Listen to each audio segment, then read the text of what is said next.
family's ranch, and the oldest restaurant in Florida, Angel's Dining Car. He was then appointed by former President George H.W. Bush to the National Council on Surface Transportation and the White House Advance Team. Later, Mr. Browning became the Senior Vice President of Political Affairs for the Goodman Company, headquartered in West Palm Beach. His work aims to support real estate investment that center around commerce and energy grid initiatives. John Browning Jr. served Florida with humility, attentiveness, and an understanding of the Florida community, and I've enjoyed working with him since I first got elected to the Florida legislature in 2016. He embodies the very best of American citizenship, and I ask my colleagues to join me in recognizing his remarkable contributions. Mr. Speaker, I rise today to recognize the bravery and resilience of Putnam County's firefighters and first responders and the county's tremendous leadership on combating one of the county's worst wildfires in recent years. I also want to thank St. Lucie County Fire District for sending their firefighters all the way up to Putnam to help extinguish our fires. These railroad fires, which started with a spark from a passing train, have been raging for weeks now, destroying roughly 4,700 acres of land. The devastation has strained resources and forced hundreds to evacuate from their homes. Thanks to the leadership of Putnam County's government and the tremendous hard work of our firefighters and emergency responders, the fire is now 95% contained as of today. We can never ignore the dedication of our emergency responders and what the sacrifice they make to our communities. It ensures our neighbors are safe and why our communities will always be a place for our children and grandchildren to grow and to prosper. I'm grateful as well to our state and local partners for working together to contain this disaster, including to President Trump and FEMA for approving the state's request for federal funds to help fight against the railroad fires. I look forward to continuing to be a resource in any way that I can for the people of Putnam County back home. Mr. Speaker, I rise today to recognize and honor the spectacular work and commitment of Carol Peters within the agricultural community of Florida's 6th Congressional District. Mrs. Peters is the owner of Slow Turtle Farms in beautiful Eustis, Florida. From her humble plot of land, she's transformed a dairy operation into a jewel of the Eustis community. Carol Peters is no stranger to hard work. For years, she and her husband have faithfully stood as owners, operators, and tenants of their operation. Their farm is not just a simple pastime. It's an all-encompassing adventure that demands a level of perfection and quality. Through their efforts, Slow Turtle Farms wears the distinct badge of a USDA Grade A dairy farm. But in 2024, Carol decided to take a step back from the operation of the farm and apply her expertise to the future of my constituents in Florida's 6th Congressional District. Investing into our future farmers and ranchers, Mrs. Peters now holds classes showing students how to raise, breed, and invest within their own livestock. Agriculture is too often overlooked as something that we need to focus on, but she's made it a priority to keep that tradition alive. Working alongside the County Future Farmers of America and 4-H programs, she's ensured the future of Florida's agriculture is in good hands. It's my honor to represent a constituent who understands the vital role of the agriculture industry and where Florida's youth fits within this puzzle. I'd also like to recognize a major achievement of Mrs. Peters and her students, winning Best in Show for their prized doe goat. Mrs. Peters serves her community with insight, attentiveness, and humility. She embodies the very best of American citizenship, and I ask my colleagues to join me in recognizing her remarkable contributions. Mr. Speaker, it's my distinct pleasure as a member of Congress to recognize and honor the heroes of Florida's 6th Congressional District that keep our cities, roads, and great state safe. As we come to the end of National Police Week, it's imperative that we stand together to honor the brave men and women in blue who continue to protect our communities. Every day, law enforcement officers put their lives on the line and continue to sacrifice home life and their safety for the American people. As a member of Congress, it's my duty to ensure that our nation's police officers understand that I and the rest of Florida's 6th Congressional District will always have their backs. This week, let's take a second to remember the person behind each badge. Each officer has chosen to put their personal safety aside, swearing an oath to protect, serve, defend, and uphold the people and the laws of the United States. It's time our nation places those who protect us at the forefront of efforts and give them the same honor they so humbly choose to serve our nation with. Thank you, Mr. Speaker. The chair recognizes the gentleman from California, Mr. Costa, for 5 minutes. Ask unanimous consent to address the House for 5 minutes. So granted. Without objection. Mr. Speaker, I rise today during National Police Week to honor the brave men and women, those in blue in law enforcement, who put the badge on every day and make the choice to serve their communities, and to remember the officers who made the ultimate sacrifice, whose lives have been lost in the line of duty, and their families, who continue to carry that sacrifice with them every single day. In the San Joaquin Valley that I represent, our law enforcement officers are more than public servants. They are coaches, they are mentors, they're neighbors, they're parents, and members of our communities that they protect. This week we're honored to have Sergeant Sammy Ashworth, Sergeant Roland Rinden, and Detective Chris Franks of the Fresno Police Department Honor Guard here in Washington to represent the Central Valley and honored fallen officers from across the country. Their presence here is a reminder of deep respect we owe to every officer who has answered the call to serve. We've seen firsthand in Fresno what can happen when law enforcement has the tools, the technology, the training, and the community to support they need to succeed. Last year, Fresno saw its homicide rate fall to a 51-year all-time low. Shootings, robberies, aggravated assaults, and motor theft vehicles also declined significantly. Fresno police recovered more than 1,500 plus crime-related firearms and achieved a homicide clearance rate above the national average, a tribute to this tremendous department. Those results don't happen by accident. They happen because officers doing their work every single day, 365 days a year. They happen because departments have invested in technology and recruitment and prevention and partnerships with the community to have the best personnel there and to support them. That's why we must continue to support law enforcement with funding, resources, training necessary to protect our community safely and effectively. Last year, I was proud to secure $1 million for the Orange Cove City Police Department to help relocate their current department into a new facility that will strengthen public safety for that community they serve. In addition, we were able to obtain another $1 million for the Parlier Police Department to renovate its facilities, improve operating conditions while supporting public safety in the valley. But public safety is bigger than policing alone. If we really want to have safer communities across our country, we must invest in prevention as well. Prevention is worth a pound of cure. When families can afford groceries, health care, child care, housing, when young people have the access to good schools, job opportunities, when people have pathways to succeed, communities become stronger and crime declines. That's a simple matter of fact. Food security is national security. Economic security is public safety. Think about it in those ways. When people are left behind, when costs continue to rise, when support systems disappear, the pressure on families and communities grow. We cannot expect law enforcement alone to carry every burden created by poverty, addiction, mental health challenges, and economic instability. Supporting public safety means supporting both officers who work and protect our communities and hardworking families to build the better lives. So today, during National Police Week, I want to thank every law enforcement officer serving our communities, not only in the 21st Congressional District, but throughout the country. Every family that stands beside them, every officer who made the ultimate sacrifice in service to our nation. We honor them, we support them, and we never forget them. So, Mr. Speaker, I want to close by saying that God bless all those men and women who served to protect our communities every day, 365 days of the year. They are truly the epitome of public service, and we thank all of them. I yield back the balance of my time. Gentleman yields back.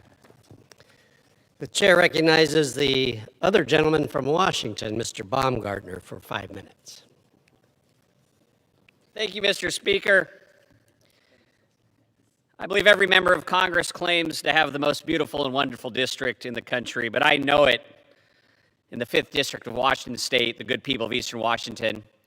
Over the last break, I had the opportunity to do a 12-county and 12-day whistle-stop tour across my district, and I want to share with the good members of Congress, the people of America, what I learned. Mr. Speaker, the inspiration for this trip was actually the former Speaker of the House, Tom Foley, who once represented the congressional district that I am now pleased to represent. Many people in Eastern Washington think fondly of Tom Foley, including myself. In 1998, I received a Foley Scholarship at the Washington State University. I'm often inspired by him, and he made whistle-stop tours.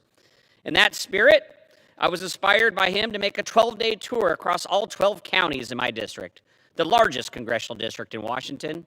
I had the honor of meeting with constituents at town hall meetings, county courthouses, schools, small businesses, and manufacturing facilities to hear directly about their concerns, priorities, and ideas for the future. The people of Washington's 5th Congressional District spoke about many important issues, expressing support for progress in areas such as passage of the Farm Bill, which will benefit our farmers and ranchers, as well as continued congressional backing for the defense and aerospace industries that are vital to our region's economy and national security. We also discussed the ongoing challenges facing our communities, including access to rural health care, rising gas prices, burdensome regulations, concerns surrounding trade policy, and ensuring the competitiveness of college sports.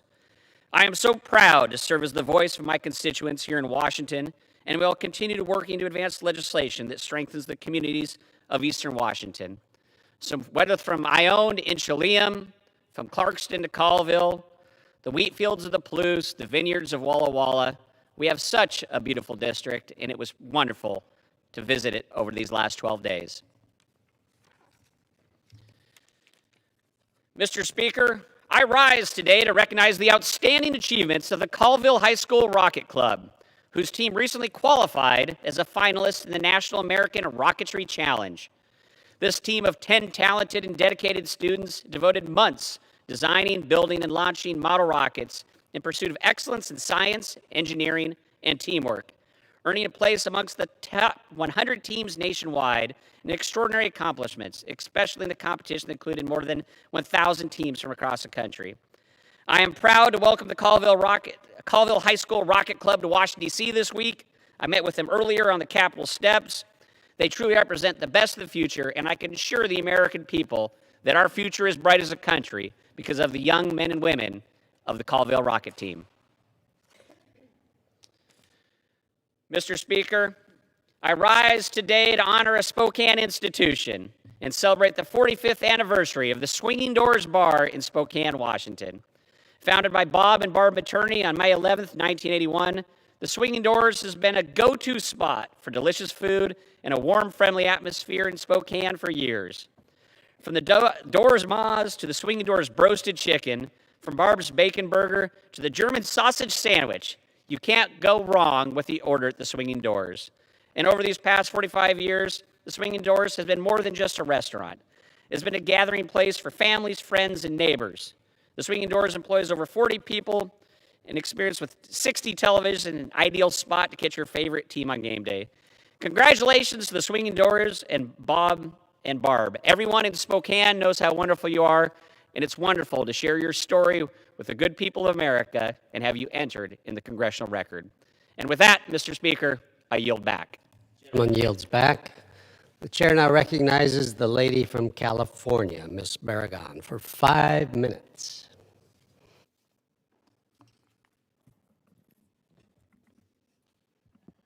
Mr. Speaker, do you know what the price of a gallon of gasoline costs today? It's too much. In Toledo, Ohio, it's $4.56. In Gainesville, Florida, it's $4.43. In Salt Lake City, Utah, it is $4.54. That is too expensive. And you know what President Trump said about it? He basically said, tough luck. He said he doesn't think about Americans' financial situation. His priorities make that clear. You know what is a priority for Trump and Republicans? Billions of your tax dollars to fund a fancy ballroom for Trump and his billionaire buddies, and at the same time, giving ICE $70 billion to continue terrorizing our communities. What Americans need right now is relief from higher costs. Gas is more expensive. Groceries are more expensive. Healthcare is more expensive because of choices made by Trump and Republicans. Trump and Republicans have taxed Americans thousands of dollars a year on everyday items with their tariffs like phones, soup, and shoes, and cut billions of dollars in programs that would help make healthcare more accessible. The pain Americans felt was not enough for Trump and Republicans. As costs were already rising, Donald Trump launched us into this reckless war of choice on Iran that has skyrocketed gas prices, and that pain is felt by Americans, every American. As of Monday this week, the average price of gas was $4.52 a gallon. That's a parent deciding whether to fill the tank or buy groceries. That's a worker wondering if they can afford the commute to their job. And everywhere I go, in town halls and community events, neighborhood meetings, I hear the same thing. Congresswoman, prices are too high. We can't keep up. People are frustrated. Trump promised to lower costs and end foreign wars. He lied. The American people are paying the price, and Trump says their pain is, quote, worth it. In my district, Mariana, a Wilmington resident, thinks twice before using her car. Why? She's afraid she can't afford the price of gas. She now relies on online shopping just to get what she needs. She doesn't have to use gas to drive to a store. And even Amazon online buying is costing consumers more because of higher fuel costs. And David, a small business owner of a local trucking company, has jumped back into driving his trucks to make ends meet because he can't afford to hire another driver. While families are struggling, big oil companies are cashing in record profits, windfalls built on people struggling. If oil companies are making billions off of a crisis, then working families deserve a return for their money. And instead of investing in solutions, the Trump administration has cut them. They've cut support for electric vehicles, cut funding for public transit, and cut funding for clean energy sources that would give people a choice. But that's backwards. We need to invest in affordable clean energy of the future so families aren't stuck riding this roller coaster every time oil prices spike. President Trump chose this path, and Republicans backed it, and big oil is profiting from it. Meanwhile, the American people are left holding the bill. That's unacceptable. We need relief now, and we need to end the war to bring prices down. Thank you. I yield back. All members are reminded to refrain from engaging in personalities towards the president. The chair recognizes now the lady from the Northern Mariana Islands, Ms. King-Hines, for 5 minutes. Thank you, Mr. Speaker. Mr. Speaker, my district, the Commonwealth of the Northern Mariana Islands, is incredibly far from this chamber, nearly twice as far from Washington, D.C. as Moscow, Russia. But the distance between the Northern Mariana Islands and Washington is not measured only in miles. In many ways, our people are also living with systems and conditions decades behind the rest of our country. Power infrastructure built over 40 years ago struggles to stay online. Water systems built generations ago are failing under the weight of time. And long before Super Typhoon Sinlaku struck our islands this year, our economy was already under extraordinary strain. Tourism had not recovered, businesses were closing, families were leaving, air service was shrinking, government revenues were collapsing. But Mr. Speaker, this did not happen in a vacuum. For decades, federal policies toward the territories, while often well-intentioned, have too often operated as barriers instead of bridges to long-term economic sufficiency. One-size-fits-all federal policies may work on the mainland, but they do not work for small, remote island economies in the middle of the Pacific Ocean. When transportation policies fail to account for isolation, we pay more. When healthcare system fail to account for remoteness, people leave. When economic policies fail to account for the fact that tourism is our customer base, entire industries collapse.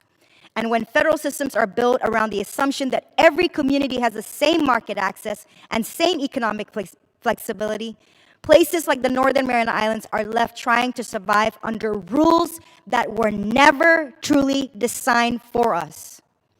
Then Super Typhoon Sinlaku arrived. Mr. Speaker, we're now weeks into a territory right recovery emergency across Saipan, Tinian, and Rota.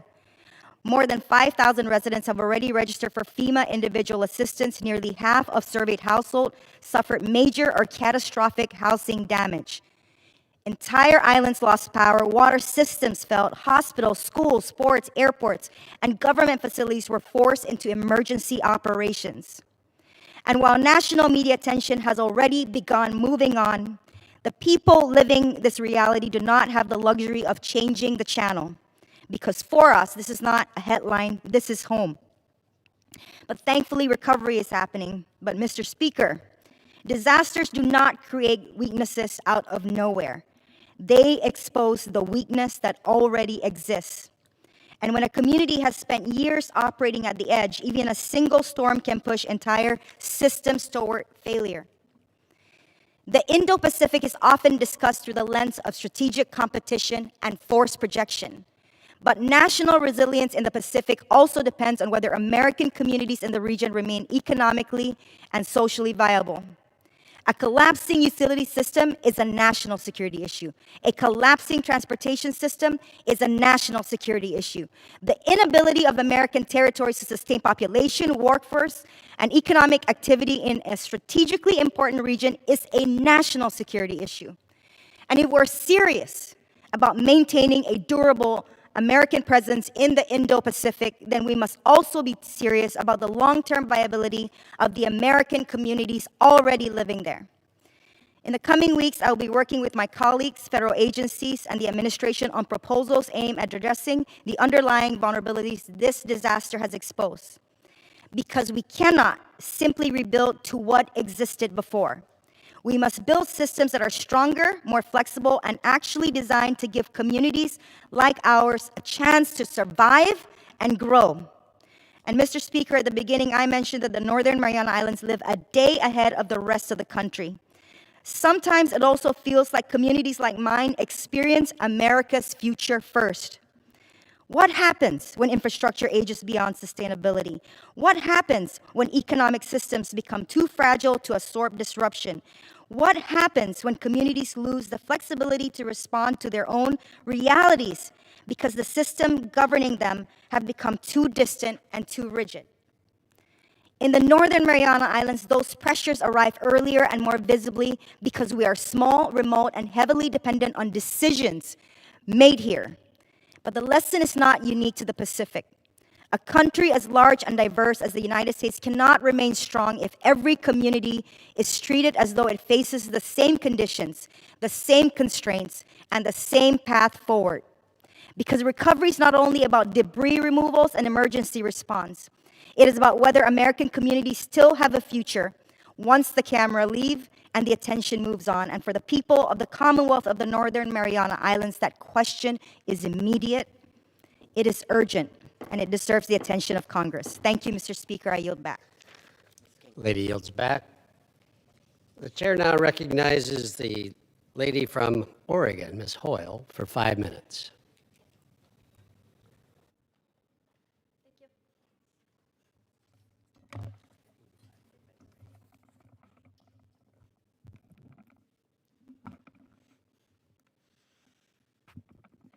Thank you, Mr. Speaker.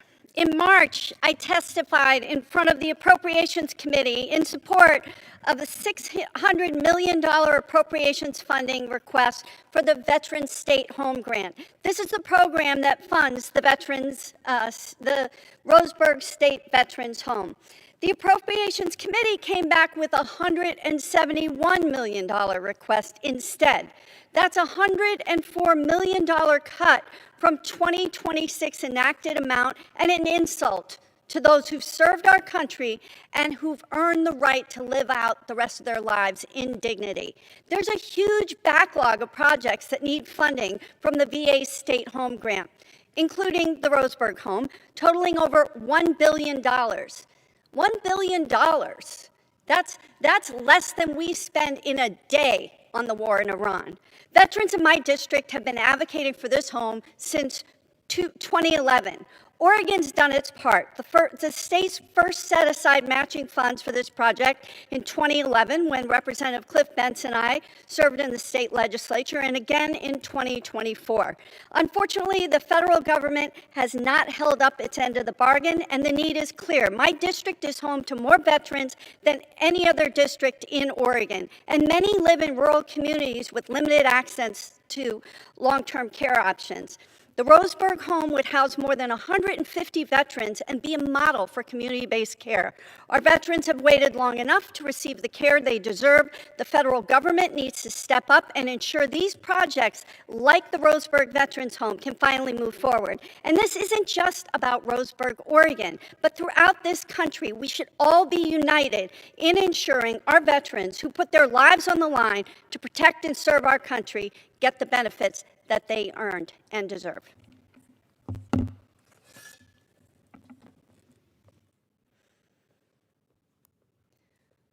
First and foremost, I want to congratulate the Eugene Emergency Physicians for their hard-fought and won contract with Peace Health, the only level 2 trauma hospital between Corvallis, Oregon, and Crescent City, California. Now, for those who don't know, the Peace Health Hospital leadership decided to replace our local emergency physician group, 41 medical professionals who live in our community and who have served our emergency medical needs with distinction for 35 years, with a management-run, venture capital-funded medical group out of Georgia.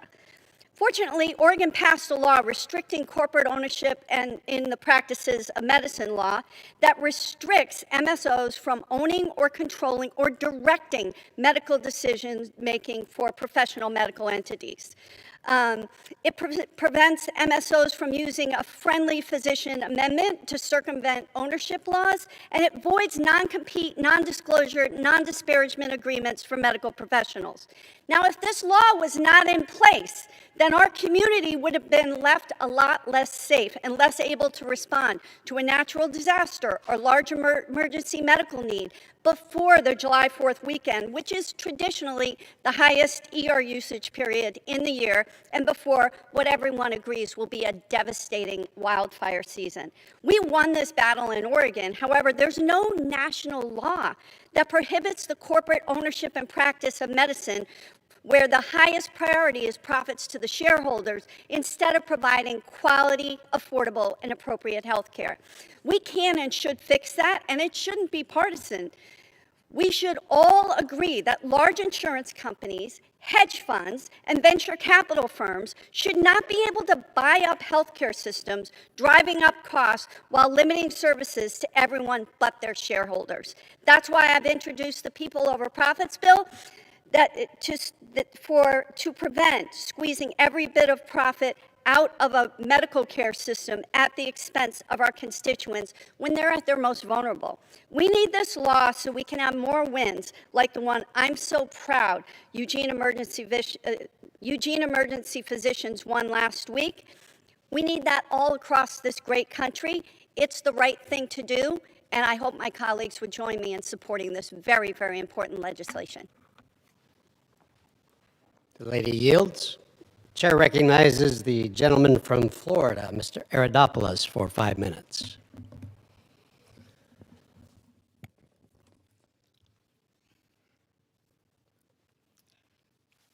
Mr. Speaker, I rise today to recognize the legacy of William P. Bass, a pioneer who helped found America's space program.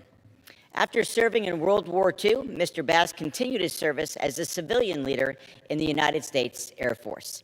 In 1950, he came to Florida to help establish the Eastern Range, building the infrastructure that would launch the American space race and ultimate success. As the highest-ranking civilian manager at the Eastern Test Range, he oversaw operations that supported Gemini and the Apollo missions between the Air Force and NASA, and led the organization of tens of thousands of men and women in the Missile and Space Operations Program. At the time, when Brevard County was largely undeveloped, his leadership helped transform it into the birthplace of American exploration. His legacy of that work is clear. It helped put Americans on the moon and secure our nation's leadership in space. Today, we honor William P. Bass for his service, his vision, and his lasting impact for the Space Coast.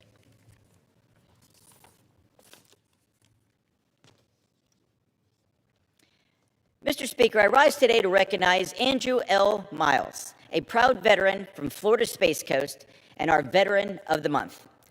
Technical Sergeant Miles served our nation honorably for 23 years in the United States Air Force, dedicating his life to our country and our military.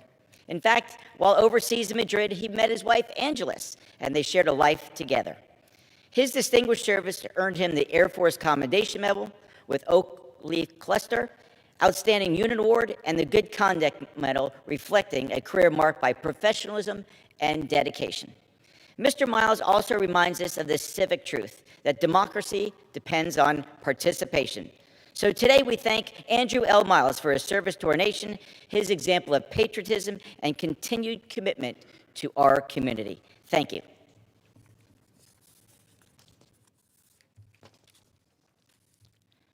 We not only live on the Space Coast, but we live on the beach.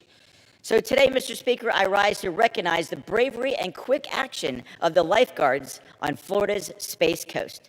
Recently, a Brevard County Ocean Rescue Team led that fight to take on these dangerous waters.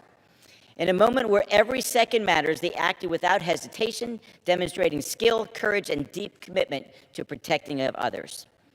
On one day, they rescued 15 different individuals as they faced strong rip currents and hazardous conditions on our beaches. These lifeguards are often the first line of defense between safety and tragedy. Their work requires vigilance, training, and the willingness to put others first. Their actions serve as a reminder of the importance of respecting the ocean and always providing their guideline. We thank the entire Brevard Ocean Rescue Team for their dedication and saving lives each and every day.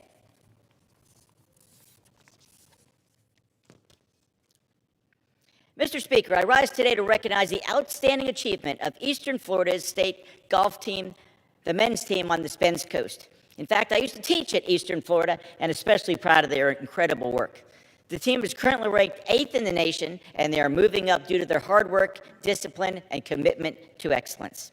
This recognition reflects not only the talent they have on the golf course, but of course, their performance in the classroom as well.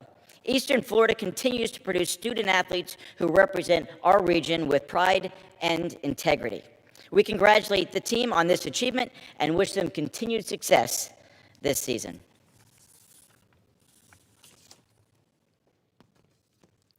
And finally, I recognize the incredible work being done by our Brevard County Public Schools.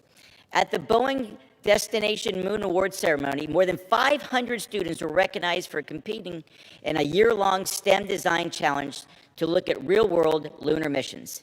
These students developed solutions using coding, robotics, and engineering, and gaining hands-on experience that prepares them for a career in aerospace and amazing new technologies. These students applied their talents to these challenges and led by example. I was proud to be at this event most recently, and it just shows that Brevard County schools are not only putting students first, but they are putting the future in the hands of these students so they can decide that ultimate civil right, which is a great education. And with that, Mr. Speaker, I yield back. Gentleman from Florida yields. The chair now recognizes the lady from Wyoming, Ms. Hegeman, for 5 minutes.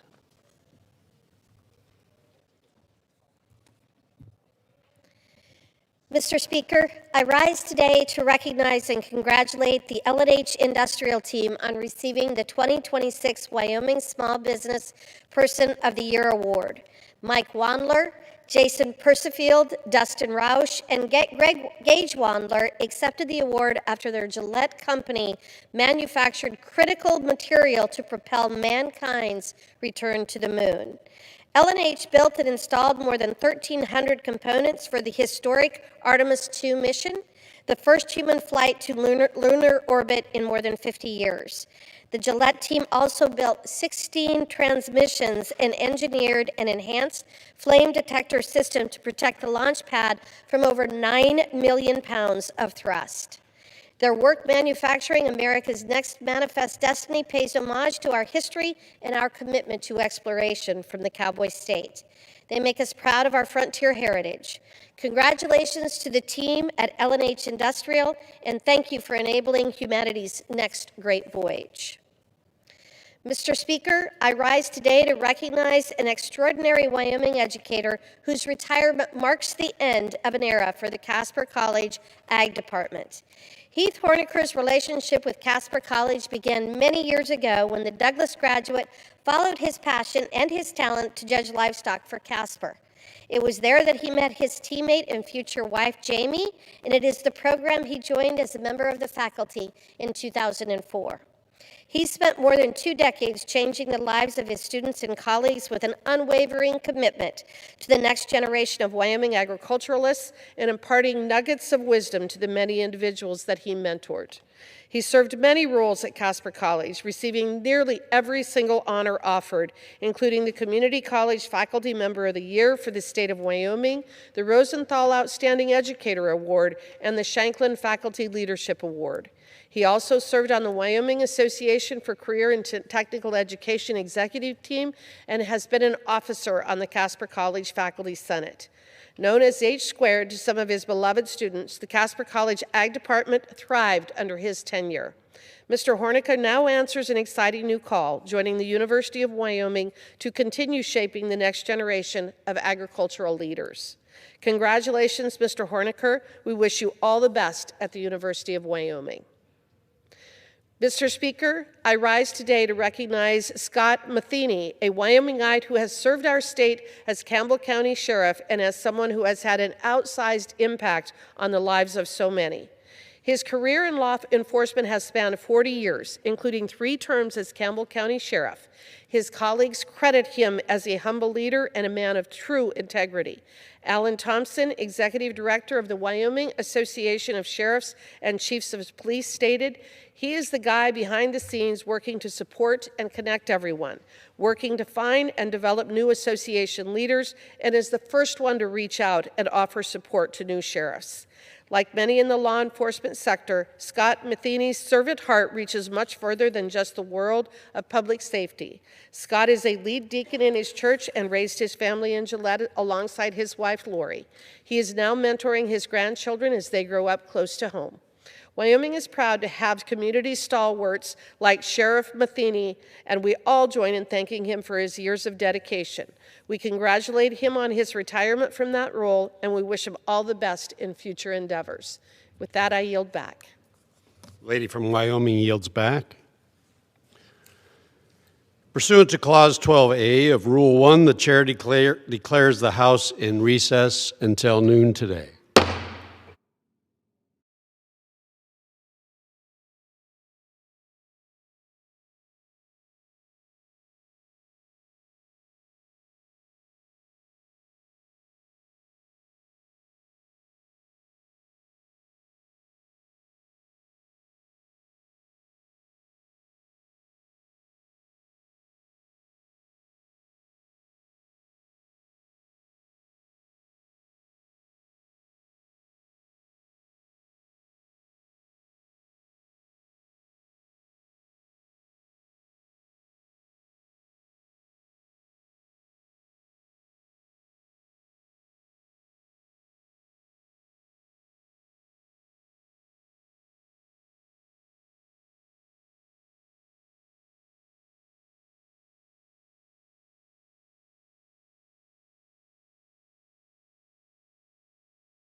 The House will be in order. The prayer will be offered today by Chaplain Kevin. Would you pray with me? Lord our God, wake us up. Open our ears to listen and to align our wills to obey your instructions. You have placed us here. We do not serve because of our efforts alone, but you have seen fit to place this mantle of responsibility on our shoulders. We stand ready to receive your orders. Train our tongues, that we may know how to encourage and sustain those who need our advocacy, and not burden or weigh down the weary who have lost all hope. Reign in our will, that we may not rebel against your leading in the living of these days. May we not turn away from the direction you would have us go in our service to your people.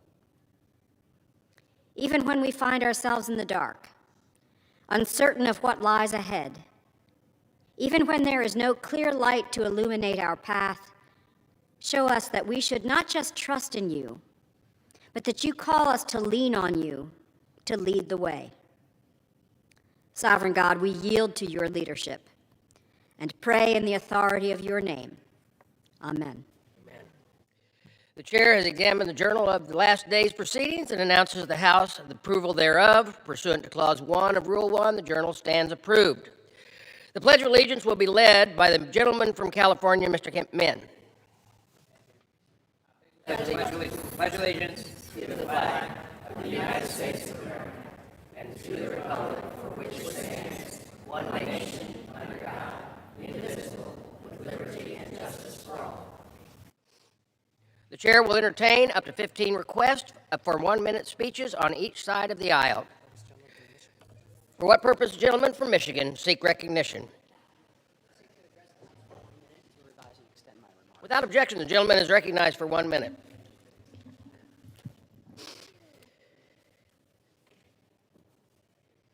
Mr. Speaker, I rise today to honor and to say thank you to the brave men and women in law enforcement across Michigan and our country.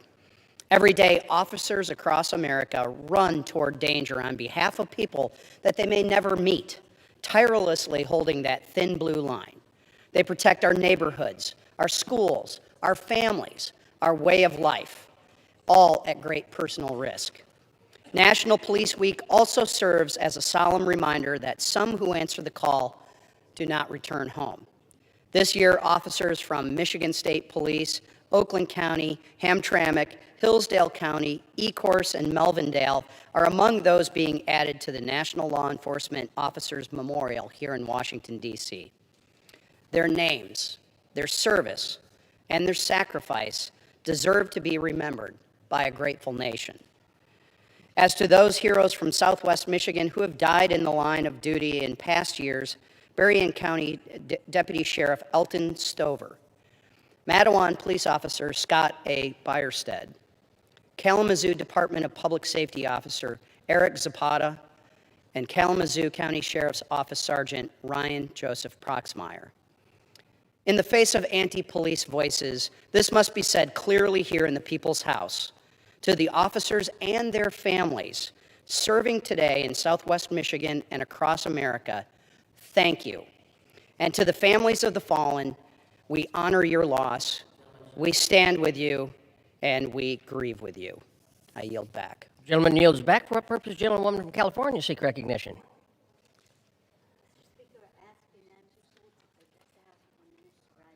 Without objection, the gentlewoman is recognized. Thank you, Mr. Speaker. Mr. Speaker, sadly, I rise today to honor the life and legacy of Rita Semmel, whose passing yesterday at the age of 104 is a profound loss for San Francisco and for all who believe in the power of dialogue, understanding, and justice. For decades, Rita was one of the great moral forces of our community, bringing people together of different faiths, backgrounds, and perspectives in pursuit of peace, dignity, and respect for all of God's children. Through her extraordinary leadership of the San Francisco Interfaith Council, in conjunct working with Michael Pappas, who is the executive director, whom she respected so much and whose birthday is today. She left us yesterday, his birthday is today. And across countless civic and charitable causes. Rita helped make our city more compassionate, more united, and more hopeful. Paul and I and our entire family, especially our daughter Christine, who is very, very close to Rita, we send our sympathies to Rita's daughter Elizabeth for enabling her mother to be a force in our community for over 100 years. We join so many in mourning Rita's passing and celebrating her remarkable life and legacy. May Rita's memory be a blessing. May she rest in peace. I yield back. The gentleman yields back. The chair will receive a message. Mr. Speaker, messages from the Senate. Mr. Speaker, Madam Secretary. I have been directed by the Senate to inform the House that the Senate has agreed to, without amendment, H. Conres 73, a concurrent resolution authorizing the use of the Capitol grounds for the National Peace Officers Memorial Service and the National Honor Guard and Pipe Band exhibition. For what purpose, the gentleman from South Carolina seek recognition? Without objection, the gentleman is recognized for 1 minute. Thank you, Mr. Speaker. The Organization for Security and Cooperation in Europe Parliamentary Assembly has graciously agreed to host its 2027 annual session in Charleston. The conference in America will be the first since 2005. The Assembly of OSCE will bring over 300 parliamentarians with hundreds of support staff and worldwide media from 57 countries to Charleston to draft, debate, and vote on resolutions.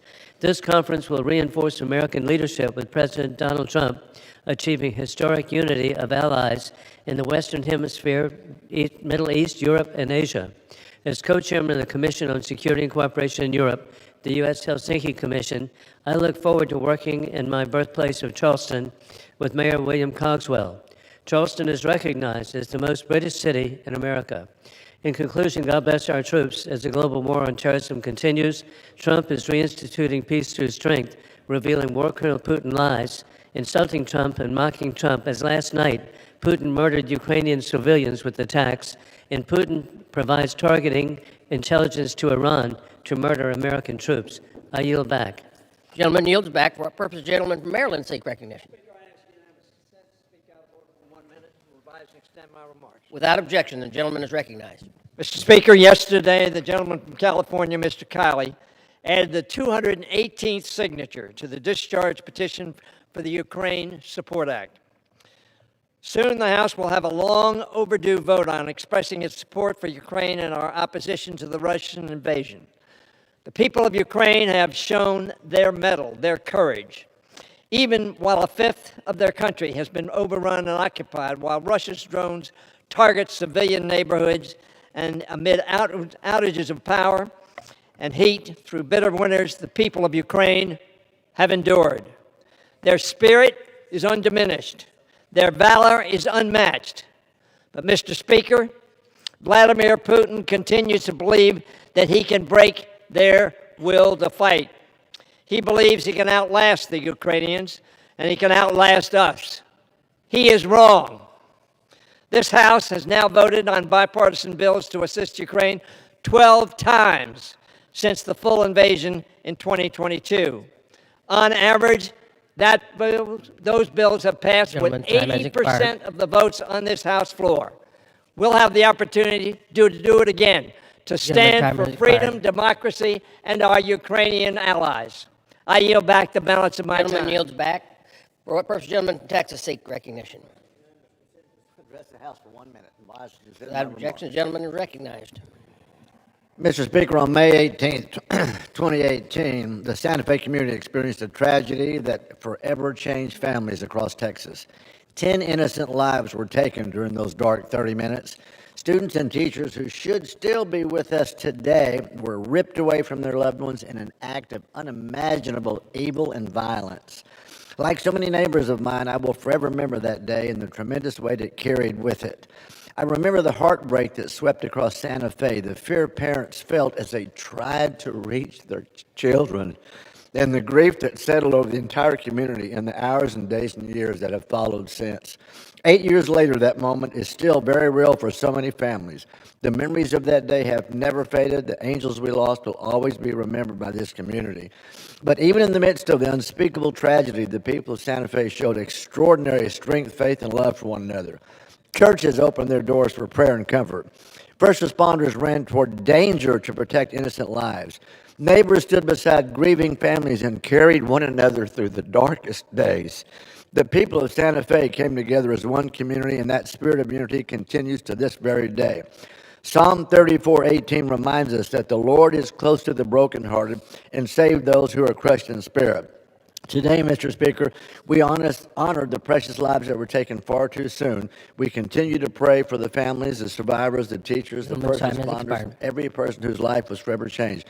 May we never forget those that we lost. May God forever bless Santa Fe, the great state of Texas, and our country. Mr. Speaker, I yield back. Gentleman yields back. For what purpose, gentleman from New York, seek recognition?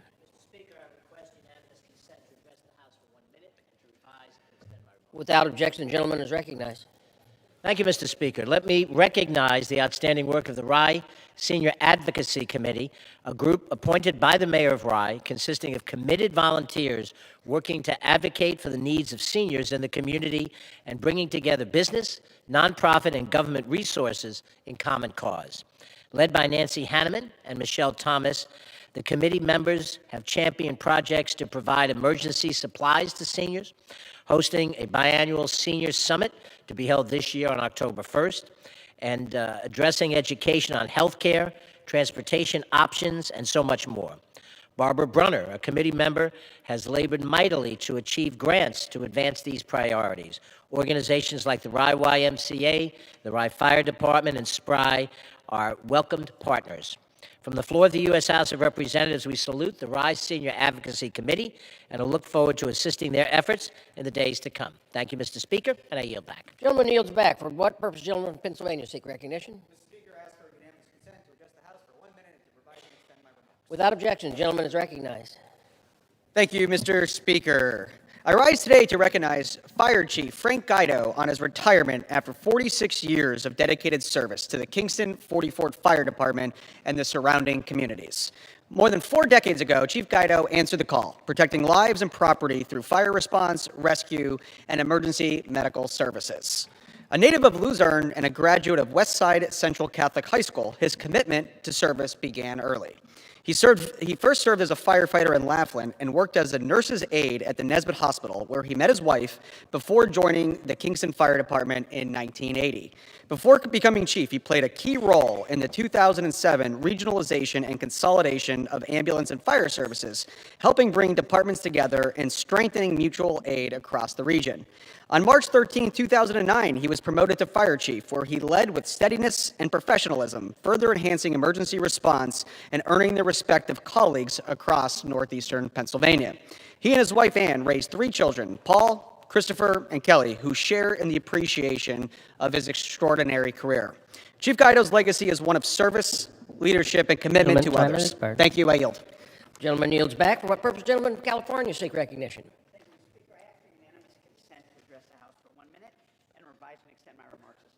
Without objection, the gentleman is recognized.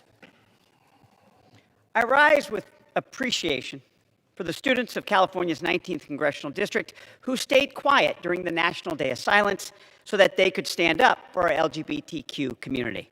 This year, I recognize Destiny Huggins for participating in our Day of Silence so that she could shine light on the past and present challenges and discrimination of LGBTQ students.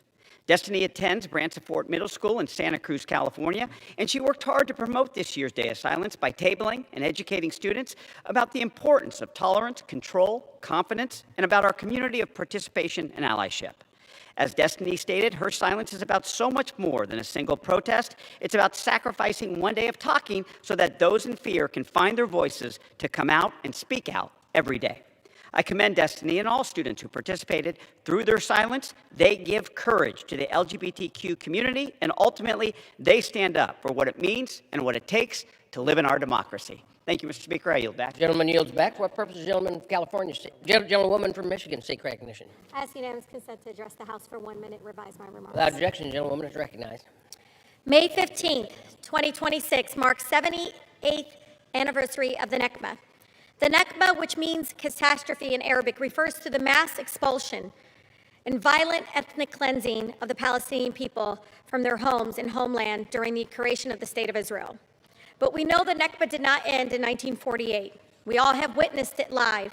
It continues to this day as the Israeli government commits genocide in Gaza, forcibly displacing Palestinians and kicking them out of their homeland. As we mark the 78th anniversary of the Nakba, we honor all those killed since the ethnic cleansing of Palestinian people began, and all those who have been forced from their homes and violently displaced from their land. The immense trauma, Mr. Speaker, including the loss of their loved ones and connections to their communities they grew up in, needs to be repaired. 70% of the population of Gaza right now are since the Nakba began, are refugees from 1948. 70% of them in Gaza are refugees from 1948, and they're being displaced again. Over 400 neighborhoods in 1948 were destroyed and erased. True peace must be built on justice and the right of the return of the Palestinian people. Expired. Gentlewoman yields back. For what purpose, gentleman from California seek recognition?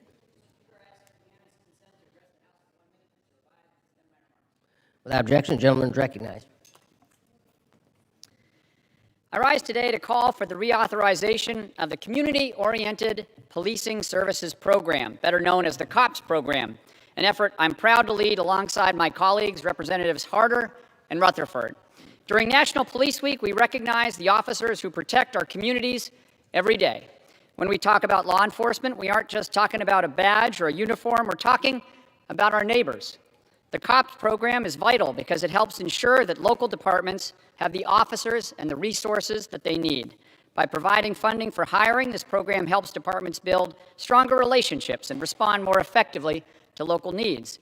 It also allows officers to build trust in the communities they serve and be a familiar presence in neighborhood meetings, schools, and local events. Our local officers give their all because these are their homes too, and it is our duty to ensure they have the resources and the personnel they need to do their jobs effectively. I urge my colleagues to support this bipartisan reauthorization. Let's support the officers who work every day to keep us safe. I yield back. Gentleman yields back. For what purpose, gentleman from California seek recognition? Mr. Speaker, I ask unanimous consent to address the House for 1 minute and to revise and extend my remarks. Without objection, the gentleman is recognized for 1 minute. Thank you. I rise today to honor the life and legacy of Mary Kageyama Nomura, lovingly remembered as the songbird of Manzanar, who passed away peacefully last month at the age of 100.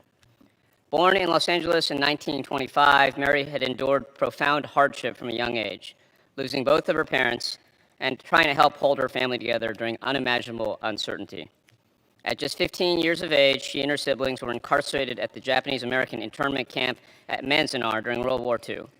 Yet even during one of the darkest chapters of American history, Mary brought light through her music. Her remarkable voice lifted spirits throughout the camp and earned her the enduring nickname, the Songbird of Manzanar. Through song, she gave comfort, hope, and humanity to those around her. Mary later built a beautiful life with her husband, Shiro Nomura, raising 5 children and helping establish a thriving family business in Orange County. Though she never pursued fame or riches, she continued sharing her extraordinary talent with communities across California and Japan for decades. Mary Nomura's life is a testament to resilience, grace, and the power of art to heal and unite us. May we honor her memory by preserving the stories of those who endured injustice and by ensuring that their voices are never forgotten. I yield back. Gentleman yields back. For what purpose, gentleman from Nevada seek recognition? Extend my remarks. Without objection, the gentleman is recognized. Thank you, Mr. Speaker. I rise today during National Police Week to honor those who put their lives on the line to keep our communities safe. Today, I bring one name to this chamber, Officer Jason Roscoe of the North Las Vegas Police Department, who gave his life in the line of duty on February 4th, 2025. This week, we honor his legacy as his name is added to the National Law Enforcement Officers Memorial here in Washington, D.C. Officer Roscoe was the very definition of service, a proud Air Force veteran, a former volunteer firefighter, and a dedicated officer who spent 17 years protecting the people of North Las Vegas. He was a father, a son, a brother, and a friend to all. When danger called, he answered. And in his final moments, he gave everything in service of protecting others. My prayers are with his family, his fellow officers, and the entire North Las Vegas community. Nevada will never forget Officer Jason Roscoe. his courage, his commitment, and his legacy of service. Thank you. May God bless you. Gentleman yields back. For what purpose, the gentleman from New York seek recognition? Extend my remarks. Without objection, the gentleman is recognized. I rise today in recognition of National Police Week. Just this week, in my hometown of Syracuse, New York, police officers were shot in the line of duty, and thankfully, they are recovering. In central New York and the Mohawk Valley, there are names that mean a great deal to our community. Lieutenant Michael Husak of the Onondaga County Sheriff's Office, Officer Michael Jensen of the Syracuse Police Department, Investigator Wally Howard Jr., and trailblazers like Detective Gwen Dowdell. Heroes and role models, all of them. Lieutenant Husak, Officer Jensen, and Investigator Howard were tragically killed in the line of duty. Defective Dowdell built trust and protected vulnerable neighbors. Their legacies remind us that law enforcement at its best is rooted in service, trust, and integrity. That is the kind of law enforcement that I know exists in New York's 22nd Congressional District. Professional departments with responsible leadership.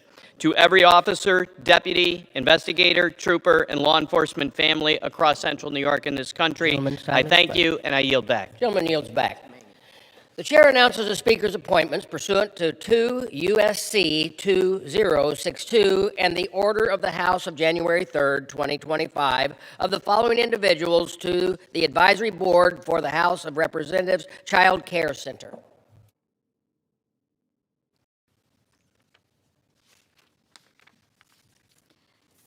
Mr. Matthew Schlesinger of Mount Rainier, Maryland, Ms. Claudia Urbanzo Beckelman of Washington, D.C., Ms. Jo Stiles of Washington, D.C., Ms. Emily Noriega May of Washington, D.C.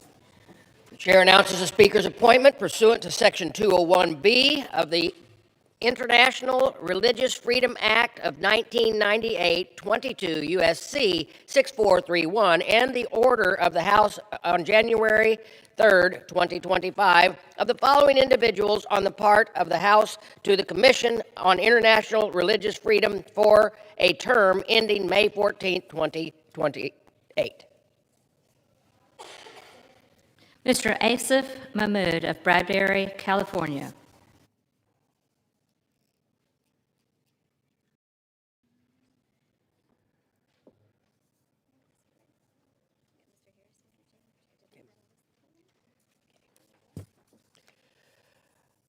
For what purpose does a gentleman from North Carolina, Mr. Harris, seek recognition? Mr. Speaker, pursuant to House Resolution 1275, I call up the bill H.R. 5625 and ask for its immediate consideration in the House. Clerk will report the title of the bill. Union Calendar Number 522, H.R. 5625, a bill to direct the Attorney General to make publicly available a list of each state and unit of local government that permits cashless bail and for other purposes. Pursuant to House Resolution 1275, the amendment in the nature of substitute recommended by the Committee on the Judiciary printed in the bill is adopted and the bill as amended is considered read. The bill as amended shall be debated for an hour, equally divided and controlled by the chair and ranking member, minority member of the Committee on the Judiciary of their respective designate. The gentleman from North Carolina, Mr. Harris, and the gentleman from Maryland, Mr. Raskin, will each control 30 minutes. The chair now recognizes the gentleman from North Carolina, Mr. Harris. Mr. Speaker, I ask unanimous consent that all members may have 5 legislative days in which to revise and extend their remarks and to insert extraneous material on H.R. 5625. Without objection. I yield myself such time as I may consume. The gentleman is recognized. Thank you, Mr. Speaker. Today I rise in support of my bill, H.R. 5625, the Cashless Bail Reporting Act. In August of 2025, the whole nation watched in horror as we witnessed the brutal murder of Ukrainian refugee Irina Zarutska on a Charlotte light rail. This murder took place right outside my district in a city I've called home for many years. This tragic incident cannot be described as anything other than a cold-blooded murder carried out by a dangerous individual who should not have been out on the streets to begin with. Irina Zarutska, alleged killer, DeCarlos Brown Jr., had 14 prior arrests and had previously served a 5-year sentence for robbery with a dangerous weapon. DeCarlos Brown Jr. was out on a written promise to appear in court when he murdered Irina Zarutska. DeCarlos Brown Jr. should not have been released on a simple written promise to appear in court, given his extensive history of crime and violence. There are many aspects of public safety that must be addressed to keep our streets safer. One of the most pressing issues is bail reform. As we celebrate Police Week and welcome many brave members of our law enforcement to the Hill, I can't help but think about how some states and local governments choose to make law enforcement officers' jobs harder and more dangerous through the laws and policies they enact. State legislatures, city councils, and rogue prosecutors have implemented radical bail laws and other policies that have worsened violent crime. These laws and policies have eliminated cash bail, restricted judges from imposing constraints on dangerous criminals, and even mandated the immediate release of criminals back into the community. Now more than ever, it is important that we prioritize American citizens and support our law enforcement officers. States like Illinois, California, Maryland, New Jersey, and New York have modified their bail practices to eliminate or de-emphasize the use of monetary bail systems, which has resulted in increased property and violent crimes. A March 2023 study by researchers at the John Jay College of Criminal Justice found that approximately 72% of violent felony offenders who were released without bail were later rearrested. State and local jurisdictions must take steps to address the problems that arise with irresponsible cashless bail policies. I applaud my home state of North Carolina for passing Irina's law, which dealt with cashless bail, among other things. However, we cannot and should not sit and wait for more jurisdictions to experience tragedy to do something about these reckless bail policies. To be clear, bail is not a criminal fine or a punishment. It is not a reflection of a defendant's guilt or innocence.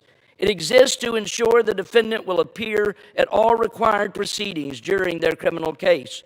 Bail is imposed after an assessment of risk, the risk that a defendant may flee from a jurisdiction, and the risk that a defendant may harm witnesses or other members of the community if they're released before trial. My bill, the Cashless Bail Reporting Act, will empower Americans with the information they need to advocate for much-needed changes.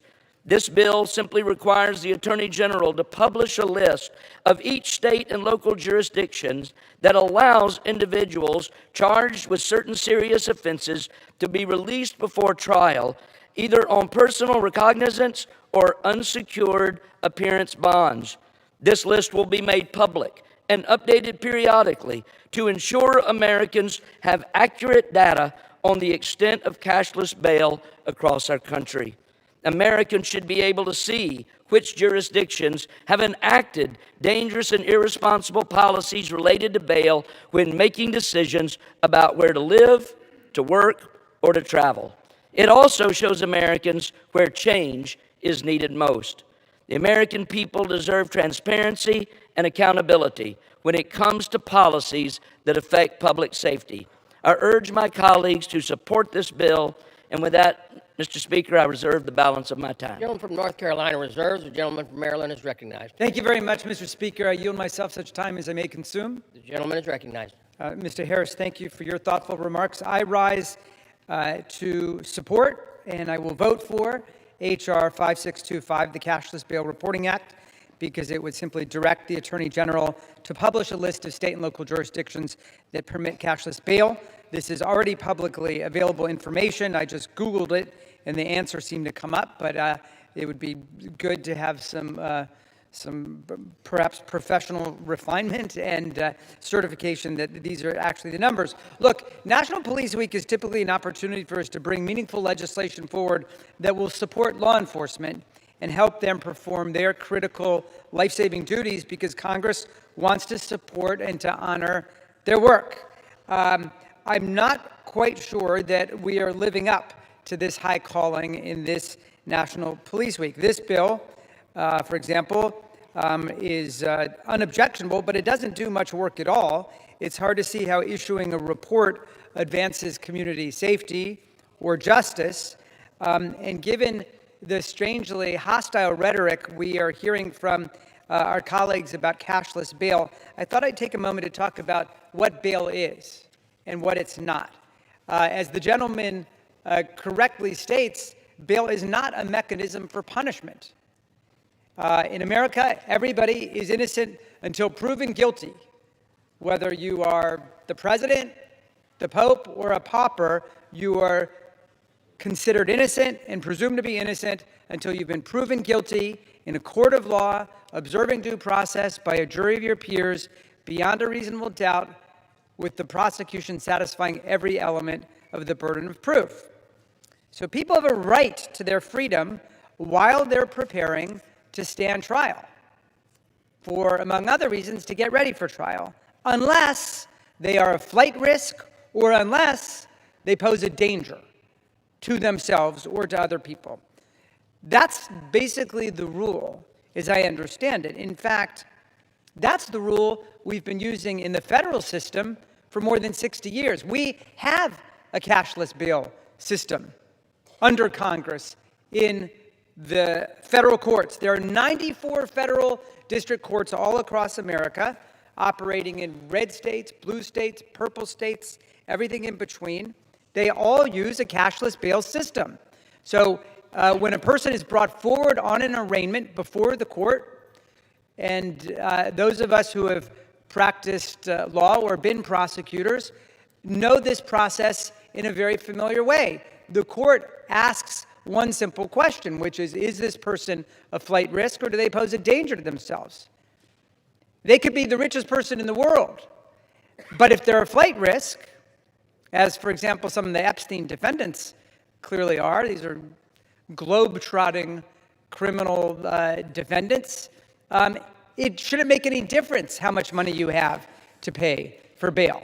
The money should be irrelevant to it. And conversely, if you're not a flight risk, if you're not a danger to the community, but you're a pauper and you have no money, you should not be held simply because you can't pay $5,000 or whatever the bail is.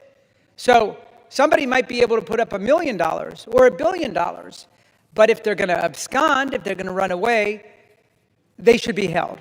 And so that's the federal system. Money doesn't enter into it. And to my knowledge, I don't think there are any bills out there, my staff will correct me, that seek to overthrow the federal bail system, which is a cashless system. I don't know of a single candidate in America who's running for Congress on the premise we need to overthrow the cashless federal bail system, which is working great everywhere.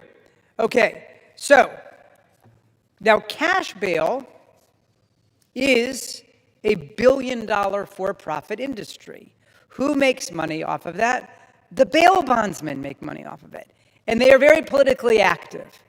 And they don't want to see any change. They don't want to see the federal system being adopted by states and jurisdictions around the country. A cash bail system asks a different question. It doesn't focus on are you dangerous, are you a flight risk? It focuses on can you pay? Can you pay? And from the standpoint of the federal system, that's an irrational, arbitrary issue that just confuses the question of why a person who's presumed to be innocent but now facing serious criminal charges should be held in jail during the pendency of their trial, waiting for the trial to take place. So I don't know why. I'm surprised that there are members of Congress who are demonizing jurisdictions simply because they prefer to employ a policy that exactly mirrors federal law. To say that that's somehow soft on crime strikes me as just bizarre, unless the entire federal system is soft on crime because of the system that we've used. And so I am not in any way afraid of or intolerant of this debate. I think we should have the debate. And, to the extent this bill is just asking DOJ to compile information that's already publicly available, fine with me. I'm going to vote for it. And indeed, nothing currently prevents the Attorney General from compiling and publishing this information right now, as because of the miracles of artificial intelligence, it seems to be pretty quickly, readily available. I think I got it in less than 1 second. But this bill could help to officially coordinate the collection of this information and ensure that it's reported accurately. So I plan to vote for it, and I reserve the balance of my time. From Maryland Reserves, the gentleman from North Carolina is recognized. Mr. Speaker, I appreciate the support of this bill by the ranking member and of our committee and what he has shared. And at this time, I would like to yield 4 minutes to the gentleman from North Carolina, Mr. Edwards. Gentleman from North Carolina is recognized for 4 minutes. Thank you, Mr. Harris. I appreciate you bringing this important legislation forward. Mr. Speaker, public safety should never take a backseat to politics. That's why I rise today in support of the Cashless Bail Reporting Act. This legislation brings transparency and accountability to jurisdictions that release individuals charged with serious violent crimes without requiring bail. The American people deserve to know where dangerous offenders accused of crimes like murder, rape, robbery, carjacking, rioting, and assault are being released back into communities before trial on unsecured bond or personal recognizance. We've seen the devastating consequences of these failed policies. In Charlotte, Irena Zaruska was tragically murdered by an individual who had been released on a cashless bail despite a violent criminal history. I joined my colleagues for a hearing in Charlotte to meet with families who've lost loved ones at the hands of repeat offenders. Their stories are truly heartbreaking, and their message was clear. Enough is enough. We must stand with victims, support law enforcement, and put public safety first. And with that, I yield back. Gentleman yields back. The gentleman from North Carolina. Reserve the balance of my time. The gentleman from Maryland is recognized. Mr. Speaker, thank you. I yield 2 minutes to the very distinguished gentlelady from Georgia, who is the ranking member of the House Subcommittee on Crimes under Judiciary. The gentlewoman from Georgia is recognized for 2 minutes. Thank you, Mr. Speaker, and thank you so much to the ranking member of the Judiciary Committee. I rise in support of H.R. 5625, the Cashless Bail Reporting Act. This bill directs the Attorney General to put together a public list of every state and local court that allows cashless bail. And while I think that this bill doesn't actually do very much, I hope that its passage will help to at least cut through some of the red tape and the partisan rhetoric and the fear-mongering that we keep hearing about cashless bail. You know, the system of bail that is used in our federal courts, and this body actually has the jurisdiction over it. So I just want to reiterate over and over again that public safety is not a red or a blue issue, and we need to stop making it that way. It is an American issue that affects everyone here. Yet, we've got to remember that the United States Constitution leaves it directly to the states. And we all the time talk about states' rights. My colleagues across the aisle, Republican colleagues, talk about, giving more responsibility to the states to make the decisions for their constituents. Well, if we're talking about states' rights, the Constitution does leave it to the states to decide issues of public safety, including how the courts should operate. States are grappling with these issues every single day. And in my home state of Georgia, Republican politicians, they just reversed course on a whole slate of reforms that they ushered in by Republicans in the state legislature just a few years ago. And they didn't need Congress here. They didn't need our flip-flopping on that. They very well did it on their own. But since this bill does nothing more than just tell the Attorney General to publish a list of information that already has been publicly made and available, I will support it. Time has expired. I just hope that the final product will be put to good use, and I yield. Gentlewoman yields. We reserve, thank you. The gentleman from Maryland reserves. The gentleman from North Carolina is recognized. Mr. Speaker, I yield 5 minutes to my colleague from North Carolina, Mr. Moore. The gentleman from North Carolina is recognized for 5 minutes. Thank you, Mr. Speaker. You know, this week is Police Week, and I think our law enforcement officers would agree that public safety should not be a partisan issue. But what we have seen around the country are leftist judges and DAs who are pushing policies that put criminals back on the streets and take tools away from law enforcement. And one of the ways that happens is through cashless bail. I was an attorney for 30 years, and I practiced all levels of court, including criminal practice.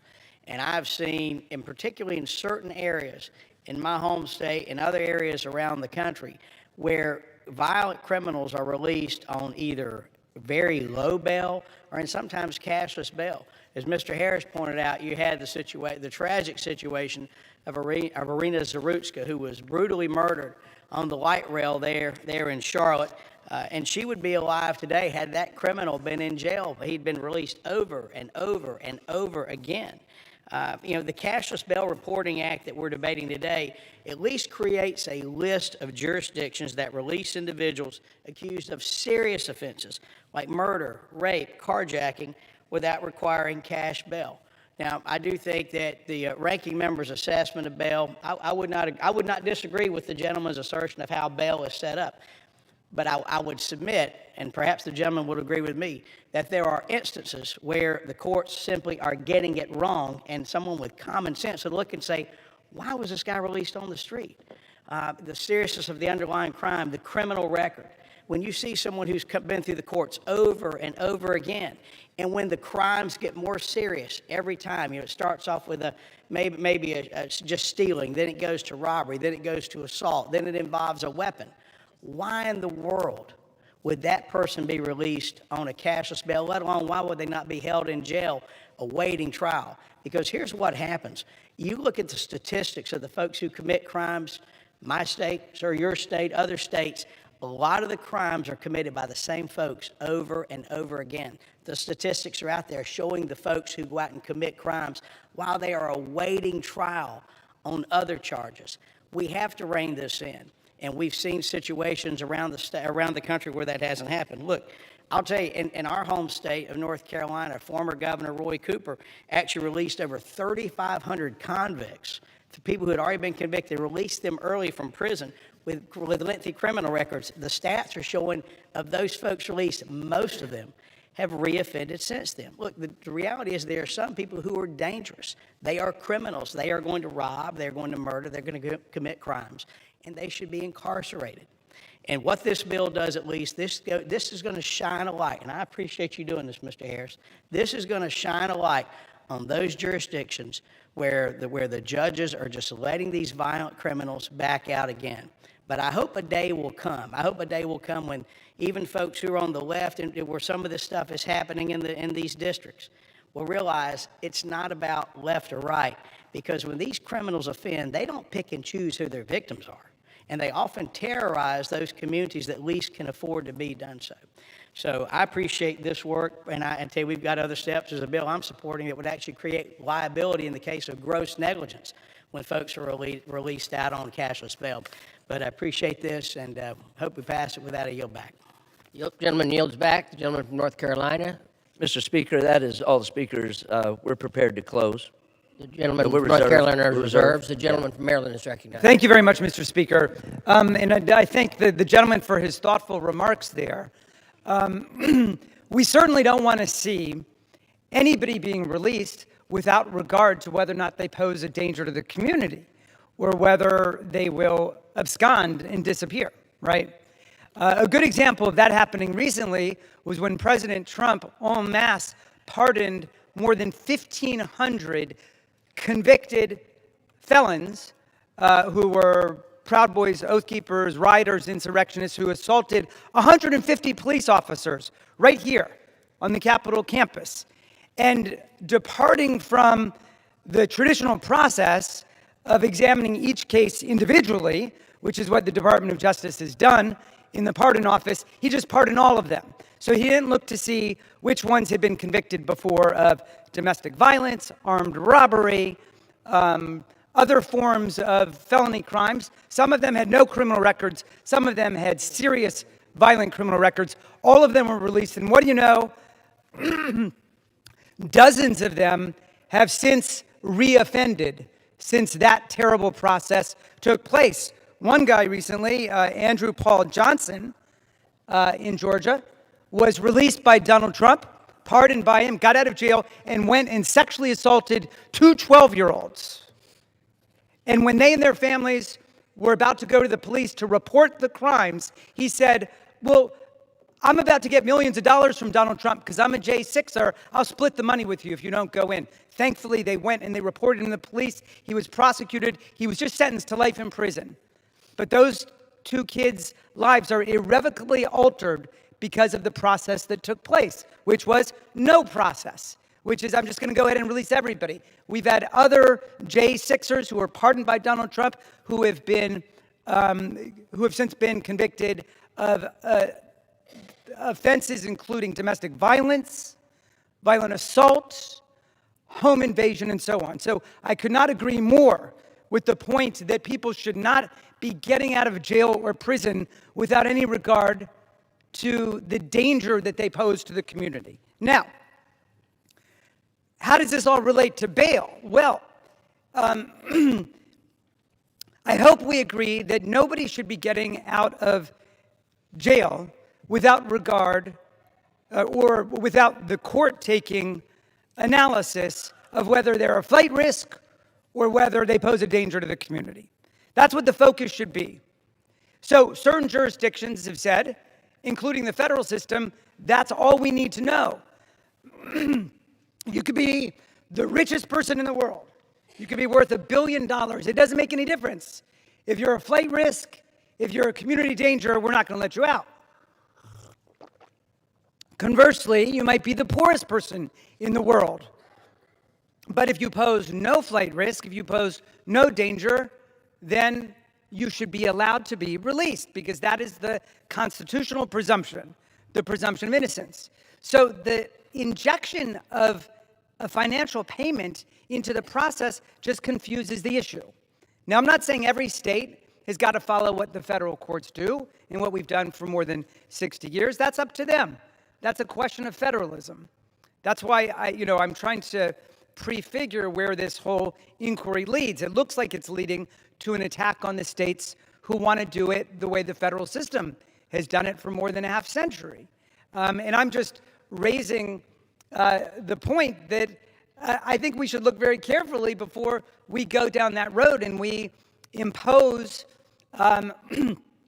a different view on the states and some kind of straitjacket as to their criminal justice policies that we don't accept for ourselves, because the current system is working great here. So I agree with the prior speaker. We don't want people getting out of jail for any reason, whether it's bail or parole or a pardon from the president, without due consideration of what the effects are going to be on the community. I am now prepared to offer. Are you? Oh, you're waiting. Okay. Then we have no further speakers, and we're prepared to close as well. The gentleman is recognized. But I would just say I want to thank the gentleman for his bill. I'm going to vote for his bill. More information is always better. I've got no problem with that. The only thing I reject is the insinuation that the states that do it differently from the federal system are somehow better than the states that do it in accord with the federal system. We've had cashless bail at the federal level for many decades, and our system zeroes in on the critical criteria of whether or not this criminally charged suspect poses a flight risk or a danger to the community. And I hope that we can continue the conversation about what we can really do to advance and enhance community safety. And I yield back. The gentleman from Maryland yields back. The gentleman from North Carolina is recognized. Mr. Speaker, I do thank the gentleman from Maryland for his support of this bill and for his statements, and do hope that we will be able to continue conversations. I would say in closing, Mr. Speaker, how many more victims must there be before we act? Cashless bail policies have proven to be a disaster. Soft on crime jurisdictions have released criminals on mere promises to reappear in court without adequately considering the flight or safety risk they pose to those around them. And I believe the American people would believe their enough is enough. The American people deserve to live in safety. The American people deserve safe public transportation. The American people should not have to live with the consequences of reckless bail policies, and it should not take brutal murders for these reforms to happen. We must stop prioritizing ideology over safety. We must stop playing politics with bail policy, and we must fight for a safer America, regardless of state or locality. I urge all members to stand for public safety and to support this bill. And with that, Mr. Speaker, I yield back the balance of my time. The gentleman yields back. All time for debate has expired pursuant to House Resolution 1275. The previous question is ordered on the bill as amended. The question is on the engrossment and third reading of the bill. Those in favor say aye. Those opposed, no. In the opinion chair, the ayes have it, third reading. A bill to direct the Attorney General to make publicly available a list of each state and unit of local government that permits cashless bail and for other purposes. The question is on the passage of the bill. Those in favor say aye. Those opposed, no. In the opinion chair, the ayes have it. The bill is passed, and without objection, the motion to reconsider is laid on.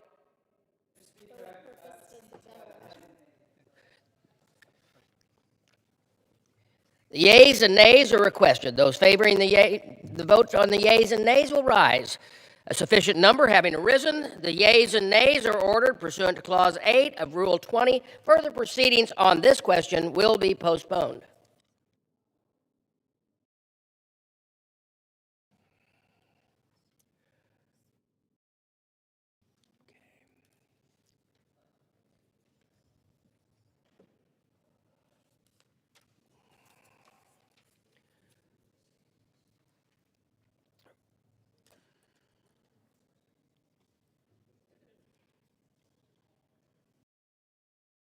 For what purpose does the gentleman from Wisconsin, Mr.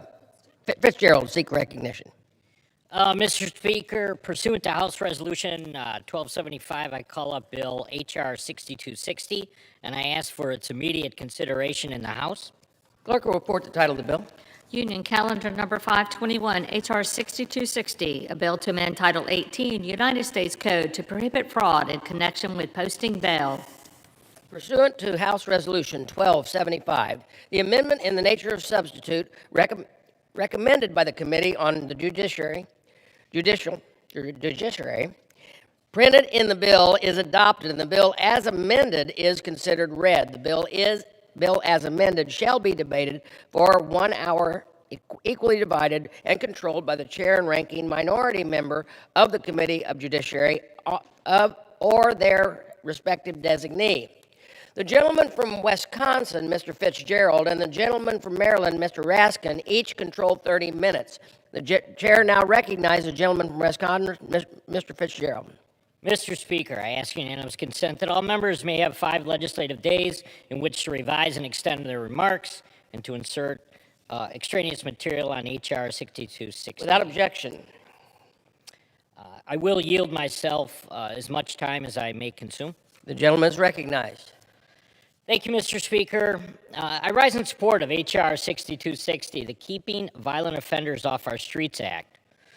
The bill defines the posting of cash bail by a corporate, nonprofit, or for-profit entity as engaged in the business of insurance, subjecting them to federal insurance laws and our criminal fraud statute. The use of crowdsourcing for posting bail has long been scrutinized by the courts now, and as a way to disguise the true source of the funds. That's because if there is little or no relationship between the defendant and those supplying the money, the bail money provides no incentive to prevent or defend from simply fleeing the jurisdiction. This is especially true if the money does not have to be paid back. But while crowdsourcing funds is generally illegal, the use of charitable bail funds remains legal in most states. Charitable bail funds generally flew under the radar until 2020, when the George Floyd riots caused revenues to balloon, thanks to solicitations from celebrities and some politicians. What used to be kind of a small community-based organization that helped post bail for nonviolent misdemeanors has grown into a multi-million-dollar industry. For example, the Minnesota Freedom Fund saw revenues increase by 18,000% between 2019 and 2020.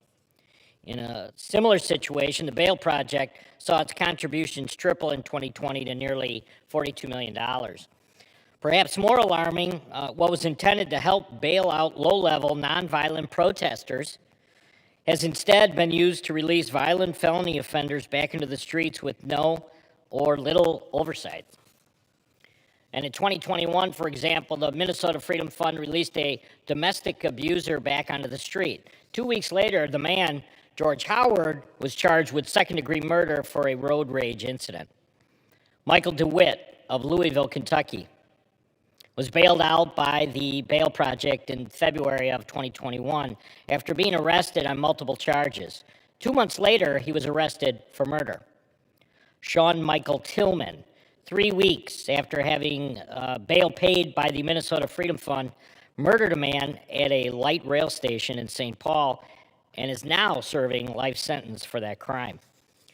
So, Mr. Speaker, the list kind of continues to go on. And according to an investigation conducted by CNN in Hennepin County, Minnesota, the Minnesota Freedom Fund has bailed out at least 65 defendants who were awaiting trial on felony charges involving violence, physical threats, or sex crimes. Similarly, in Indiana, of the roughly 1,000 defendants released on bail supplied by the Bail Project between 2019 and 2021, 24% had previously been charged with a crime of violence, and 35% were accused of felony charges and had a previous charge of at least one crime of violence. And because these funds are crowdsourced, there's no incentive for the defendants to show up for their court date. And guess what? Many of them don't. Again, according to the network CNN, nearly 42% of roughly 500 defendants bailed out by the Minnesota Freedom Fund later failed to appear at one or more court hearings between 2021 and 2022. Commercial bail companies, by comparison, had a failure to appear rate of only 22%. So it's working in the private sector. And during that same period, there are new numbers that demonstrate that this trend will continue.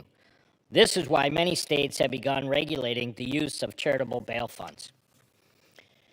Georgia, for example, limits the amount of cash bonds a charitable bail fund can pay in a given year. Indiana prohibits the use of charitable bail funds for posting bail for violent felony offenders. And unfortunately, state-by-state patchwork is now developing, and that will obviously not solve this problem. That's why we introduced the Keeping Violent Offenders Off the Streets Act. This bill makes a very small but important change to our criminal code to define bail bonds as an insurance product. That's it. Thereby subjecting it to the same federal background check and regulatory requirements as those of for-profit bail agencies under the Federal Comprehensive Crime Control Act of 1994. This change would also bring charitable bail funds under state insurance regulation, giving states the ability to better scrutinize the use of these funds. Mr. Speaker, let me be clear. This bill does not outlaw the use of charitable bail funds, nor does it regulate the posting of cash bail by family and friends of the accused. This bill merely says that if you are operating as a not-for-profit with the purpose of posting cash bail, you should be subjected to the same regulation and oversight requirements as those operating as a for-profit entity. This will bring needed oversight to organizations that for years have gone unregulated, while ensuring accountability of these funds by subjecting them to federal insurance fraud statutes if they misappropriate funds or misrepresent the use of these funds in any financial reports. I urge all members to vote yes on the bill. I thank you, and I reserve. Gentleman reserves. Gentleman from Maryland. Thank you very much, Mr. Speaker. I yield myself such time as I may consume. The gentleman from Maryland is recognized. I rise today in strong opposition to the Keeping Violent Offenders Off of Our Streets Act, which is a truly strange bill. The bill, first of all, refers to violent offenders, but it's unclear exactly why. It applies to all offenders. But in any event, it would redefine the business of insurance to include the posting of monetary bail, criminal bail bonds, and federal immigration bail bonds.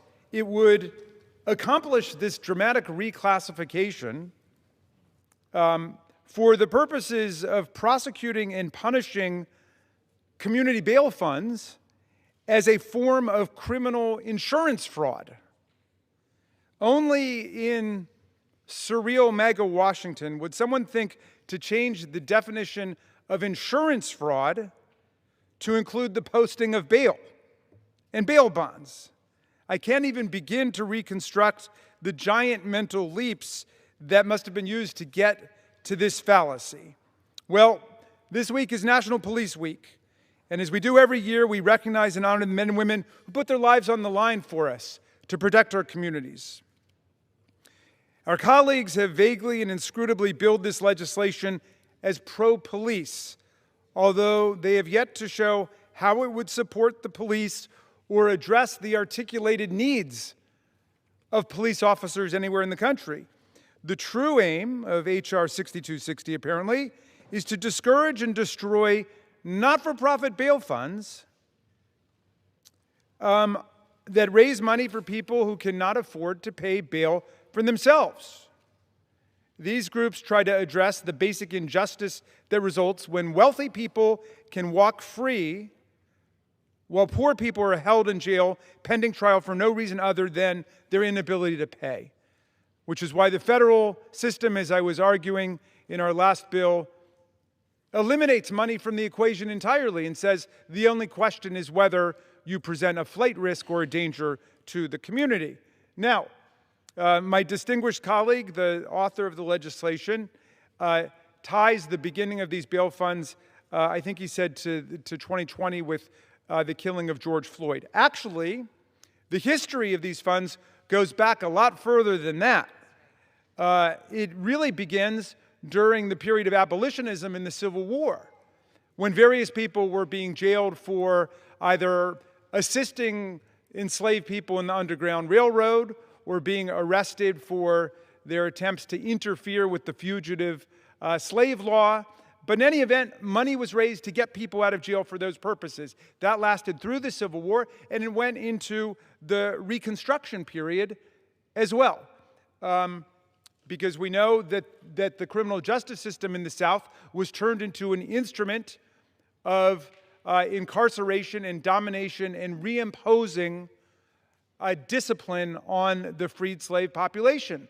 And so that's what they were using the criminal justice system for, and so people throughout the country were raising money to try to get people out of jail, to repurchase their hard-won freedom. But this process of communities raising money to pay bail has persisted all the way through the 20th century and into the 21st century. The ACLU did it. They created a bail fund for people swept up in the Palmer raids and the Red Scare and obscenity prosecutions, for people who couldn't afford to get themselves out of jail. It was critical to Reverend Martin Luther King and the SCLC and John Lewis and the Student Nonviolent Coordinating Committee. Bail money was raised to get people out of jail for often pretextual and fraudulent arrests and incarceration throughout the South.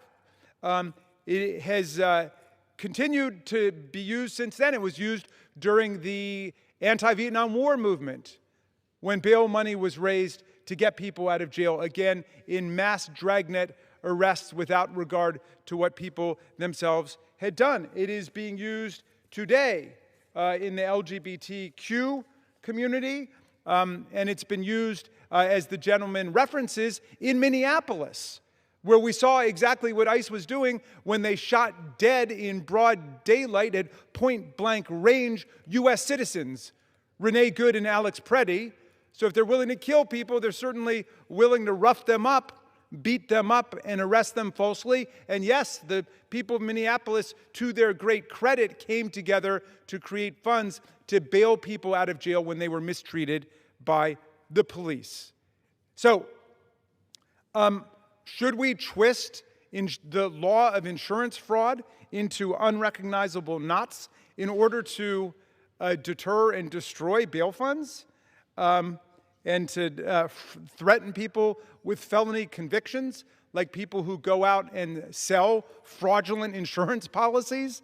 It's hard to see why we should do that. And by the way, it's not just those that you would put on the liberal or progressive side of civil movements in American history, because the exact same thing happens with anti-abortion protesters, with the pro-life movement. You better check with the pro-life movement before you vote for this legislation, because they could get swept up in it too. They've raised a lot of money for people who are willing to put themselves in the way of a women's reproductive clinic, a health clinic. They consider those killing places. Obviously, we have a profound disagreement about that. We believe that people have a constitutional right to their own health care, but in any event, set that aside. These people are sincerely motivated in what they're doing, and yes, they've raised money to bail people out of jail when they get arrested for blockading abortion clinics. Now, should we describe that as a form of insurance fraud so it can be regulated? And then if somebody misstates something on a form or on a bail statement, they don't properly record it or whatever, suddenly the whole Orwellian dragnet of the federal government can come down on them? And by the way, what's the federal interest in this anyway? I mean, that's very hard to see. The original law creating a federal crime around interstate insurance fraud was all based on the idea that the insurance has an interstate nexus because it's being sold across state lines. But the vast majority of protests take place in one town, in one city. Where is the interstate nexus that would even give us jurisdiction to adopt this dramatic expansion of the law governing insurance fraud? I would love the distinguished gentleman from Wisconsin to illuminate where is the interstate nexus or character that justifies this dramatic enlargement of law governing insurance fraud in the United States. So I understand that for some reason inscrutable to me, they want to target basically the federal system of bail during police week. I don't see what the connection is, but in any event, this is a step way too far. I was willing to go with the Attorney General report. Out of deference to my friends, we will support the Attorney General report so we can get a clearer picture of what's going on.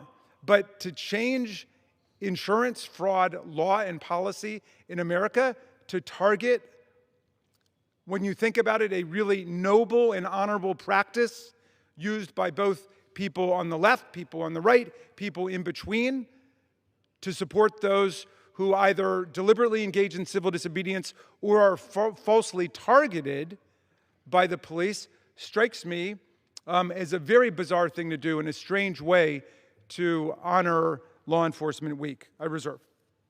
Gentleman reserves. Gentleman from Wisconsin. Thank you, Mr. Speaker. I'll just say a number of the issues that were raised by the ranking member are issues that I thought we addressed in the committee. I've talked to a number of members and some district attorneys, certainly prosecutors and public defenders.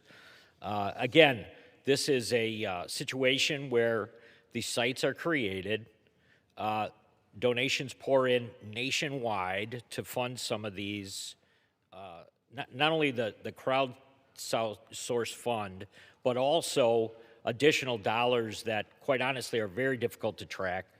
So we thought that this would be a simple solution to it. I think there's enough support for it, and we have no further speakers, and I would simply yield back. Gentleman reserve. Reserve. Gentleman reserves. Gentleman from Maryland is recognized. Thank you, Mr. Speaker. You know, another gigantic logical leap in this legislation just occurred to me, which is that our friends are blaming the bail funds for this or that person getting out of jail, okay?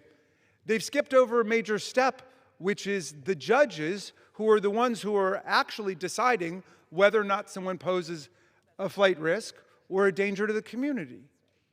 So if there's a judge who's not doing their job, they shouldn't be on the court. They just shouldn't be there.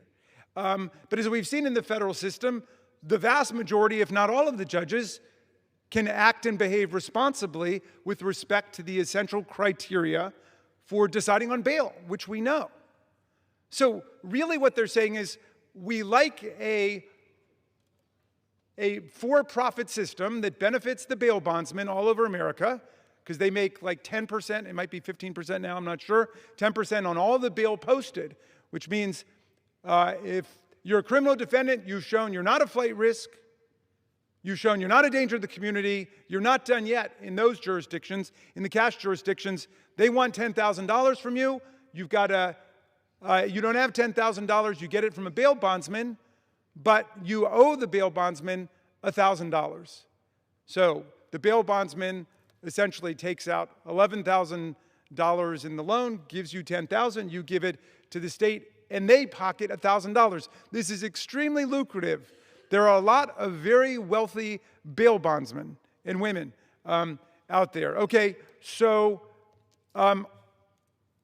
that means that it's the court that's responsible. It's not the people who raise the money, but now they want to say, well, it's only the rich people who should be able to make bail in the cash jurisdictions. Because if you're arrested, if you're a pro-life protester, and you do civil disobedience in an abortion clinic, that's your decision to make. I'm not going to say it's your First Amendment right. It's not exactly a right, although you've been written into the FACE Act for these purposes, but you decide to do it, you're willing to pay the consequences, but you don't have the money. It means your political supporters can't raise money for you. If you're participating in a peace protest or a civil rights protest, but you happen not to be rich enough to pay the bail yourself, you can't. They're trying to impede your ability to get money from other people by threatening these bail funds, which are a venerable part of American society, with insurance fraud charges. Well, that's amazing. All right, I'm going to yield a minute to my friend from California, Representative Lateefah Simon. Gentlewoman's recognized for 1 minute. Thank you, Mr. Speaker. And you're right, Ranking Member, this is a very, very strange bill. And you're absolutely right that it is judges that make the determination whether bail should be recorded in the record. It is the judge. But I want to make sure that we're really clear what is in the language of a bill. This bill directly targets faith institutions and nonprofit organizations that step in every single day to support families navigating a deeply unequal justice system across the country. A wide network of faith leaders every Sunday pass a hat to ensure that there is deep and formal due process for individuals facing prosecution. Under this legislation, those churches, those individuals would be subject to enforcement. You know, this bill changes how we think about the justice system in this country. It allows for people to return their children, keep their jobs, and prepare for their next day of court. That's what the bail process should be about. While I don't have much time left, if you would allow me, my mentor, Dr. Clarence Jones, the speechwriter for Dr. Martin Luther King, told me a story. I yield the gentlelady an additional minute. Told me a story that during the civil rights protests in the mid-1960s, hundreds of Black and white and Jewish young people sat at lunch counters throughout the South, understanding and knowing what they were up against, while the Klan burned cigarettes on their backs, spit in their faces, pushed them from behind, knocked them down. They left outside to hoses and dogs. Harry Belafonte and Dr. Clarence Jones, on the push from Dr. Martin Luther King, drove up to New York City and sat with donors and folks on the right side of justice to get bail, to bail those hundreds of children out Would we have rather they sit in jails in the Deep South than be beaten and killed? Think about what we're asking today for churches and charities to stop their mission to ensure that people in this country have the life and liberty and due process that they so deserve. I yield back. Gentlewoman yields. Gentleman from Maryland reserves. We reserve. Gentleman from Wisconsin. Mr. Speaker, I have no idea what the gentlelady is speaking about. This have no effect on any of the charitable situations that she just described. And as for judges, you know, I think if my colleagues wanted to debate kind of jurisdictions and prosecutors and judges setting weak bail policies, we can certainly have that discussion. I think that's a separate discussion than what would be appropriate for the bill before us. In fact, just this morning, Judiciary Committee held a hearing on Fairfax County Commonwealth attorney who seems to care far less about what crime a defendant may have committed than whether they are in the country illegally. Prosecutors apparently have a history of offering these sweetheart deals, which we're all very aware of. So you can go across the country, New York, California, Illinois, Maryland, doesn't matter. All these policies that restrict judges and prosecutors from imposing constraints on criminals is what we should be talking about. This all came about, and I got involved in it because of what happened in my own state and in my own district. When a judge released a known violent offender, and the individual proceeded to drive through the Waukesha Christmas parade and killed 6 innocent bystanders. The best thing we can do is try and check the system and make sure that it's working properly, and that's what this bill aims to do. I find it hard to believe that people donate to these funds knowing that funds will go specifically to bail out somebody who is a violent criminal. But quite honestly, that's another issue, I believe, is that people oftentimes are misled or don't even know what they're donating to actually fund at this point.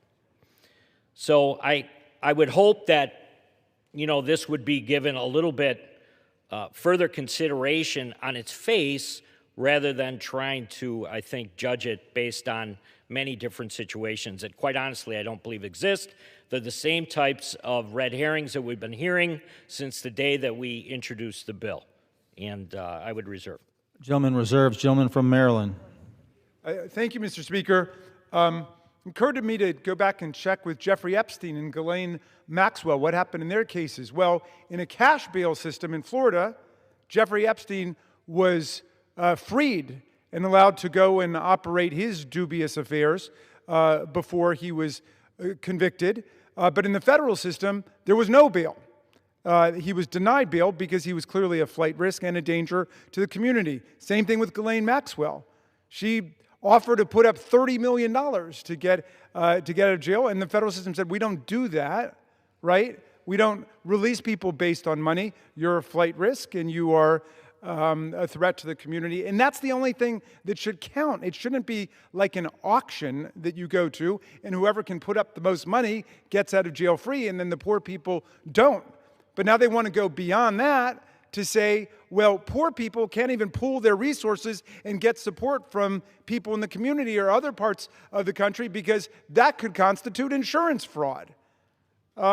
So that strikes me as ridiculous. I'm going to yield 1 minute to the very distinguished gentleman from Texas, Representative Menifee. Gentleman's recognized. Thank you to my colleague. I want to be very clear about what this bill is. This is part of a greater effort to ensure that we have cash bail systems throughout this country, which would keep rich people on the streets, even if they're violent criminals, and would have poor people locked behind bars because they don't have the money. Picture 2 people accused of the same low-level, nonviolent misdemeanor, come from the same background. A judge looks at both of them and says neither is a flight risk and neither is a threat of harm to the community. But the bail is set at $1,500, and because one person can pay the $1,500, they're back on the street. The other person in jail 6 months, maybe a year, they lose their apartment, they lose their job, they maybe even lose custody of their child. That's not justice. That's a tax on people who don't have spare cash. And I know this because we experienced this in Harris County. My home county, Harris County, asked the right question and found the answer. Judges started releasing people accused of nonviolent misdemeanors before trial. And you know what happened to crime? Absolutely nothing. Pre-trial release went up 30 points from 50% in 2015 to over 80% today.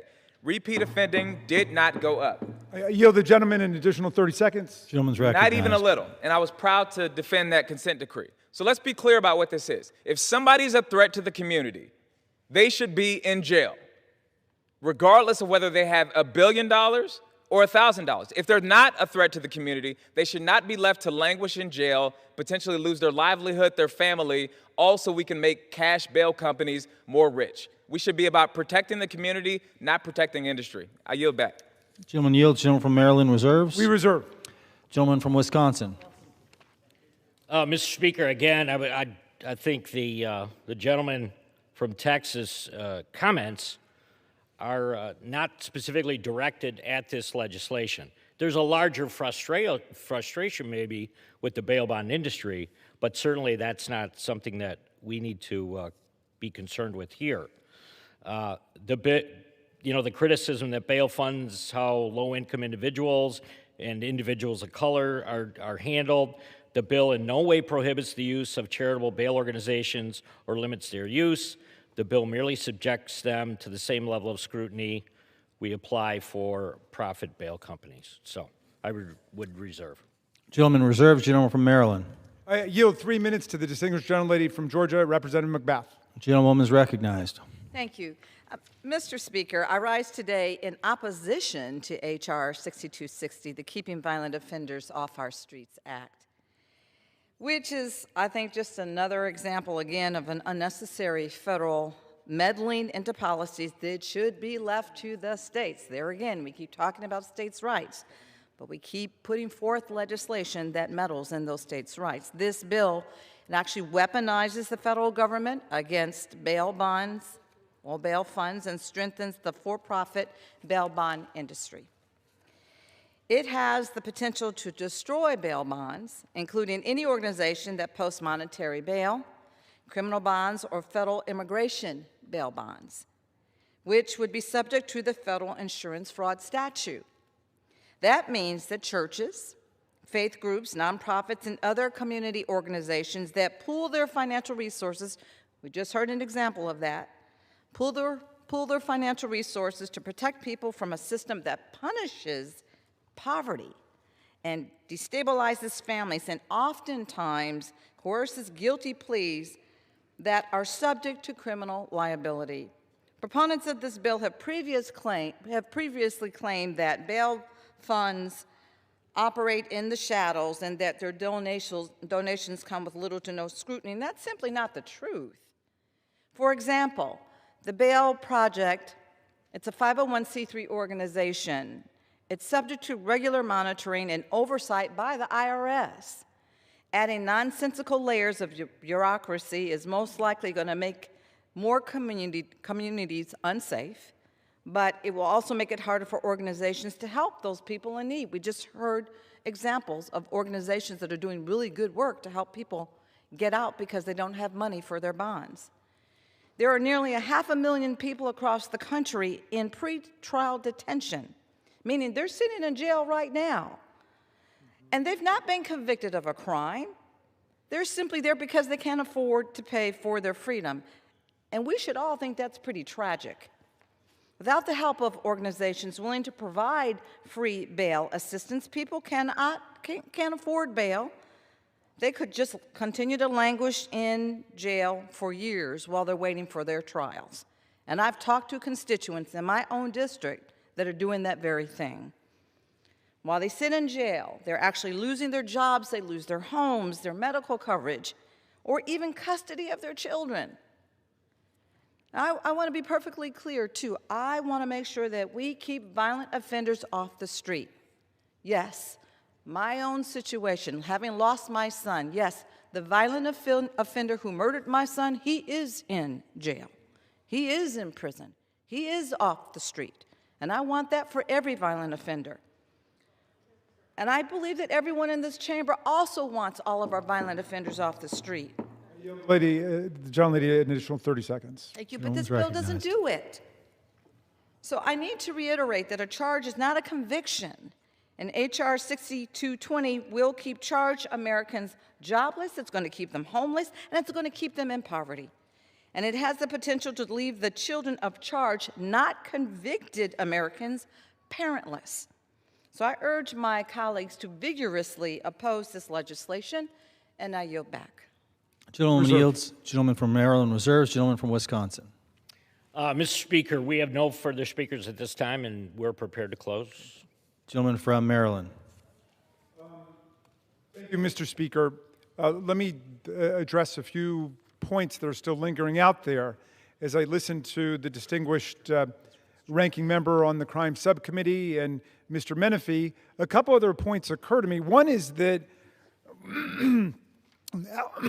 our same colleagues who want to crack down on the ability of people to associate and raise money for the purposes of providing bail for people who can't afford it are also the ones who basically want to blow the doors off the hinges when it comes to campaign finance. They believe in an absolute deregulation of money going into the political system. Yet when it comes to community groups, neighbors and people across the country in sympathy or solidarity with people who may be caught up in the criminal justice system through no fault of their own or through civil disobedience, you could say peace protesters, environmental protesters, pro-life protesters, they want to cut down on that form of association and that form of freedom of speech and assembly, which is protected by the First Amendment to the Constitution. Moreover, we don't even know what federal power is being purported to cover this exercise of federal jurisdiction, right? They're pasting this on to the law against interstate insurance fraud, which is a categorical extension of federal power when people engage in interstate insurance maneuvers and are defrauding somebody out of their money. Okay, fine. But now they want to apply that to money that is raised locally for the purposes, like in Minneapolis, of defending people who are arrested in an anti-ICE protest. For example, where is the federal interest? Is it the Commerce Clause? It's certainly not the First Amendment because it cuts directly against the First Amendment. I don't think it's Section 5 of the 14th Amendment. What is the asserted basis of our constitutional authority to criminalize as insurance fraud people raising money locally to support local protesters? I don't get that, and I reserve. Gentleman yields. Does the gentleman reserve? I reserve. Gentleman reserves. Gentleman from Wisconsin.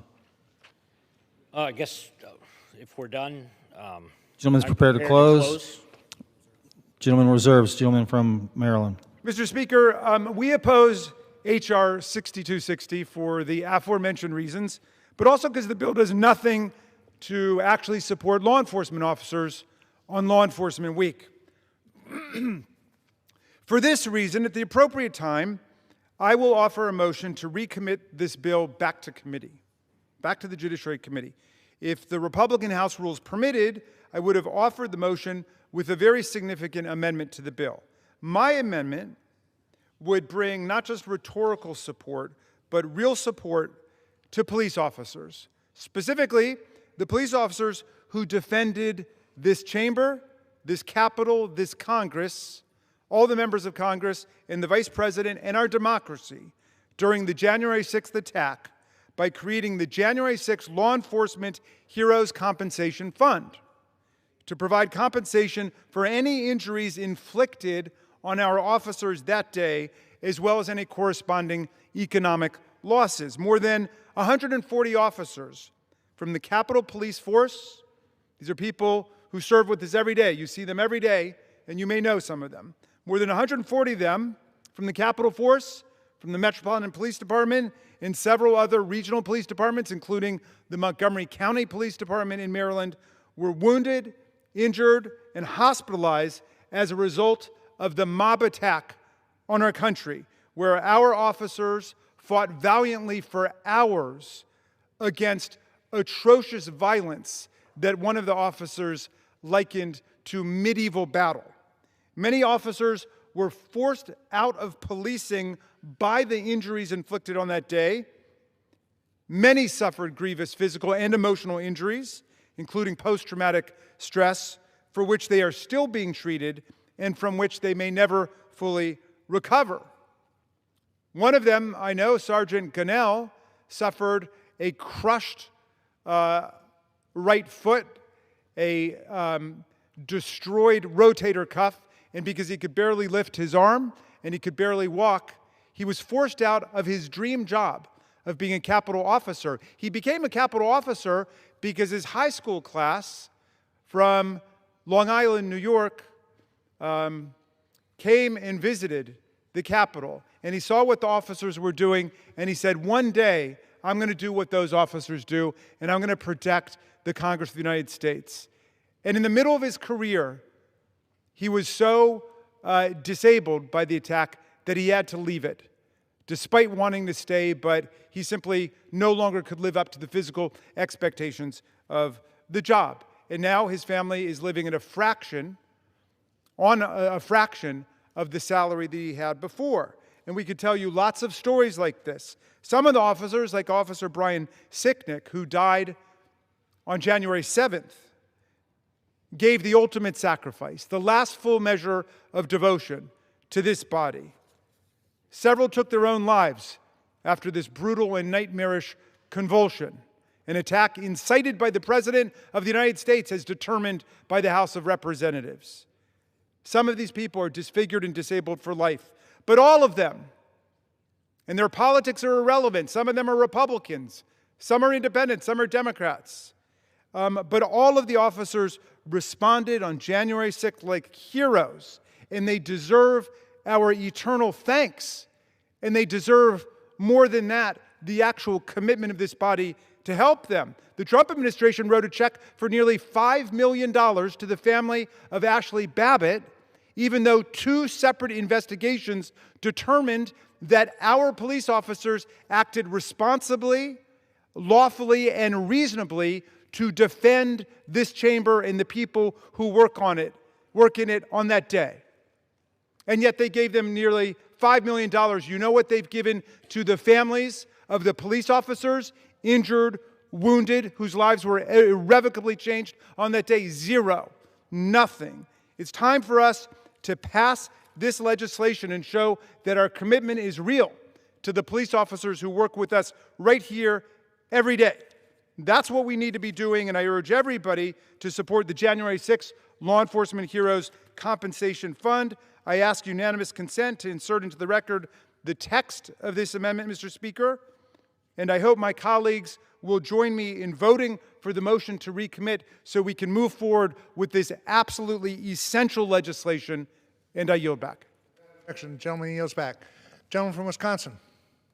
Mr. Speaker, this bill before us will ensure accountability for charitable bail funds that break the law. It's that simple. We're not trying to eliminate any crowdsourcing. We're just trying to make sure that there's some monitoring going on here. We know these funds have bailed out violent felony offenders in the past, and we have a responsibility over these organizations that claim a tax-exempt status to ensure funds are being spent appropriately. H.R. 6260 will allow states to enact licensing requirements for entities that post bail on behalf of defendants, which will bring needed scrutiny. I want to thank Chairman Jordan for his leadership on this issue and would again urge passage of H.R. 6260.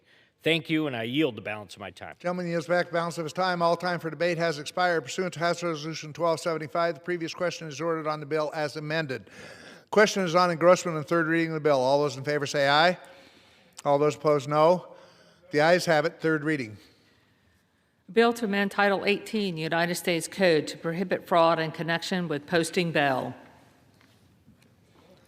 What purpose does the gentleman from Maryland seek recognition? I've got a motion to recommit at the desk, Mr. Speaker. Clerk will report the motion. Mr. Raskin of Maryland moves to recommit the bill H.R. 6260 to the Committee on the Judiciary. Pursuant to Clause 2B of Rule 19, the previous question is ordered on the motion to recommit. Question is on the motion. All those in favor say aye. Aye. All those opposed, no. In the opinion of the chair, the noes have it. The motion is not agreed to. Gentleman from Maryland. I'll ask for the yeas and the nays on that Yeas and nays are requested. Those favoring a vote by the yeas and nays will rise. Sufficient number having arisen. The yeas and nays are ordered pursuant to Clause 8 of Rule 20. Further proceedings on this question will be postponed.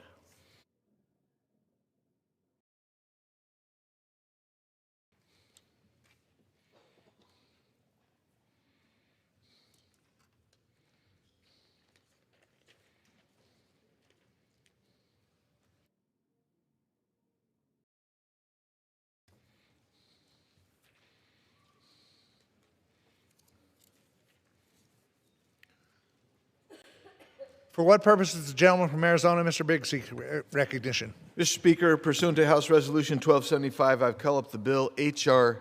8365 and asked for its immediate consideration in the House. Clerk will report the title of the bill.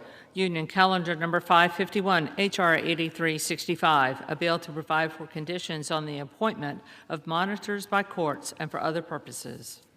Pursuant to House Resolution 1275, the amendment in the nature of a substitute recommended by the Committee on the Judiciary printed in the bill, modified by the amendment printed in Part A of House Report 119-648 is adopted, and the bill as amended is considered read.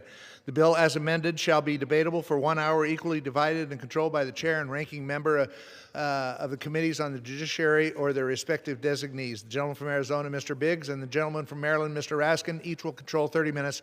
The chair recognizes the gentleman from Arizona.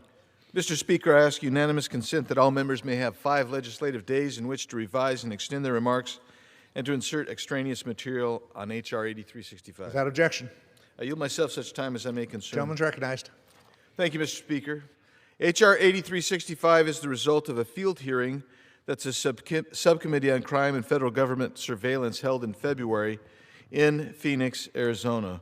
While that hearing focused on the special monitor in Maricopa County, it has implications for residents across the nation who also find their law enforcement agencies held hostages by a special monitor or consent decree. Since December 2013, the Maricopa County Sheriff's Office, MCSO, has been under federal judicial oversight following a DOJ intervention into the case of 2008 case Ortega Melendres versus Arpaio. In 2007, Latino motorists and passengers aided by the ACLU filed a lawsuit against the then Maricopa County Sheriff, Joe Arpaio. The lawsuit alleged that MCSO violated the 4th and 14th Amendments by engaging in a systematic practice of unconstitutional racial profiling, including stopping, detaining, and arresting Latino individuals during traffic stops and patrol operations based on race or perceived immigration status. Following a bench trial in December 2011, U.S. District Judge Murray Snow ruled in 2013 that MCSO had violated constitutional protections and imposed permanent injunctions that required MCSO to implement sweeping reforms to policies, training, operations, and internal investigations. Unlike a consent decree, which is a negotiated settlement agreed to by the parties, the court imposed these injunctions after findings of liability. DOJ consent decrees are typically entered into voluntarily by state or local governments to resolve a civil rights investigation without a trial, even though they can result in similarly extensive federal oversight and court-appointed monitoring. In January 2014, Judge Snow appointed federal court monitor Robert Warshaw to oversee MCSO's compliance with the court's permanent injunctions, including reforms intended to address racial discrimination during traffic stops and deficiencies in policy development and oversight. Following that, in July 2015, the court mandated additional remedial measures, including further policy revisions to further strengthen oversight mechanisms. The federal court monitoring was intended to last only until MCSO achieved full and effective compliance with the court's injunctions. Yet oversight has continued for more than a decade without a fixed end date. This extended judicial supervision has placed significant financial burdens on Maricopa County taxpayers, with costs reportedly reaching nearly $350 million. Most of these expenses include the administrative efforts needed to demonstrate compliance with court orders.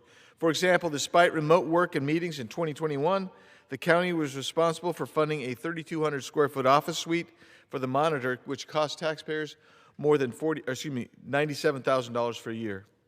This persistent federal judicial intervention has created operational challenges for MCSO, including difficulties in recruiting, retaining qualified deputies. All of these things, by the way, are consistent with monitoring that's going on in most of the country. The increased administrative workload and ongoing scrutiny have led to a decline in staff retention and discouraged potential recruits from pursuing careers within the department, which is ultimately impacting the office's ability to serve and protect the community, one of the largest counties in the country with over 5.5 million people. The federal court monitor typically issues quarterly reports tracking MCSO's compliance with the court-ordered reforms and provides the court with independent assessments of policy implementation. Over the course of more than 40 reports, MCSO's compliance rate increased from below 30% in 2014 to more than 94% or over 94% by 2025, which meets the standard that requires the agency to demonstrate adherence in more than 94% of instances under review. According to Warshaw, the MCSO's compliance framework has become, quote, self-sustaining and institutionalized, close quote. Warshaw also labeled the MCSO's compliance with policies, training, and supervisory review as solid, noting that the compliance measures were fully built into the agency's daily work, showing full independent accountability. And earlier this year, the Department of Justice, which originally intervened in this case in 2011, filed a brief supporting Maricopa County's request to end federal oversight, noting that the litigation has been successful in reforming the agency. And by the way, we're on the 4th sheriff elected since this original complaint was filed. The department argued that the extensive reforms imposed through the court-appointed monitoring regime have been successful in correcting the unconstitutional practices identified in the original case, which you'll recall was the racial profiling of Latino motorists. DOJ cited multiple recent monitor reports which document consistently high compliance rates, institutionalized policy adherence, effective training programs, and durable accountability mechanisms. The department indicated that continued federal supervision is no longer necessary to ensure constitutional policing supporting termination of the court-appointed monitoring regime. Maricopa County is not the only jurisdiction monitored by Robert Warshaw and his associates. Warshaw has been accused of taking exorbitant payments without producing results in monitoring law enforcement and agencies in New York, in California, in Michigan, and Louisiana. For example, Warshaw faced criticism for the duration, high cost, and evolving compliance benchmarks. In other words, he was moving the goalposts of federal oversight in Oakland, California. Despite reportedly spending little time in Oakland, Warshaw is paid currently more than $1 million annually by the city, a structure that incentivizes prolonging the monitorship, just like we see in Maricopa County. Compared to monitors who operate under narrowly defined mandates and fixed timelines, Warshaw's role continuously blurs the line between oversight and management. Questions about judgment and incentives also follow Warshaw from Niagara Falls, New York, for example. Together, the episodes in New York and various jurisdictions that have had Warshaw, the critics have cited this systemic pattern in which Warshaw's work unfolds with limited transparency. In fact, he won't even tell, when he bills Maricopa County, he won't tell him what he did, and the court won't make him. Minimal cost controls, little external check on the expansion or duration of his authority. And while I agreed with very little that former AG Merrick Garland did while in office, he actually had pretty good ideas with how to deal with these issues involving monitors. In April 2021, he asked then Associate Attorney General Vanita Gupta to conduct a 4-month review of how the Justice Department appoints and oversees federal monitors and settlement agreements and consent decrees. In August of 2021, Associate AG Gupta responded with 19 recommendations stemming from 5 core principles. The principles include minimizing costs and conflict of interest, ensuring monitors' accountability, compliance assessment, community engagement, and efficient reform. A notable reform included in the memorandum was opposing term limits for federal monitors. The significance of these recommendations set clear expectations for time-limited oversight, ensuring that federal monitorships are not indefinite. And Mr. Chairman, I want everyone to realize that this applies to monitorships, not just in Maricopa County, not just in Niagara Falls, New York, not just in Oakland, California, or Baltimore, Maryland, where Warsaw was a monitor, or any place involving Warsaw. It was so spread out, the concern was so great that former Attorney General Merrick Garland asked for the study because even he understood the monitorships have been abused. And so with that, Mr. Chairman, I will reserve. Gentleman reserves. Gentleman from Maryland. Thank you, Mr. Speaker. I yield myself such time as it may consume. Gentleman's recognized. So federal monitorships are a critical tool for federal courts and federal judges. Monitors ensure compliance with court orders, with settlement agreements, and consent decrees, all to remedy entrenched systemic violations of federal law in matters of school desegregation, prison conditions, civil rights, policing, detention, disability rights in education, the environment, and antitrust law. This bill appears to have been written as part of an attempt to undermine federal monitorships, but indeed focused on one very special monitorship in particular. The bill targets the ongoing federal monitorship of the Maricopa County Sheriff's Office in Arizona, which the gentleman just discussed, was put into place after a federal judge determined that the office, under the notorious tenure of Sheriff Joe Arpaio, had displayed a pattern and practice of using race and ethnicity rather than objective evidence of criminality to target people for criminal investigation and detention, and for a profusion of illegal stops and seizures and frisks in violation of fundamental rights protected by the U.S. Constitution. One expert called it the worst pattern of racial profiling by a law enforcement agency in the history of the United States. Following this ruling, the federal district judge placed the Maricopa County Sheriff's Office under supervision by a court-appointed monitor to ensure it would take the steps necessary to correct its structural violations of the law and violations of the rights of the people. For years after the initial court order, Sheriff Arpaio proudly and gleefully violated a succession of court orders, refusing to end his office's practice of rampant, unlawful racial and ethnic profiling, which eventually led federal judges to find him in civil contempt, in criminal contempt, and then finally in need of a presidential pardon, which of course he got from the King of Pardons when he took the White House. Now, as a result of all this defiance and contempt, the court had to issue subsequent orders each time to more specifically articulate and delineate the steps the sheriff's office needed to take to come into compliance with the law. So recently, our colleagues held a field hearing in Phoenix, the gentleman's hometown, where they took issue with the fact that the sheriff's office is still under a federal monitorship more than 10 years later in his home state. They did not take issue with the fact that the office has gone for more than 10 years without fully and meaningfully complying with the court order. The monitor is in place only because the sheriff's office has failed to remedy its egregious and systemic violations of the law, despite multiple court orders directing them to do so. More than a decade later, and even under a new sheriff, data reveals that racial disparities in the sheriff's office arrest rates persist to this day. Now, we're open to having a serious nationwide policy discussion about ways to strengthen and improve the federal monitorship process. We're always up for that.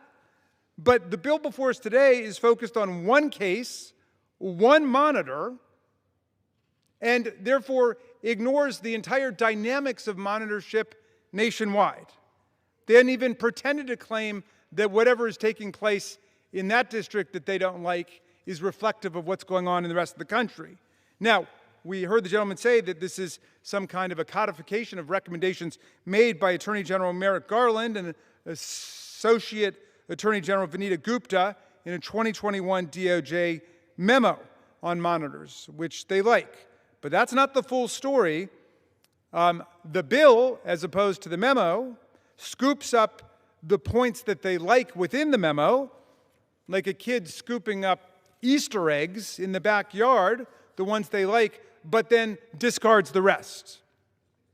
The bill includes some of the recommendations, changes the others, and just simply excludes others. Critically, Attorney General Garland said that at the end of a 5-year period, there should be an analysis of how well the monitorship is going. Should it be terminated or should it be continued based on the facts? Well, the gentleman's bill takes that 5-year number but says we're just going to cut it off after 5 years. We're not going to do an analysis of it. We're not going to assess the situation. We're not going to see whether the monitor is needed to go forward. We're just going to take the 5-year number and say it's over. So that person's gone. And if you need a new one, bring somebody else in. All of that institutional knowledge, everything they understand is out the window. Now, I understand that would accomplish the gentleman's objective, which is they want to terminate the monitor out in Maricopa County. They don't like that monitor. All right? That's really not how we should be legislating Department of Justice policy for the entire country. Far from making this a more efficient process, the various requirements put in would delay, prolong, and confuse, as a new monitor and a new judge would have to attempt to get up to speed on the complicated history of the case and the progress completed by the party prior to this new abrupt appointment. They would have to review years' worth of briefs, orders, reports, motions, replies, pleadings, and so on. Together, these provisions could incentivize a reluctant party simply to run out the clock until a more indulgent monitor and judge are appointed to the case.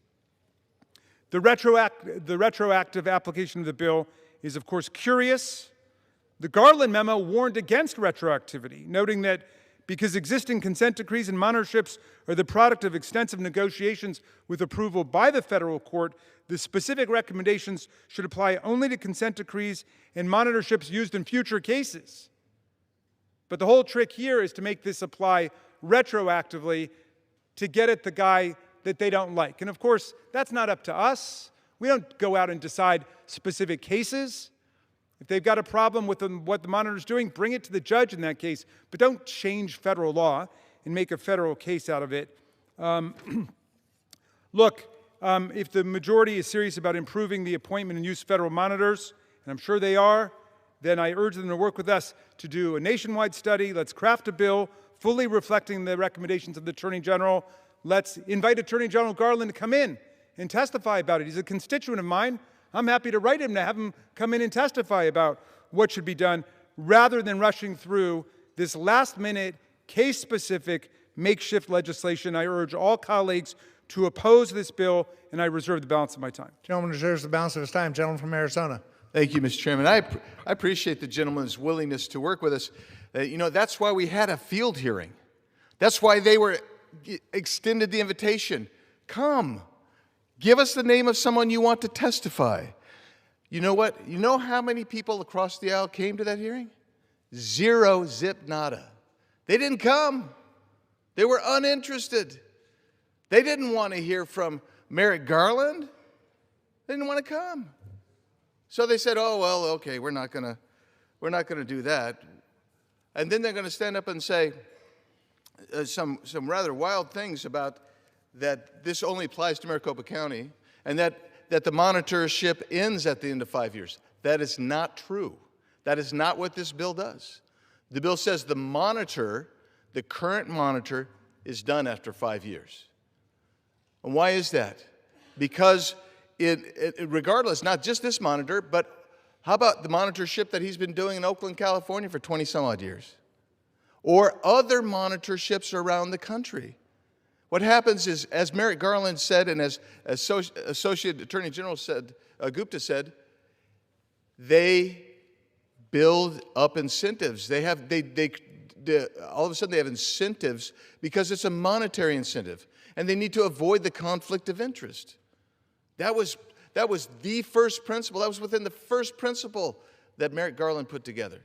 Avoid the conflict of interest. But guess what?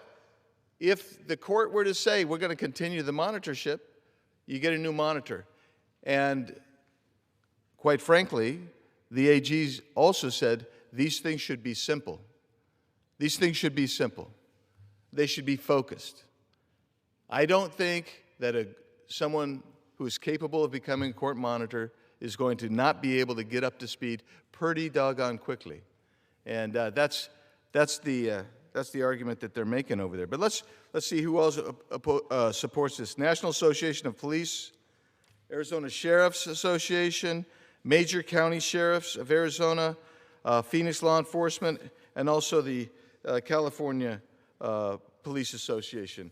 They all support this because they all their department's taken over. How about this one? I think this is a kick in the pants. They basically roll. The monitor rolls this. This is the fourth sheriff. The DOJ has said, hey, they're in a substantial compliance. And guess what? This monitor is taken to micromanaging. Even the uniforms, the stripes for officers, where they, oh no, you can't put them up here. You want them down on the front part of the sleeve. That's what the Maricopa County monitor's done, but that's not unique to Maricopa County. The monitors get in and they micromanage even the most absurd things that have nothing to do with the issue that brought this forward, which was this, is the racial profiling in traffic stops. And the monitor himself has said in his reports, they're in substantial compliance. There is no statistical significance in any difference between any racial demographic in Arizona. But the monitorship has a monetary incentive. And that's what you're seeing, and that's why you see these monitorships run amok around the country. So with that, Mr. Chairman, I'll reserve. Gentleman reserves. The gentleman from Maryland is recognized.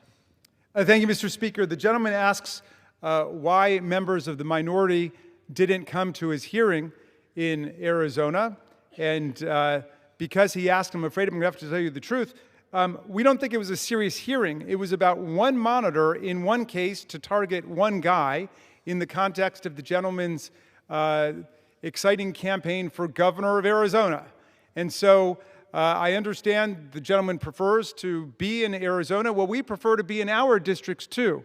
I will happily leave my district for a serious substantive hearing, but I'm not going to be part of a witch hunt or attack against one particular monitor.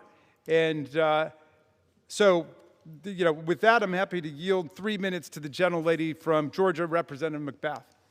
Gentlelady is recognized. Thank you. Thank you, Mr. Speaker. And I do rise today in opposition to H.R. 8365, the Monitor Accountability Act. This bill addresses the work of federal monitors who are appointed by a court to oversee the progress a state or a unit of local government is making after violating federal law. Often monitors are put in place after there's a finding of serious misconduct, including violations of constitutional rights or actions that jeopardizes people's public health, safety, and well-being. For example, last January, the Department of Justice in Fulton County in Georgia, which I represent, they entered into an agreement that included the appointment of a monitor to oversee changes to address what we have found to be very dangerous, unhealthy, and unconstitutional conditions at our Fulton County Jail. So this bill proposes restrictions on monitors, which ultimately could result in consequences that really actually don't serve the public interest. By requiring unnecessary turnover of both the federal monitors and the judges overseeing these cases, this bill would waste our time and the hard-earned taxpayer dollars, instead of actually focusing monitors and the local officials to actually kind of come together and truly work to solve the problem and find some solutions. The stakes are awfully, incredibly high in these kinds of cases. A delay could leave more people incarcerated, in unconstitutionally dangerous conditions. A delay could also force employees, like the prison guards, to continue to work in very, very dangerous conditions that make it impossible for them to actually do their jobs effectively and safely. And I've had the chance to work with the newly appointed director of the Board of Prisons, hearing about what is happening all over the nation. And so I, too, am very concerned about making sure that our employees are working in safer environments within these institutions. But ultimately, this legislation could result in more waste and more time and more delays while worsening the public services that are meant to be improved under the watchful eye of our federal monitors. So I stand to say that I, too, as the ranking member of the Crime Subcommittee, I oppose H.R. 8365, and I will be urging all of my colleagues on judiciary to do the same. And I yield. We reserve. The gentleman reserves. The gentleman from Arizona is recognized. Thank you. The Merrick Garland's memo says this: principle, monitorships should be designed to minimize the cost to jurisdictions. The one in Maricopa County is $350 million. The one in Oakland is who knows how many millions of dollars. And to avoid any appearance of a conflict of interest, and goes on to be a little bit more specific. Monitorship must nonetheless be designed and administered with awareness that every dollar spent on monitorship is a dollar that cannot be spent on other policy priorities. In other words, don't divert the taxpayers' money so they can't fulfill all of their responsibilities. Here's another quote. Monitorships should be designed to avoid even the appearance that a monitor is primarily motivated by profit. We have a monitor in Maricopa County, for instance, gets $3 million a year on average over the term of his monitorship. And seems to be moving the goalposts, just like he did in Oakland. These seem to be saying, hey, maybe he does have a profit motivation.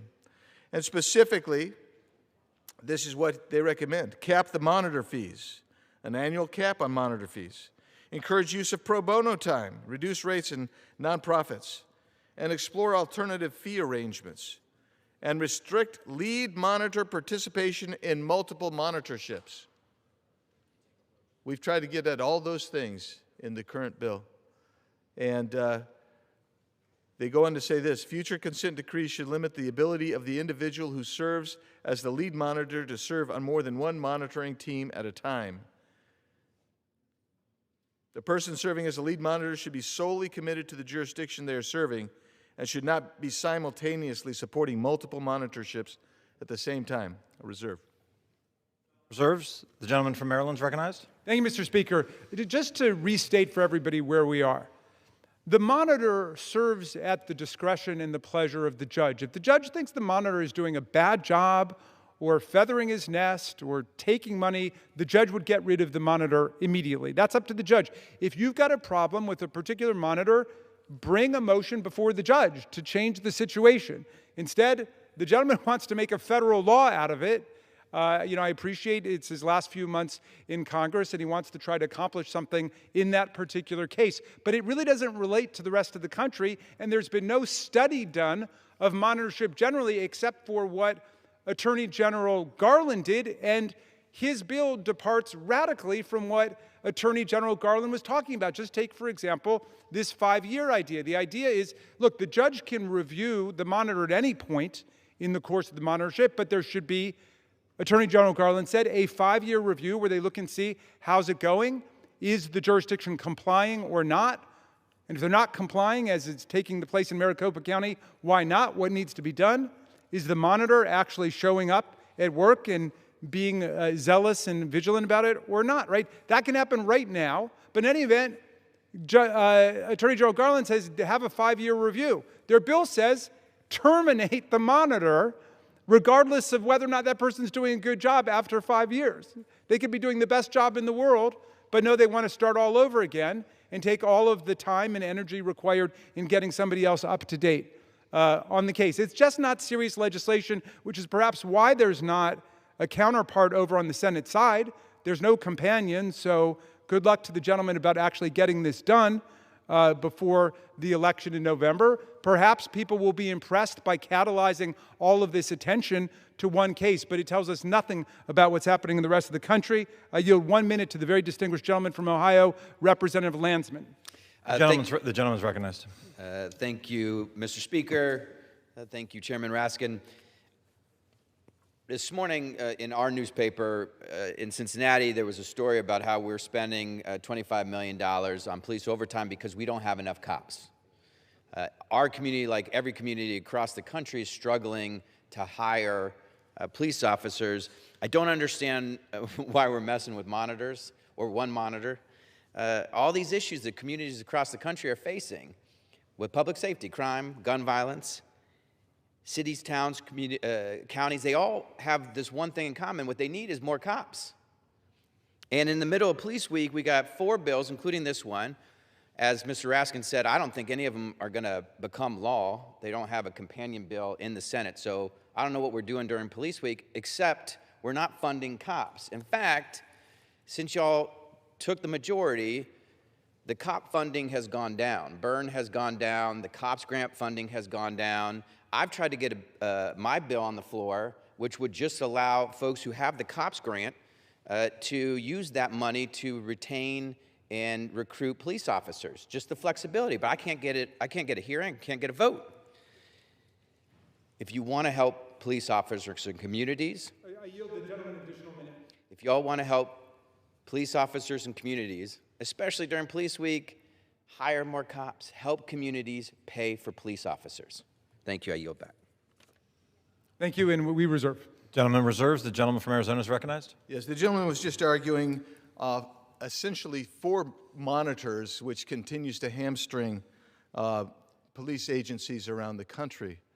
And I guess he wasn't here when I started reading off how agencies around the country support this bill because they're impacted negatively by rogue monitors. And I'll just go back to my colleagues saying, hey, nobody came. Nobody went to Phoenix because we thought this was an unserious endeavor. You could have come. You could have tried to make it serious by bringing your witness. The witness you said you'd like to have come in now. You could have brought that witness in then, chose not to. I think maybe the unseriousness is on your side, not taking this issue serious, because it does impact the entire country. And we know it does, because why? Because former Attorney General Merrick Garland said, hey, I am so concerned about it, I'm going to commission somebody to spend several months to research this and give us some recommendations. And my bill's attempting to implement those recommendations and encourage their support of it. Reserve.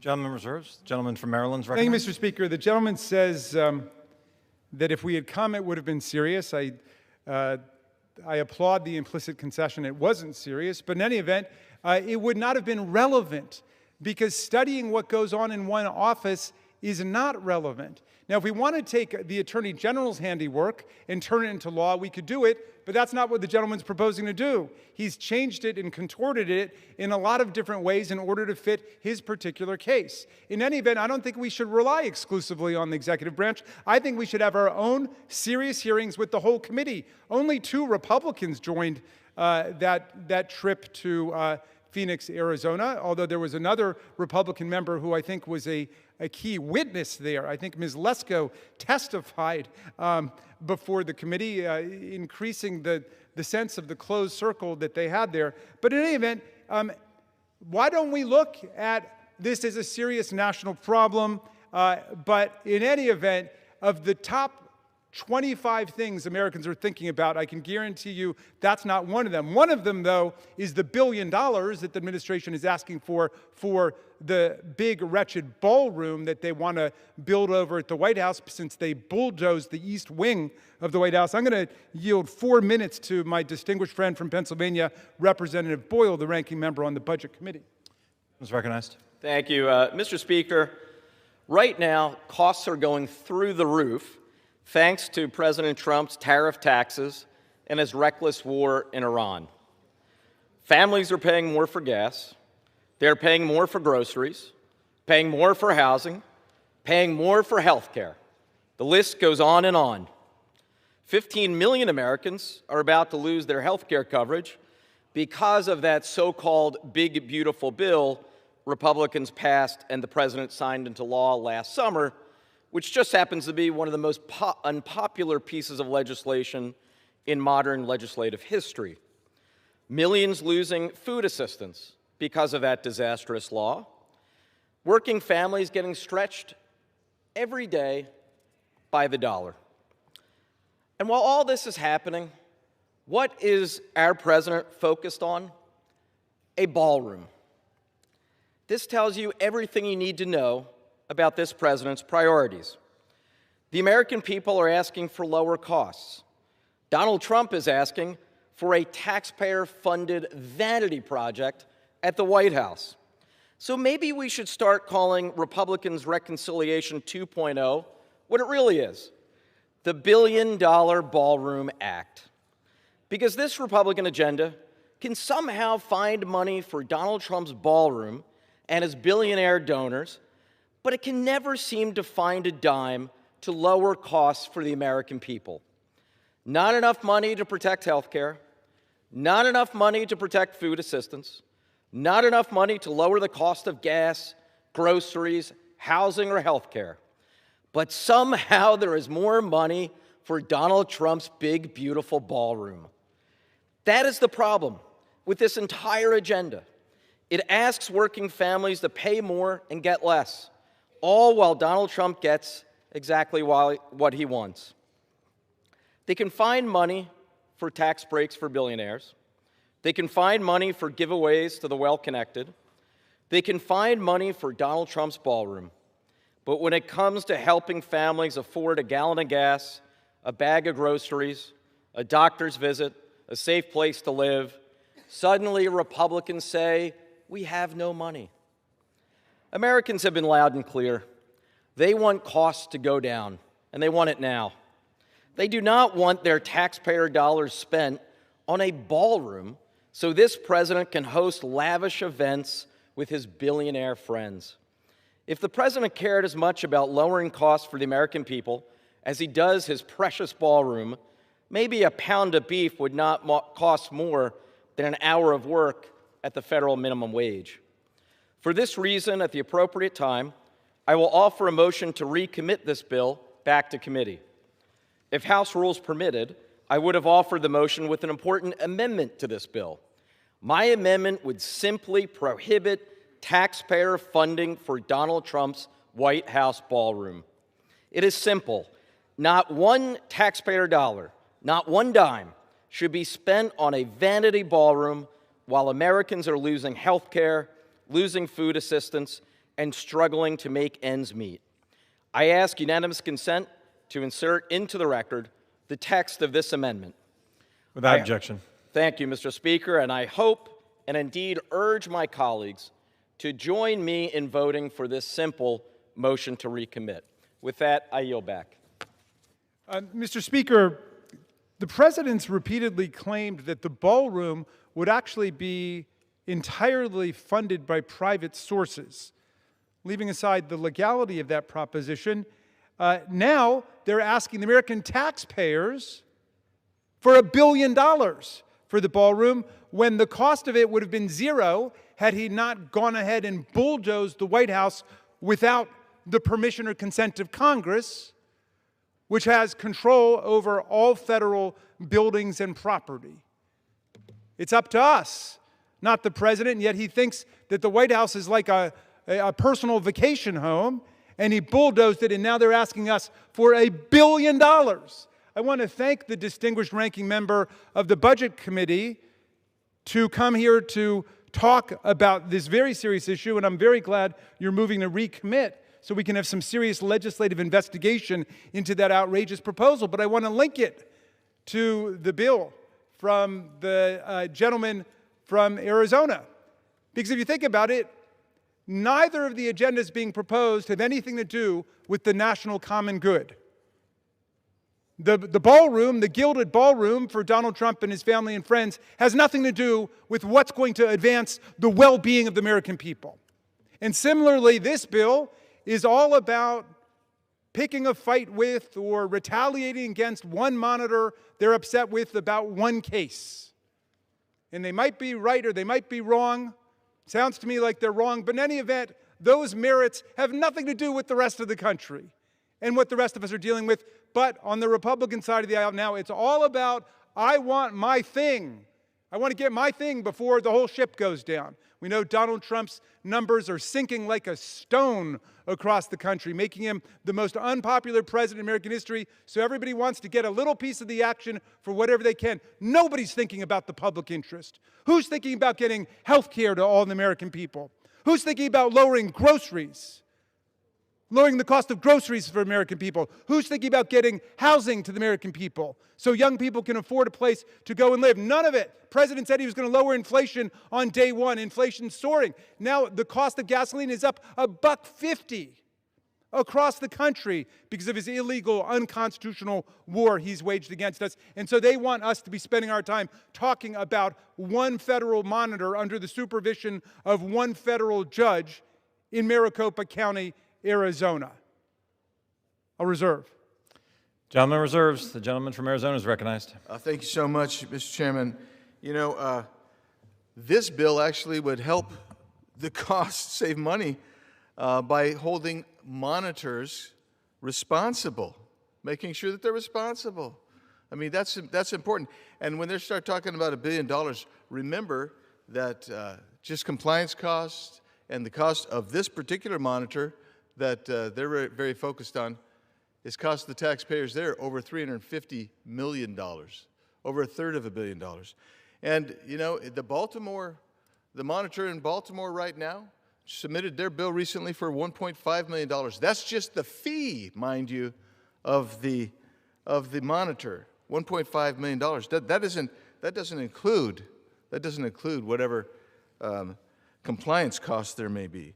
So the second principle that came out of Attorney General Merrick Garland's position was this: consent decrees involve state and local entities. Monitors hold a position of public trust, not only as agents of the court, but as drivers of significant change in public institutions that are central to the communities that they serve, and thus they must be structured to ensure that monitors are accountable for their work.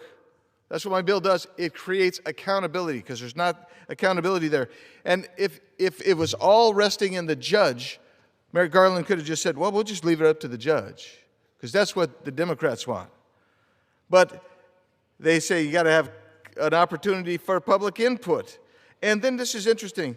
Consent decrees should include term limits for monitors that could be renewed, but they should have term limits. And what should those term limits be? They need to be reviewed after 2 to 3 years to determine whether they are performing properly, are cost effective, and providing technical assistance. That's what the memo said.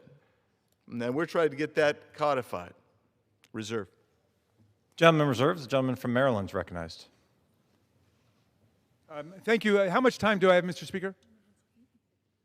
Gentleman has 8 minutes remaining. Thank you kindly. Look, if the gentleman really wants to save the taxpayers money, why not encourage the Maricopa County Sheriff's Department actually to implement the reforms that have been required by the court for more than a decade, and finally redeem itself from the shameful legacy of entrenched racial and ethnic discrimination conducted by Sheriff Joe Arpaio? I've not heard one word in utterance of criticism of Sheriff Arpaio by the distinguished gentleman from Arizona. Is he here to say that Sheriff Arpaio did nothing wrong? All of those court judgments are wrong? The court orders are wrong? There never should have been a monitor in the first place? Or is he saying, oh, well, yes, he made some egregious systemic structural errors, but actually the process was completed, everything is fine now, but the monitor doesn't see it and the court doesn't see it. In any event, why are we litigating this case from Phoenix, Arizona? That just makes no sense. Congress is not allowed to adjudicate cases. We govern in the interest of the whole country. The gentleman keeps going back to the Attorney General's statement. This is the first time I ever heard him refer in any kind of positive way to Attorney General Merrick Garland. Great, terrific. Does Attorney General Garland support this legislation? Because he hasn't mentioned it to me. I haven't heard anything from him about it. Did the Deputy Attorney General who worked on their report endorse this legislation? I hadn't heard anything about it. Ms. Gupta didn't get in touch with me. Did they go and testify out in Arizona, or did they just want to use that as a fig leaf for this effort to go and get this monitor that they don't like? Come on, that's not serious legislative policy. That's kind of like a drive-by hit on Congress on your way out. Like, oh yeah, I'm going to go after this one guy. We can't govern on that basis. How come there's no U.S. Senator who's introducing this legislation targeted at Maricopa County? So if it's all about that one case, why don't we tell the people we know there, and I don't know anybody there, but why don't we tell the people we know there to comply with the law? I think that the average is around 5 years for a court monitor. Some of them have gone 15 or 20 when you have a real case of obstructionism, defiance, and intransigence. This one has gone on for more than a decade, which doesn't speak well for what's happening in that office. But in any event, most of the monitors are gone within several years because compliance is accomplished. The gentleman doesn't seem to recognize the whole purpose of having a monitor is to see that the government will comply with the Constitution, the Bill of Rights, and the rights of the people. That's what's at stake here. And so are we going to just stampede in there and squash one monitor at the behest of one congressman in one hearing taking place in one city without any serious legislative analysis of what's going on? I doubt very seriously the House of Representatives will do that. I know the Senate will not do that. So this seems to me to be a completely hopeless exercise in vain and a complete distraction from the real issues of the country, like the illegal unconstitutional war Donald Trump has unleashed in the world, costing us more than $1 billion a day, like the $1 billion they want for us now for the gilded ballroom of his dreams and visions, like the ruinous effects of their illegal unconstitutional tariffs on American businesses, small businesses, and consumers across the country, their continuing cover-up of the Epstein files, and their refusal to deal seriously with that situation. So they want us to talk about Maricopa County. No thanks, Mr. Speaker. No, I'm not interested in that. I don't think there's going to be anybody voting for this silly legislation, and I yield back. The gentleman yields back. The gentleman from Arizona is recognized. How much time do I have, sir? Gentleman has 13 and a quarter minutes remaining. All right, thank you. So the gentleman thinks this is a silly effort, and he doesn't know if Merrick Garland or Associate Attorney General Gupta support it. Did he care enough to call him? Did he ask him? One wonders. I mean, you're up there saying, oh, they didn't call me. That's what he said. They didn't call him. But here's the deal. In the pleadings in the case, the record shows that MCSO has implemented the key reforms required by the court orders, including policies, training, supervision, data collection and analysis, and accountability systems related to bias-free policing and traffic enforcement. That's in the pleadings in the court.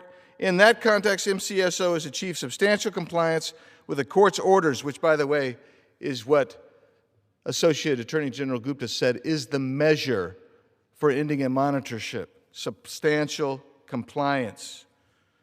So let's talk about the bill. I mean, the reality is, this is not just for Maricopa County. There are monitors throughout this country. So let's just go through the bill a little bit. They didn't want to do that because they want to talk about all kinds of things tangential to this, because when you read the bill, you realize it's not about Maricopa County. It's about monitors. It's about monitors and making sure that they have guideposts and guidelines. Fees. They may not assess a fee in excess of such maximum rules as the administrator may establish.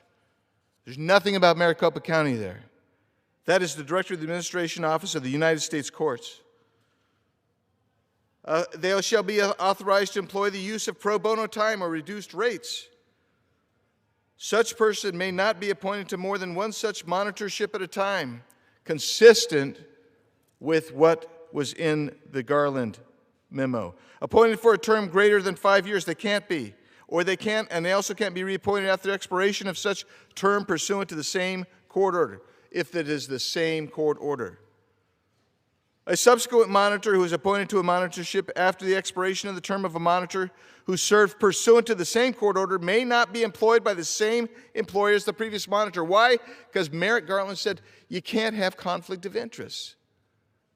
And you also cannot basically have someone without a term limit, because that puts somebody there with a financial incentive to keep the monitorship going regardless of compliance. Termination. In the case that a court or party or monitor seeks to revise a monitorship imposed by court order, the court conducts a hearing. The court may only revise a requirement of a monitorship with respect to which the subject of the monitorship has not attained substantial and sustained compliance. Well, I just read to you. They have. The monitor found that in Arizona. But you have, this applies nationwide. On the date that is 6 years after the court order, the case gets transferred from one judge to another. Accounting. And on an annual basis, a monitor shall submit to the court imposing the monitorship an accounting, including information on the services provided. Why don't they want that? I wonder why they don't want that amongst all the monitors around the country. Why don't you want them to provide an accounting? Right now, we have places in this country where the monitor just simply gives a bill to the county and says, for services rendered, $200,000 this month. It does become retroactive. It is the sense of Congress that monitoring is a public service, and monitorship should be structured to encourage the use of pro bono time or reduced rates. That's the simplicity of this bill. It gets at the heart and the nub of the Garland memo. This doesn't focus on one monitor. It doesn't focus on one location. It says every monitorship will be subject to this. It doesn't say monitorships are bad or unconstitutional. It says they have to be performing without conflict of interest and without incentives to make sure that they keep going, because they want compliance. We need them to ensure compliance, not to make sure that they're lining their own pockets, that it doesn't become a grift, that you don't get $30 million over 10 years coming in as your fee when you're also monitoring multiple jurisdictions. That's what's at the heart of the Gupta memo. And that's what's at the heart of this bill. And contrary to what my colleague says, it is not unusual not to have a bill with a senator sponsor. Not every bill has a senator sponsor, which is not required. I would suggest to you that this bill gets to the very heart of making sure that a monitorship does not become abusive and overbearing and negate what they're supposed to be doing, which is to make sure that there's compliance with a court order to make sure that we have a constitutional performance. And that's what is said in Maricopa County, but it applies nationwide. Nothing in the bill limits this to one county. It applies nationwide. And so, with that, Mr. Chairman, I will encourage everyone to support this bill and yield back. All time for debate has expired. Pursuant to House Resolution 1275, the previous question is ordered on the bill as amended. The question is on engrossment and third reading of the bill. Those in favor say aye. Those opposed, no. The ayes have it. Third reading. A bill to provide for conditions on the appointment of monitors by courts and for other purposes. For what purpose does the gentleman from Pennsylvania seek recognition? Mr. Speaker, I have a motion to recommit at the desk. The clerk will report the motion. Mr. Boyle of Pennsylvania moves to recommit the bill H.R. 8365 to the Committee on the Judiciary.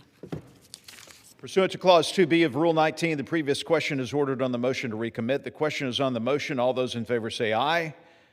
Those opposed, no. The noes have it. The motion Mr. Speaker, I ask for the yeas and nays. not agreed to. The yeas and nays are requested. Those favoring a vote by the yeas and nays will rise. A sufficient number having risen, the yeas and nays are ordered. Pursuant to Clause 8 of Rule 20, further proceedings on this question will be postponed.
For what purpose does the gentleman from Texas seek recognition?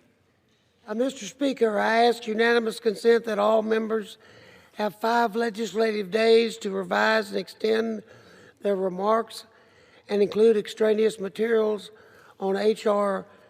8469, and that it may include tubular material on the same. Without objection. Tabular.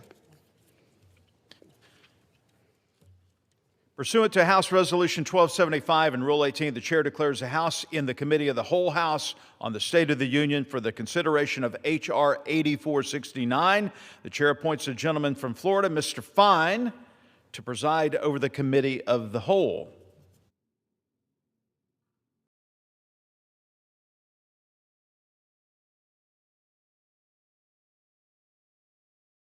The House is in the Committee of the Whole House on the State of the Union for the consideration of H.R. 8469, which the clerk will report by title. A bill making appropriations for military construction, the Department of Veterans Affairs, and related agencies for the fiscal year ending September 30th, 2027, and for other purposes. Pursuant to the rule, the bill is considered read the first time. General debate shall be confined to the bill and shall not exceed 1 hour, equally divided and controlled by the chair and ranking minority member of the Committee on Appropriations or their respective designees. The gentleman from Texas, Mr. Carter, and the gentlewoman from Florida, Ms. Wasserman Schultz, each will control 30 minutes. The chair recognizes the gentleman from Texas. Mr. Chairman, I yield myself such time as I may consume. You're recognized. I am honored to present the FY27 Military Construction, Veterans Affairs, and related agencies appropriation bill to the House today. This bill supports our troops, their families, and our nation's veterans. I want to thank the Appropriations Committee Chairman, Mr. Cole, for his leadership in advancing this bill through the committee. And I want to recognize and thank the ranking member for the full committee, Ms. DeLauro, and ranking member for the subcommittee, Ms. Wasserman Schultz, for their partnership in bringing us to this point. I especially value my working relationship with Ms. Wasserman Schultz. We have worked together on this bill for some time, and while we may not agree on everything, we certainly agree on the importance of caring for those who sacrifice so much for our country. This bill is not perfect, and the compromises were made on both sides. Even so, the legislation before us today received a unanimous support in the committee. I greatly appreciate the bipartisan effort of everyone involved. Those that demonstrate that bipartisanship is not only possible, it can lead to meaningful success, legislative success. No matter how our ideological differences, we can all agree that the importance of supporting our troops, their families, and the nation's veterans is very important. For fiscal year 2027, the Military Construction, Veterans Affairs, and Related Agency Bill provides discretionary allocation of $157 billion. I would like to briefly highlight several key priorities included in the legislation. It fully funds veterans' health care. It provides an advance appropriation for the Toxic Exposure Fund. It includes $900 million for medical and prosthetic research.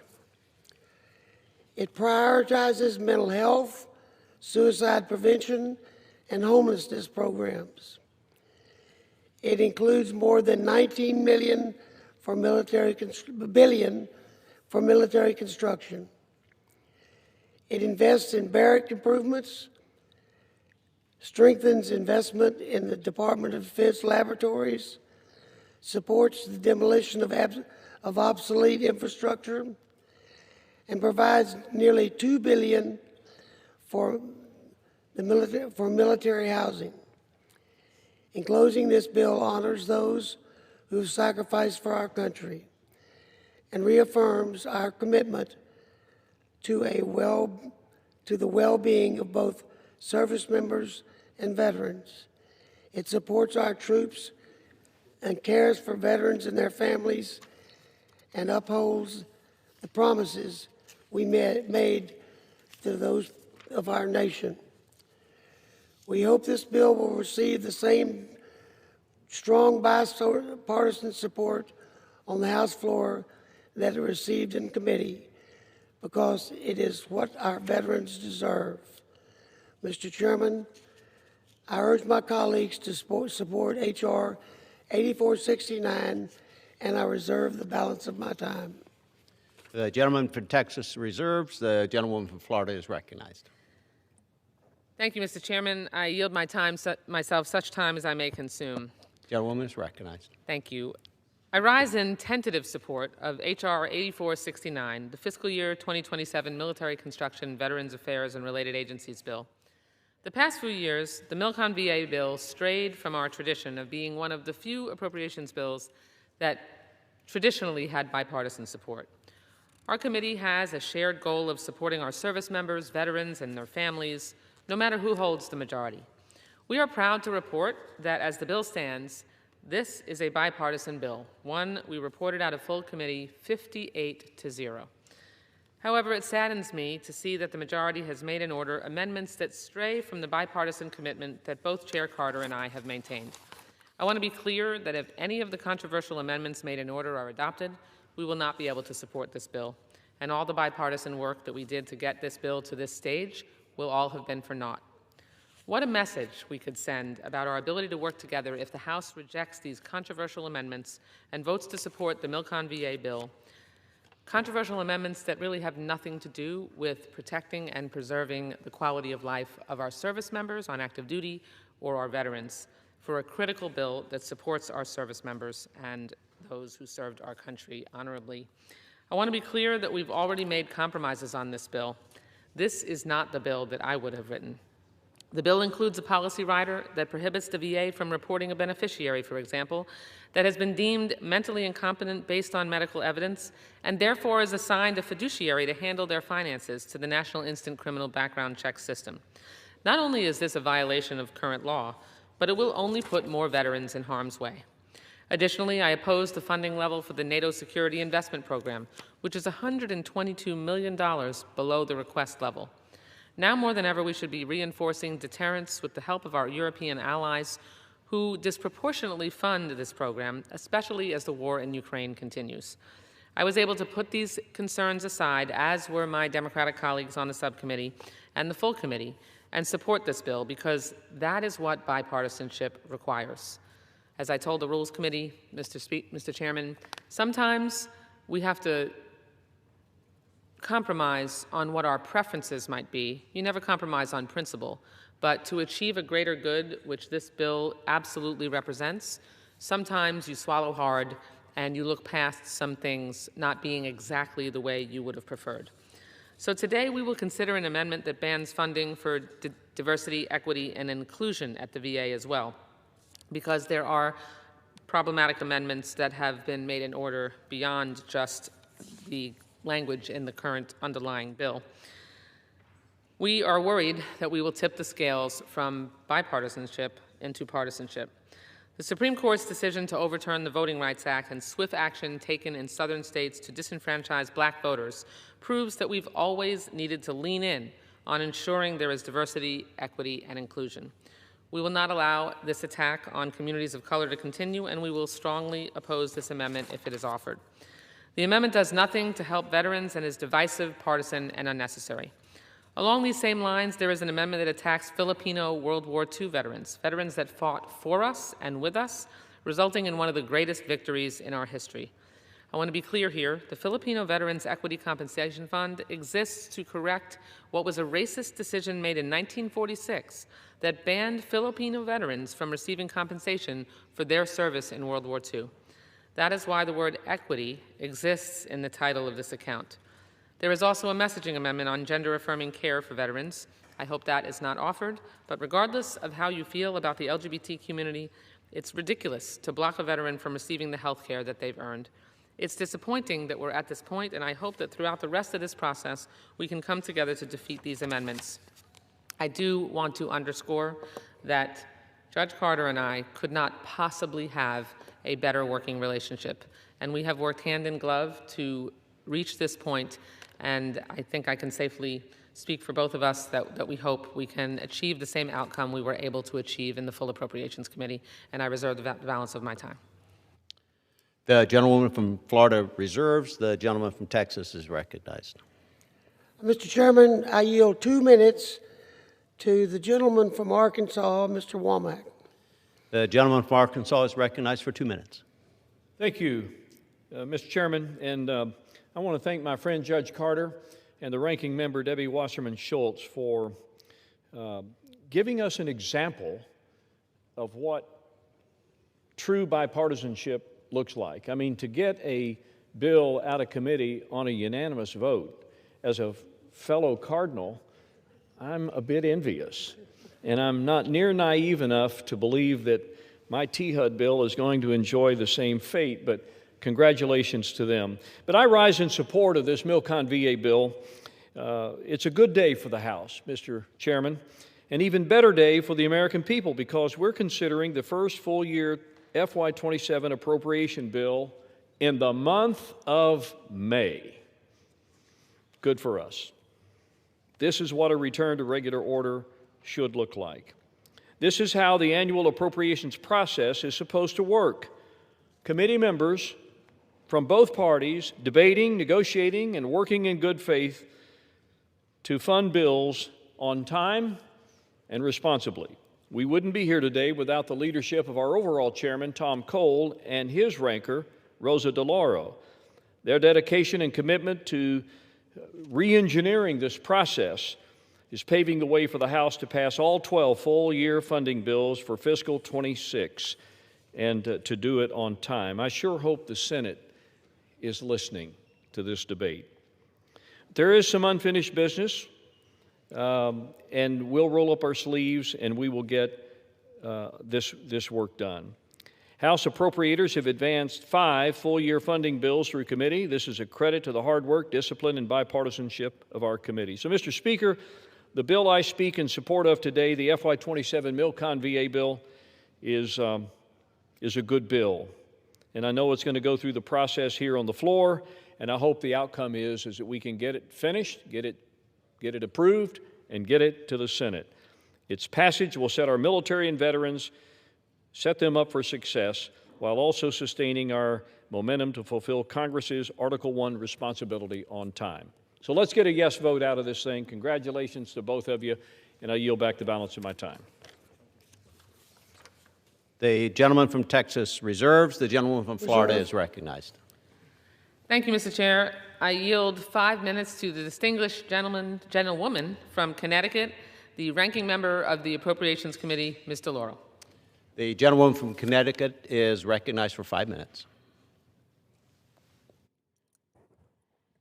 I thank the ranking member for yielding and for all of her hard work on this bill.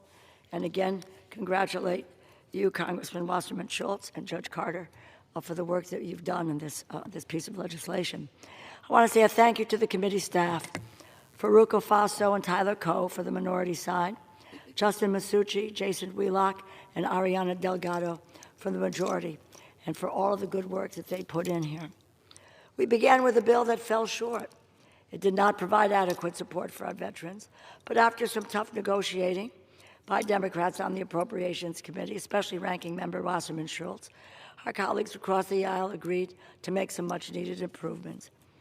Through these negotiations, Democrats were able to secure more than $50 billion in advance funding for the Toxic Exposure Fund, enabling us to keep the commitments we made to our veterans when we passed the PACT Act.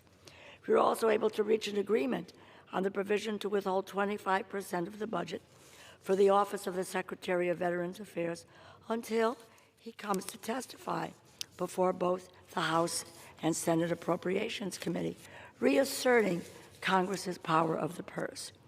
With these improvements, we were able to arrive at agreement that passed out of the Appropriations Committee by a vote of 58-0.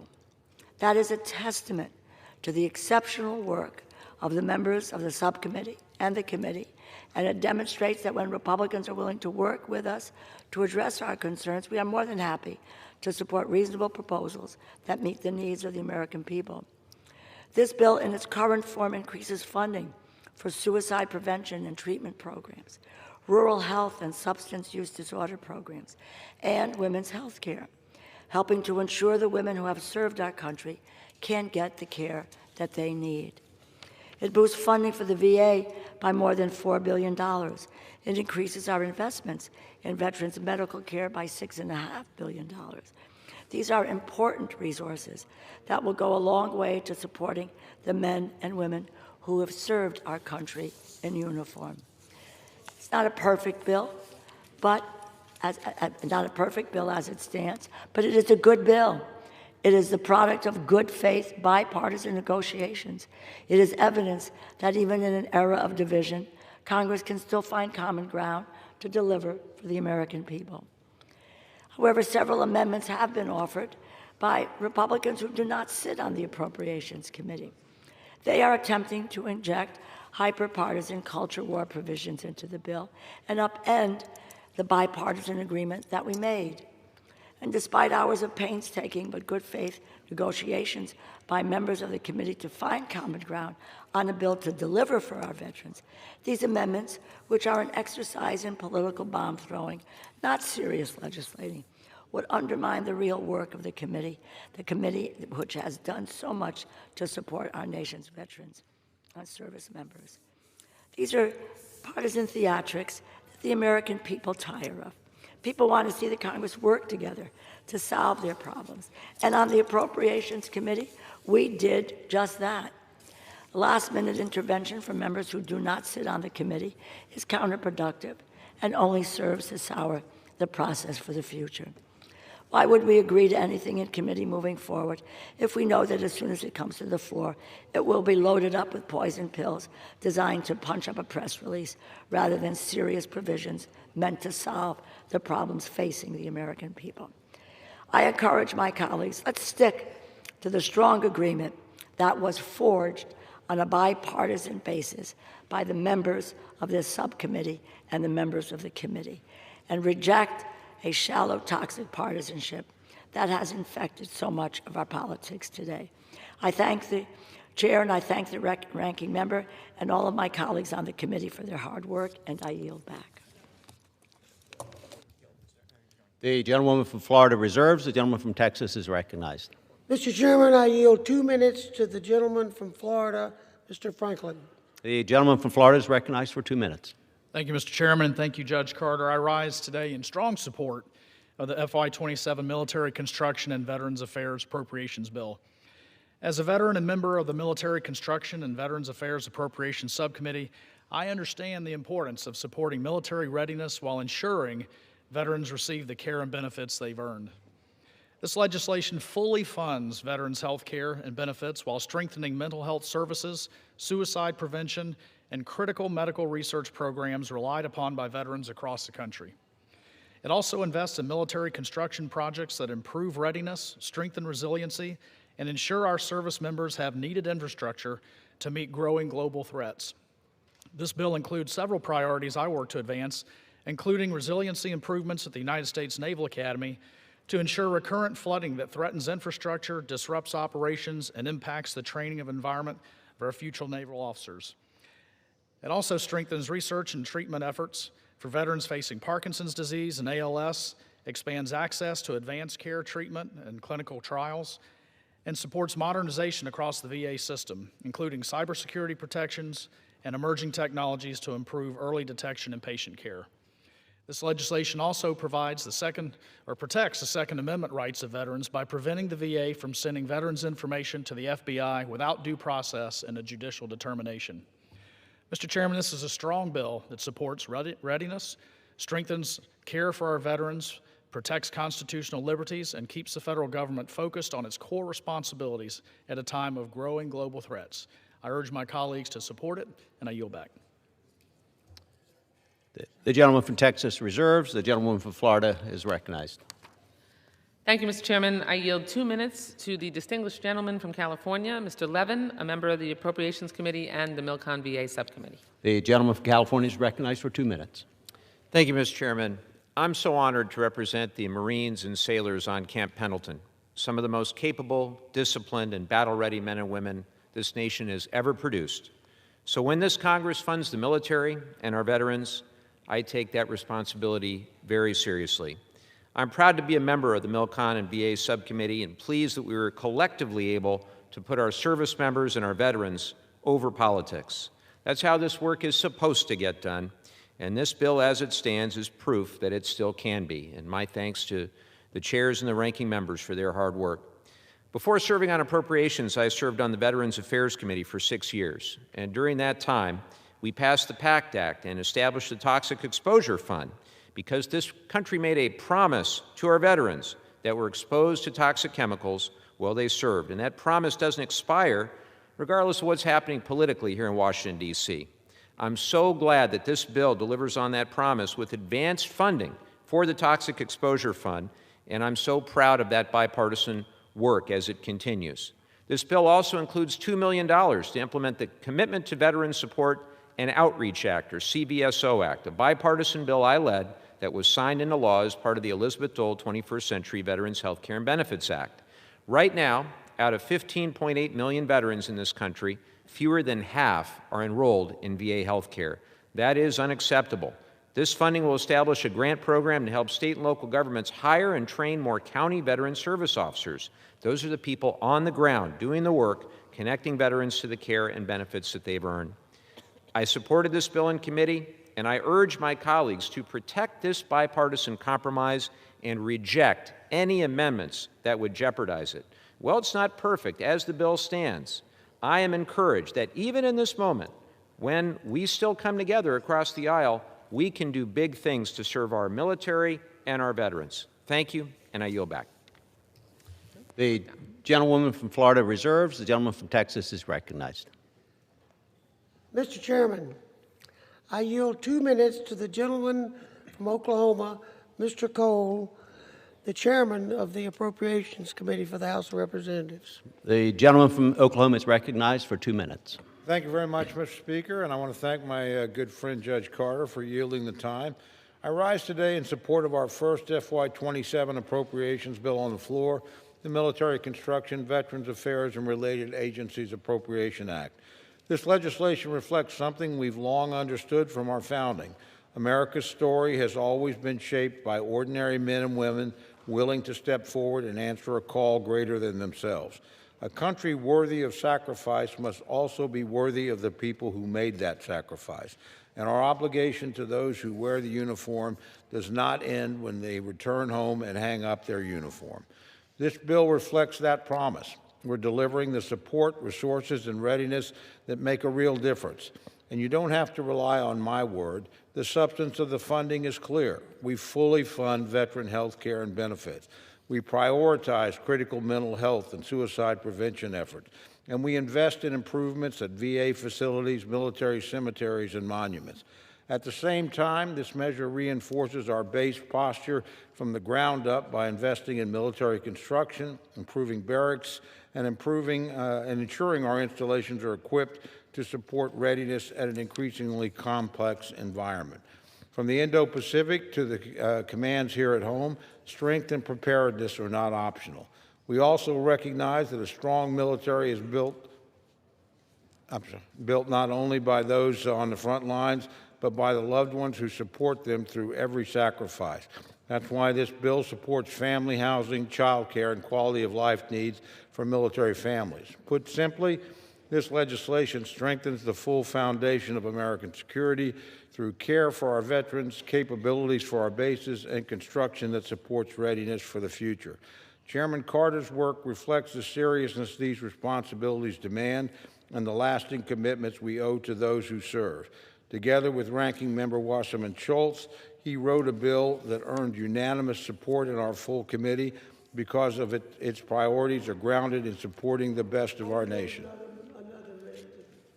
The gentleman from Oklahoma is recognized for an additional 1 minute. I thank the Speaker and I thank the gentleman. At a time when Americans too often only hear about division and dysfunction, this strong and bipartisan proposal demonstrates that support for our veterans, troops, and military families can still unite this institution around a common purpose. Voting yes is a statement that America does not forget those who answered the call to defend her. I again thank Chairman Carter and Ranking Member Wasserman Schultz for their leadership on this measure and urge all members to join me in supporting the bill's final passage. With that, Mr. Speaker, I yield back. The gentleman from Texas reserves. The gentlewoman from Florida is recognized. Thank you, Mr. Chairman.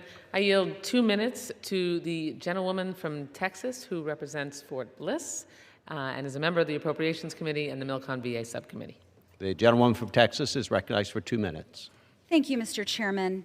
As the proud representative of the great military installation of Fort Bliss, Texas, and as a member of the Milcon VA Subcommittee, I want to thank Chairman Carter and Ranking Member Wasserman Schultz, not just for their work on this bill, but for being champions of bipartisan collaboration. So grateful to the both of you for that.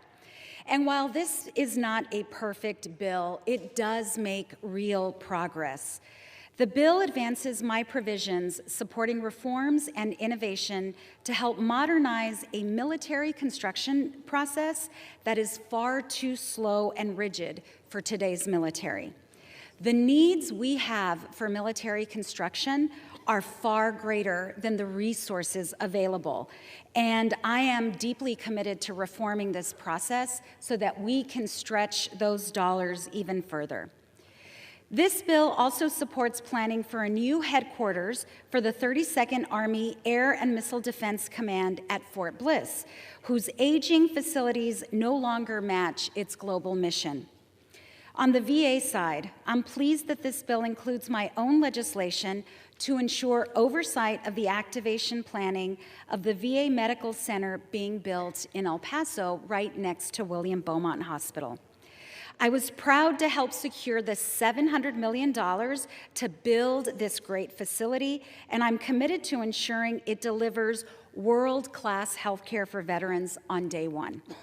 While I'm disappointed the bill still contains a partisan provision that weakens gun background check protections for veterans that I do not agree with, The final product is still a thoughtful, bipartisan one, and I support it in its current form, and I urge my colleagues to do the same. Thank you. I yield back. The gentlewoman from Florida reserves. The gentleman from Texas is recognized. Mr. Chairman, I yield 3 minutes to the gentleman from Missouri, Mr. Alford. 3 minutes was? 3. The gentlewoman or the gentleman from Missouri is recognized for 3 minutes. Well, thank you, Mr. Speaker. Thank you, Judge Carter. Thank you, Ranking Member Wasserman Schultz, for your leadership on this. I tell you what, it's a very rare moment to come on the House floor where we have a committee that's voted unanimously for a bill, and I want to compliment our leaders for getting this done. It was a great moment a couple of weeks ago when that passed out of committee. I think we were all surprised at ourselves, this unanimous vote.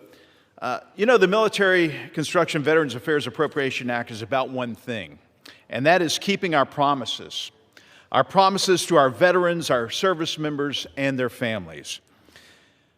I also want to thank my friend and Chairman Cole and Subcommittee Chairman Carter, as I've done, and also our ranking member of the full committee, my good friend Rosa DeLauro. I was proud to help move this bill forward, and I'm even prouder that it really does deliver real wins for the American people and for the great state of Missouri. We're fully funding veterans' health care and benefits, and that means no delays and no excuses. It means access to care, expanded mental health services, continued investment in suicide prevention, and a lot of places I go around my district and in Missouri, people want us to provide these services through the VA, and we are. We're also strengthening the community care program, giving veterans more flexibility to get the specialized care that they need when and where they need it. And for our service members and military families, this bill invests in what matters most: safe housing, better barracks, child care facilities that improve everyday life, quality of care that we have been talking about in this Congress. Importantly, we're restoring accountability and protecting freedoms. We're ensuring veterans' Second Amendment rights are not undermined while stopping taxpayer dollars from going to communist China. On the national security front, this bill makes critical investment in military construction, especially in the Indo-Pacific, so that the U.S. remains strong and prepared and always ahead of our adversaries. Mr. Speaker, this didn't happen by accident. It took hard work, it took focus, and it took a commitment in our committee not to put us first, but to put the American people first. So this is not about results, not rhetoric. It's results for our veterans, results for our military families, and results for the security of the United States of America. So I urge my colleagues to join us in what we did on our committee. Let's have a unanimous vote in the House today for the Military Construction and Veterans Affairs appropriations bills. Let's get this done. And thank you. I yield back. The gentleman from Missouri yields. The gentleman from Texas reserves. The gentlewoman from Florida is recognized. Mr. Chairman, I reserve. The gentlelady reserves. The gentleman from Texas is recognized. Oh, we're ready to close. The gentleman reserves. The gentlelady from Florida. Thank you, Mr. Chairman. I'm prepared to close as well. The gentlelady is recognized. Thank you, Mr. Chairman. I am very proud that we were able to pass this bill out of the Full Appropriations Committee, 58-0. I know Judge Carter and I are equally proud of that. This is legislation that, as you've heard, does fully fund health care for our nation's veterans.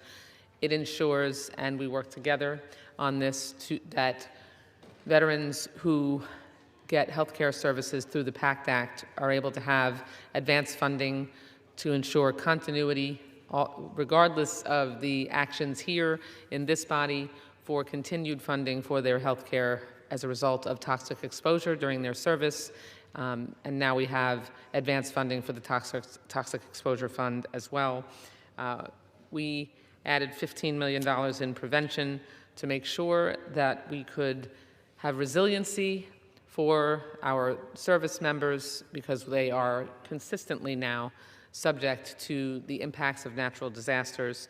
And it provides additional investments in child development centers and barracks, which are both areas of bipartisan concern. We are looking forward to the amendment process in which we can hopefully continue the bipartisan cooperation. I want to thank Ranking Member DeLauro and Chairman Cole. They are true leaders that we are fortunate to be able to work under, and the team of professionals that I rely on, Farouk Hofaso, Tyler Coe, and Stephen Goodall. I support this bill in its current form, but have serious concerns, again, about the controversial amendments that we will be considering later today and tomorrow. And I want to repeat, if any of those controversial amendments are added to this bill, it risks losing support from our side of the aisle.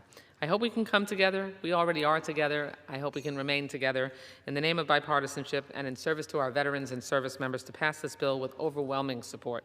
And we can only do that by keeping divisive, unnecessary, unrelated provisions out of the bill. Thank you so much. Again, Judge Carter, thank you so much for your partnership and your friendship, and I yield back the balance of my time. The gentlewoman yields.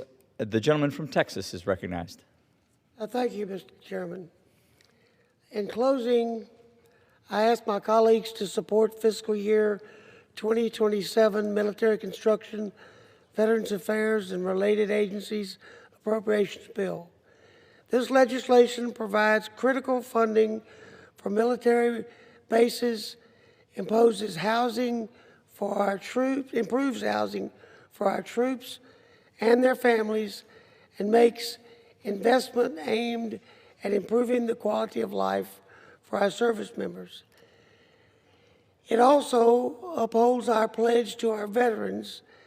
This bill fully funds health care for the veterans and benefits for those who have honorably served. This bill was drafted on a bipartisan basis with a shared priority of taking care of those who cared for us. Today, I ask my colleagues to support the bill, and I yield back the balance of my time. The gentleman from Texas yields. At this time, all time for general debate has expired. Pursuant to the rule, the bill shall be considered for amendment under the 5-minute rule. The bill shall be considered as read. All points of order against provisions in the bill are waived. No amendment to the bill shall be in order except those printed in Part B of House Report 119-648. Amendments en bloc described in Section 7 of House Resolution 1275, and pro forma amendments described in Section 8 of that resolution. Each amendment printed in Part B of the report shall be considered only in the order printed in the report, may be offered only by a member designated in the report, shall be considered as read, shall be debatable for the time specified in the report, equally divided and controlled by the proponent and an opponent, shall not be subject to amendment except as provided in Section 8 of House Resolution 1275, and shall not be subject to a demand for division of the question. It shall be in order at any time for the chair of the Committee on Appropriations or his designee to offer amendments en bloc consisting of amendments printed in Part B of the report not earlier disposed of.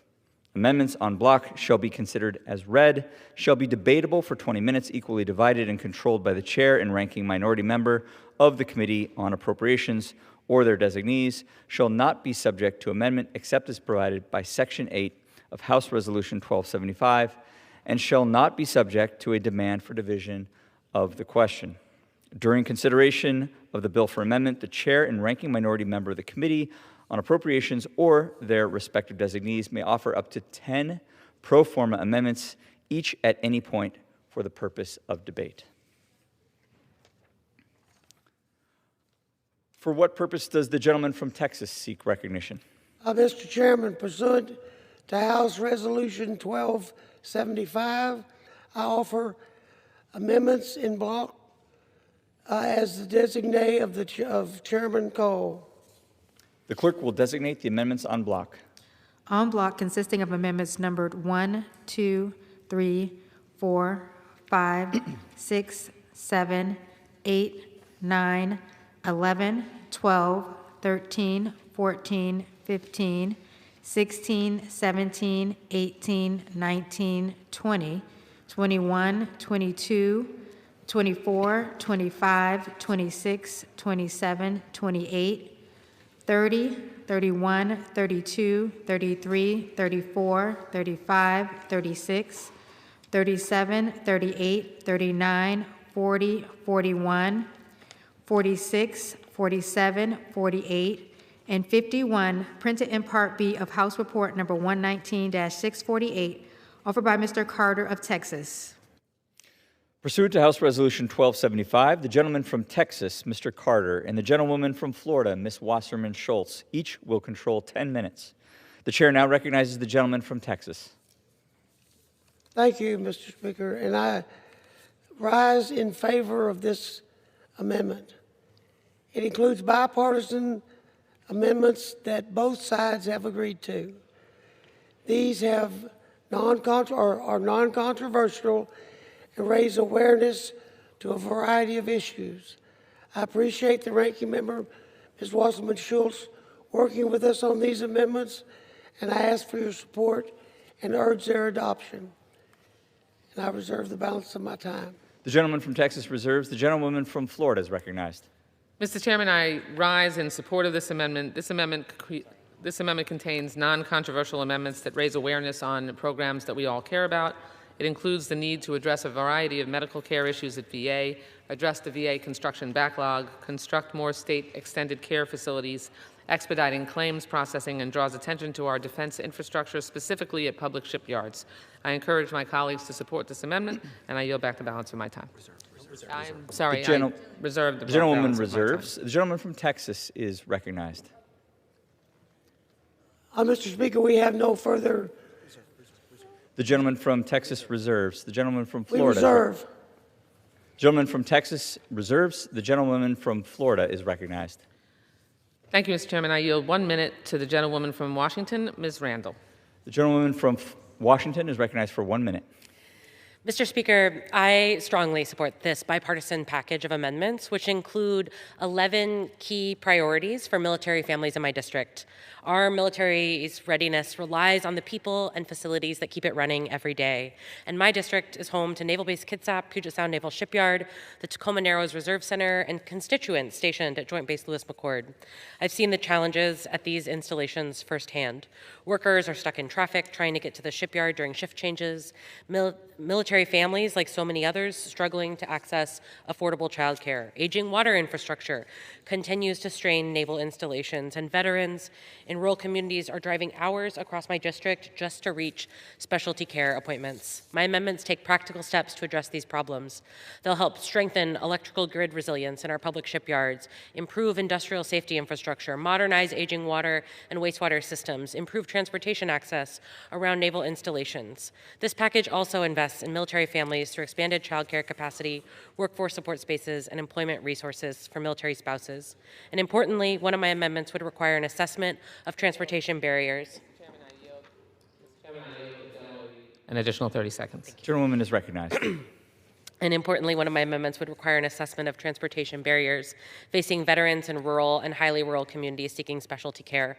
These are practical investments, they strengthen readiness, they support families, and they'll improve the lives of people who serve this country every single day. I urge my colleagues to support this bipartisan package and yield back. The gentlewoman from Washington yields. The gentlewoman from Florida reserves. The gentleman from Texas is recognized. Reserve. The gentleman from Texas reserves. The gentlewoman from Florida is recognized. Thank you, Mr. Chairman. I yield 1 minute to the gentlewoman from Maryland, Ms. Elfreth. The gentlewoman from Maryland is recognized for 1 minute. Thank you, Mr. Speaker. I rise in support of Amendment Number 12 included in this en bloc package and thank the committee for their hard work. For over 180 years, the United States Naval Academy has educated and trained our nation's finest sailors, Marines, and even some members of Congress. But the Academy faces a very real and ongoing challenge of stormwater flooding impacting the readiness of America's midshipmen. In 2024 alone, there were 85 days of flooding on the yard.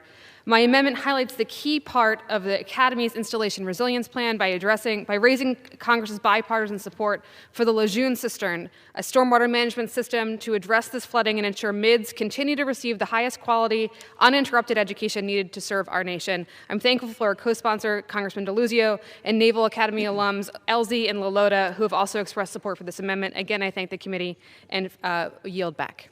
The gentlewoman from Maryland yields. The gentlewoman from Florida reserves. The gentleman from Texas is recognized. The Gentleman from Texas reserves. The gentlewoman from Florida is recognized. Thank you, Mr. Chairman. I yield 1 minute to the gentlewoman from New Hampshire, Ms. Goodlander. The gentlewoman from New Hampshire is recognized for 1 minute. Thank you, Mr. Speaker. I rise in support of this bipartisan package of amendments, which includes an amendment I am proud to be leading alongside my colleague from New Hampshire, Congressman Pappas. This amendment does an important thing for New Hampshire's veterans. We are home to more than 80,000 veterans in the Granite State. We are the only state in the 48 continental states that doesn't have a full-service VA medical center. This gap has got to be addressed, and this amendment takes important steps to that end to make sure that every veteran who's put their lives on the line for our country gets the health care they need, when they need it, and where they need it. So I urge my colleagues to support our bipartisan amendment, and with that, I yield back, Mr. Speaker. The gentlewoman from New Hampshire yields. The gentlewoman from Florida reserves. The gentleman from Texas is recognized. Reserve. The gentleman from Texas reserves. The gentlewoman from Florida is recognized. Thank you, Mr. Chairman. I yield 1 minute to the gentleman from Virginia, Mr. Walkinshaw. The gentleman from Virginia is recognized for 1 minute. Thank you, Mr. Speaker. I rise in support of the bipartisan en bloc amendment, which includes my amendment to address air quality for our veterans and the federal employees that care for them. The bipartisan package makes progress on important veterans' health care priorities, as well as funding for the Toxic Exposures Fund, but our work is far from finished. When it comes to ensuring that our federal government is leading by example in tackling one of the most enduring and largely unaddressed national priorities in the post-COVID world, we must upgrade our building standards to ensure we have the highest possible air quality.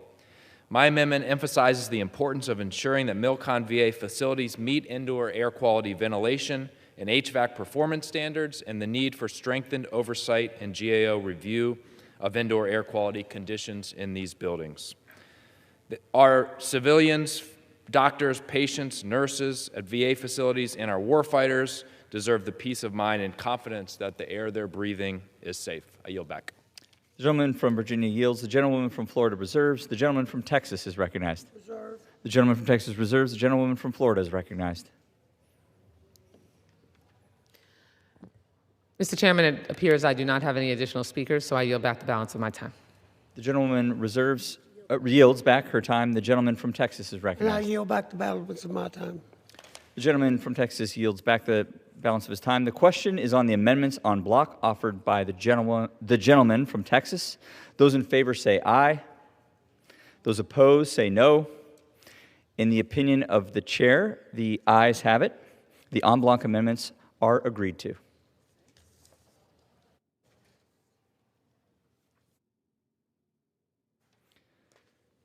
It is now in order to consider Amendment Number 10, printed in Part B of House Report 119-648. For what purpose does the gentleman from California seek recognition? Mr. Speaker, I have an amendment at the desk. The clerk will designate the amendment. Amendment number 10, printed in Part B of House Report number 119-648, offered by Mr. Correa of California.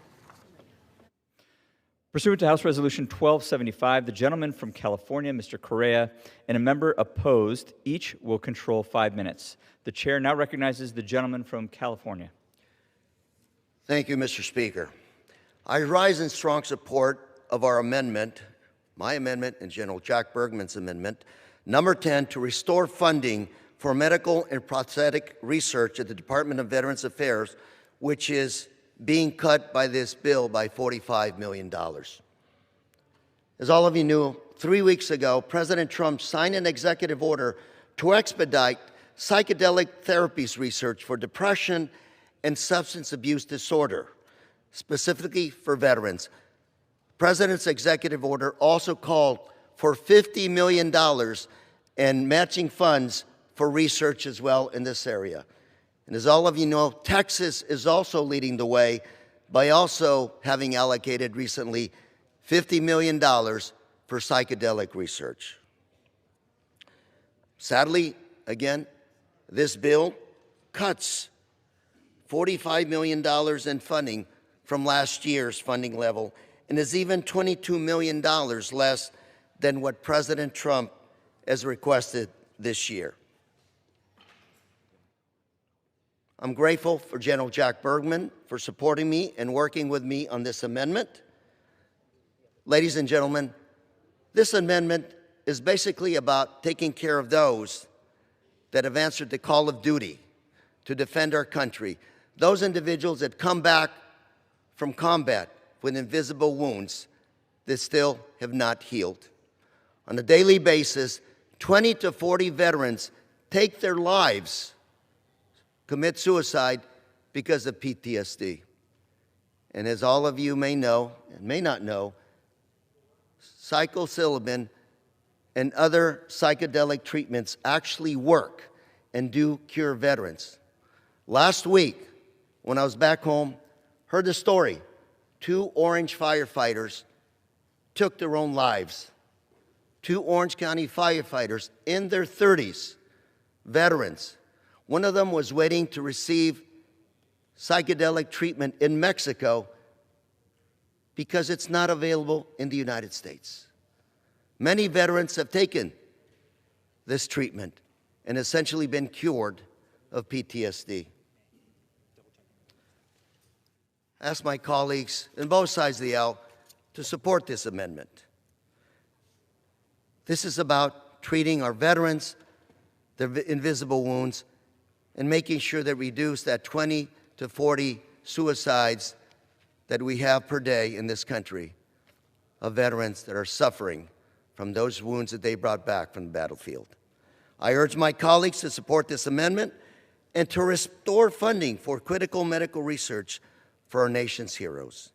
Thank you, and with that, I yield back. The gentleman yields. Does any member seek time in opposition? Seeing none, the question is on the amendment offered by the gentleman from California. Those in favor say aye. Those opposed say no. In the opinion of the chair, the ayes have it. The amendment is agreed to.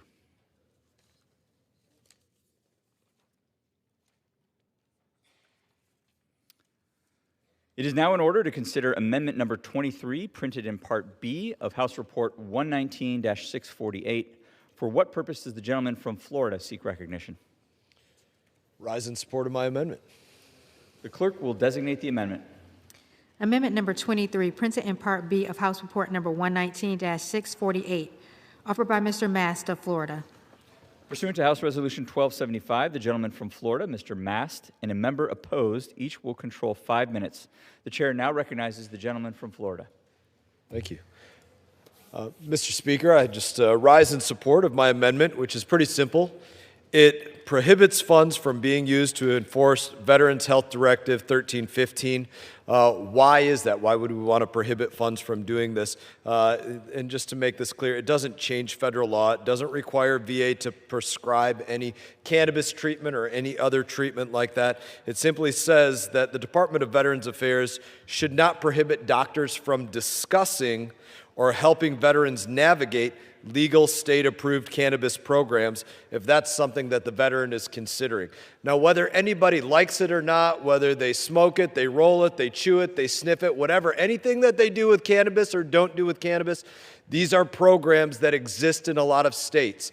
And if former members of the military have doctors that they are seeing inside of the Department of Veterans Affairs, and if there's a treatment option that they want to be considered, they want to know if it's right for them, if it's not right for them, if it doesn't fit in good with other prescriptions that they have, you name it, if they want to discuss it, they have to be able to discuss it with their doctor. That is the most important person for them to discuss it with, is their doctor. If they're getting their primary care from the VA and they can't have that discussion, that's a problem. Whether the doctor says, hey, it's good or bad, that's up to the doctor to decide, but they have to be able to have that conversation. I tell people often, I was injured in Afghanistan, lost 2 legs and a finger there. When I woke up in the hospital, I woke up on antidepressants, anti-inflammatories, heavy sleep sedatives, a host of narcotic painkillers, from a Dilaudid drip to oral morphines to epidurals, you name it. And I weaned myself off of those things very quickly. That was not the case for all of my brothers and sisters. A lot of these narcotics that people are on and get placed on, especially after injuries, are serious and very difficult to get off of and leave long-term lasting effects on them. There's got to be an ability, again, for people inside the system to have that conversation with their doctor about whether that's right, that path of what I woke up on, having really no say-so about it, or something else is right for them because they read something about it, saw something about it, heard something from one of their friends, you name it. They have to have that conversation with their doctor. So, again, I encourage support for this amendment, number 23, prohibit funds from being used to enforce Veterans Health Directive 1315. So that why? So that veterans can speak to their doctor about whether cannabis is or is not a good medical treatment program for them. Just let them have the option to talk. In that, Mr. Speaker, am I supposed to reserve at this point or yield? I will reserve. The gentleman from Florida reserves. For what purpose does the gentleman from Nevada seek recognition? I rise to claim time in opposition, even though I'm not opposed to the amendment. Without objection, recognized for 5 minutes. Well, thank you very much, and thank you to Mr. Mass for that eloquent defense of this amendment. I, too, rise in support of the Veterans Equal Access Amendment. 40 states, 3 territories, and the District of Columbia allow medical use of cannabis products, but not something for our veterans who live and work in those places.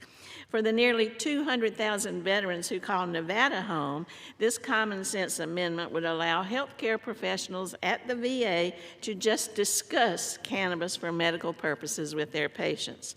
This includes providing information on the state's legal program, answering questions that the veteran may have about information that he's picked up out on the hustings. It would also assist them in filling out any forms that might be required by the state to qualify for medical marijuana assistance. Cannabis is proven to help with a wide variety of medical issues that veterans face, including pain management, PTSD, and opioid addiction. Instead of self-medicating and going outside the VA system, a veteran should be able to speak with a doctor honestly about what their options are. Our veterans deserve the best health care they can get and should not be left behind because the federal government lags behind the states. They need to hear their options and make their choices. So I urge all my colleagues to vote in favor of this amendment because it'll be a meaningful step in the right direction for our veterans and for cannabis reform. So thank you, and I reserve the rest of the time. The gentleman from Nevada reserves. The gentleman from Florida is recognized. Mr. Speaker, yield 2 minutes to the gentleman from Ohio. The gentleman from Ohio is recognized for 2 minutes. Thank you, Mr. Speaker.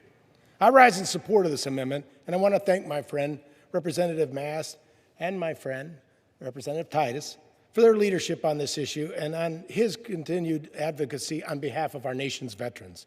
This amendment is about ensuring veterans are not denied access to treatment options that may improve their quality of life. Do you want them getting advice from doctors or bud tenders? Simple question. As President Trump's administration continues examining broader reforms to federal cannabis policy, Congress has a responsibility to ensure veterans are not left behind in that process. Many of our service members return home carrying invisible wounds that last long after the battlefield, chronic pain, PTSD, traumatic brain injuries, depression, and other service-connected conditions that can profoundly affect the quality of their lives. For some veterans, traditional treatments have not worked. Others are searching for alternatives that may help manage pain, improve daily functioning, or reduce reliance on highly addictive opioids.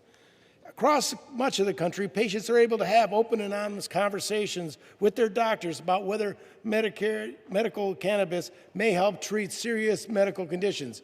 Yet veterans receiving care through the VA may still face federal barriers that prevent VA physicians from fully engaging in those same conversations and recommendations with their patients. I think that is fundamentally wrong. Regardless of where someone stands on the broader cannabis policy, we should all agree that veterans deserve access to informed medical guidance and treatment decisions driven by science, evidence, and patient care, not outdated federal restrictions.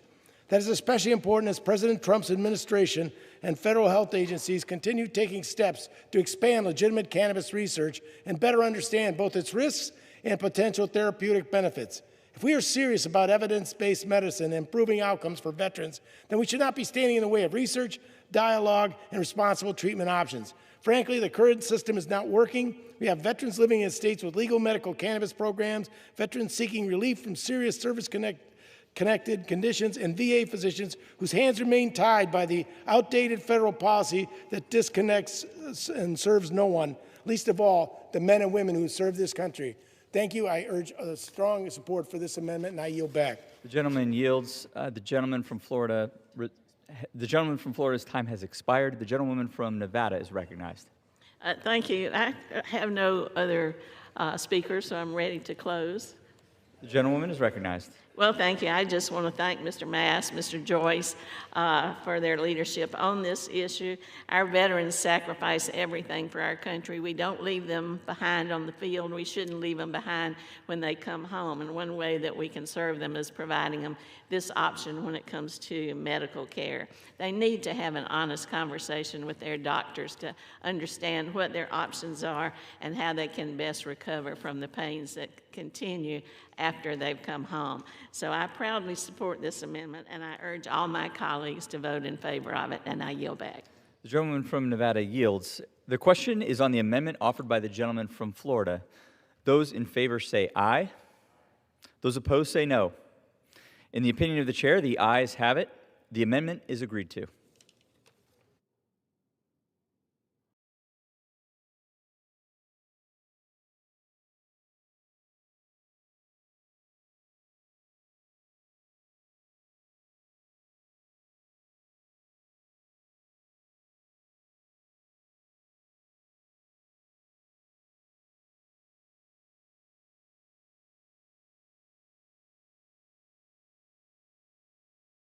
For what purpose does the gentleman from Texas seek recognition? I move that the committee do now rise.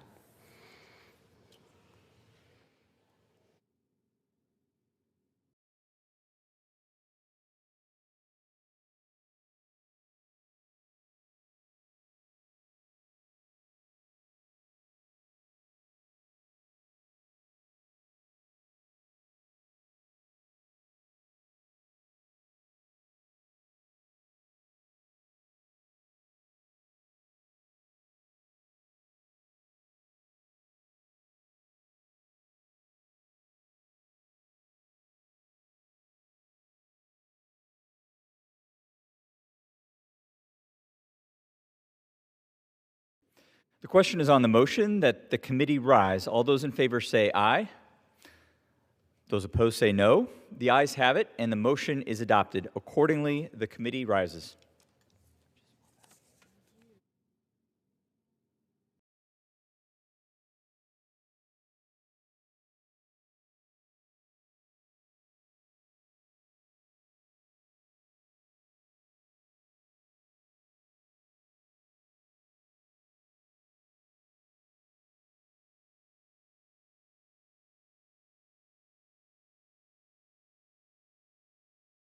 Chair. Mr. Speaker, the Committee of the Whole House on the State of the Union, having had under consideration H.R. 8469, directs me to report that it has come to no resolution thereon. The chair of the Committee of the Whole on the State of the Union reports that the committee has had under consideration H.R. 8469 and has come to no resolution thereon.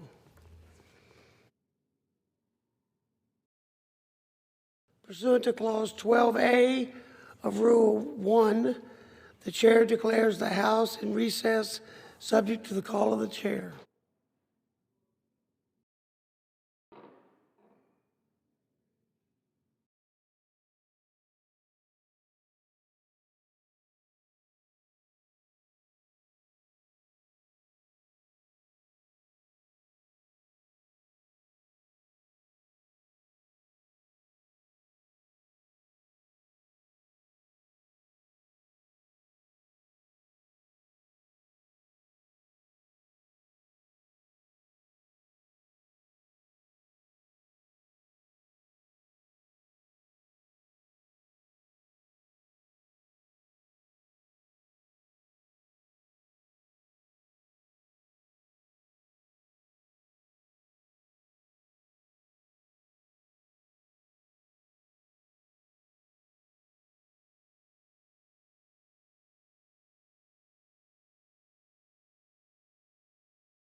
The House will be in order.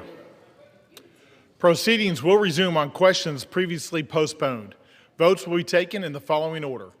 The motion to recommit H.R. 6260, passage of H.R. 6260 if ordered, adoption of House Concurrent Resolution 75, passage of H.R. 5625, the motion to recommit H.R.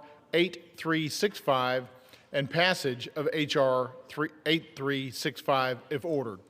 The first electronic vote will be conducted as a 15-minute vote.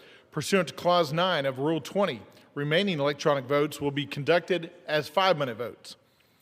Pursuant to Clause 8 of Rule 20, the unfinished business is the question on agreeing to the motion to recommit on H.R. 6260 offered by the gentleman from Maryland, Mr. Raskin, on which the yeas and nays were ordered. The clerk will redesignate the motion.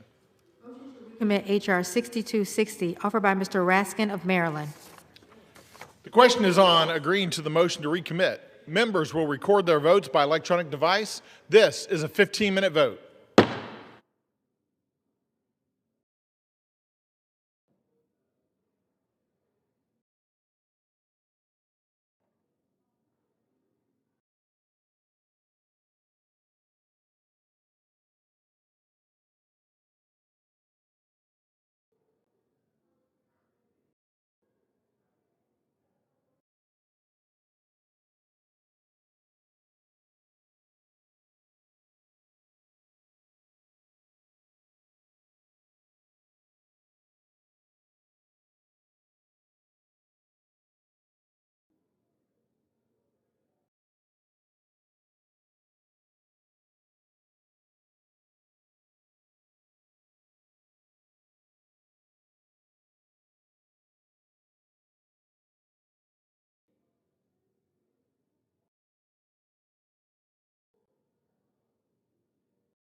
210. The nays are 213.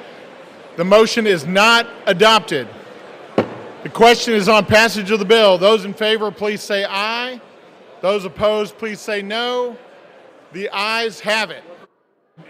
Requesting a recorded vote. For what please, purpose Mr. does Speaker. the gentleman from Maryland seek recognition? I rise to request a recorded vote. A recorded vote is requested. Those favoring a recorded vote will rise. A sufficient number having risen, a recorded vote is ordered. Members will record their votes by electronic device. This is a 5-minute vote.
On this vote, the yeas are 243, the nays are 179. The bill is passed. Without objection, a motion to reconsider is laid on the table. Pursuant to Clause 8 of Rule 20, the unfinished business is the vote on adoption of House Concurrent Resolution 75, on which the yeas and nays are ordered. The clerk will report the title of the concurrent resolution. House Concurrent Resolution 75, concurrent resolution directing the President, pursuant to Section 5C of the War Powers Resolution, to remove the United States Armed Forces from hostilities against the Islamic Republic of Iran. The question is on adoption of the concurrent resolution. Members will record their votes by electronic device. This is a 5-minute vote.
The ayes are 212, the nays are 212. The concurrent resolution is not adopted. Without objection, the motion to reconsider is laid on the table.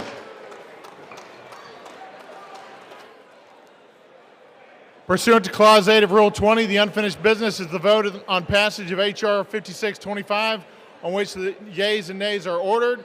The clerk will report the title of the bill. 522, H.R. 5625, a bill to direct the Attorney General to make publicly available a list of each state and unit of local government that permits cashless bail and for other purposes. The question is on passage of the bill. Members will record their vote by electronic device. This is a 5-minute vote.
Vote, the yeas are 308, the nays are 116. The bill is passed without objection. A motion to reconsider is laid on the table. Pursuant to Clause 8 of Rule 20, the unfinished business is the question on agreeing to the motion to recommit on H.R. 8365 offered by the gentleman from Pennsylvania, Mr. Boyle, on which the yeas and nays were ordered. The clerk will redesignate the motion. Motion to recommit H.R. 8365, offered by Mr. Boyle of Pennsylvania. The question is on agreeing to the motion to recommit. Members will record their votes by electronic device. This is a 5-minute vote.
On this vote, the yeas are 210, the nays are 213.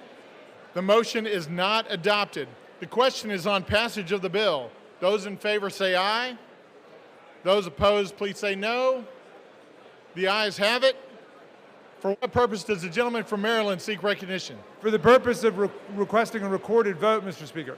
A recorded vote is requested. Those in favor of a recorded vote will rise. A sufficient number having risen, a recorded vote is ordered. Members will record their votes by electronic device. This is a 5-minute vote.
On this vote, the yeas are 219, the nays are 204. The bill is passed. Without objection, a motion to reconsider is laid on the table.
The House will be in order. Members are advised to take their conversations off the floor.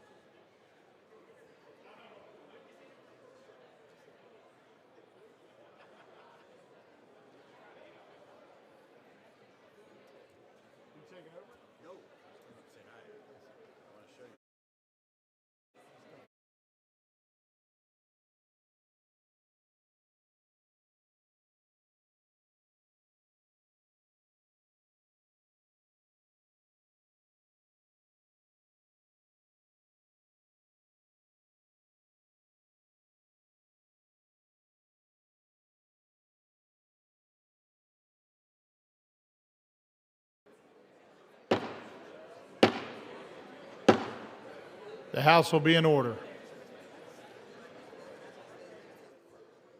Members are advised to take their conversations off the House floor.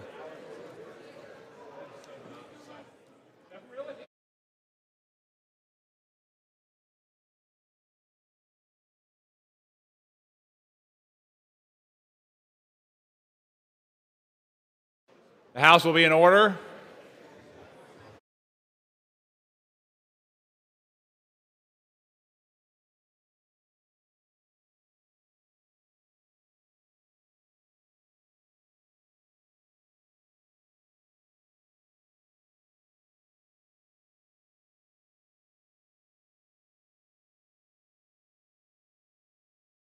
The House will be in order. The chair will now entertain requests for 1-minute speeches.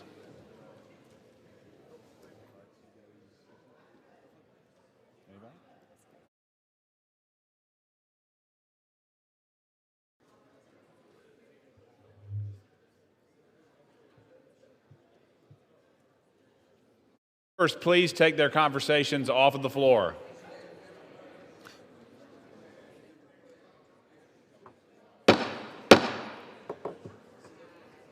The House will be in order.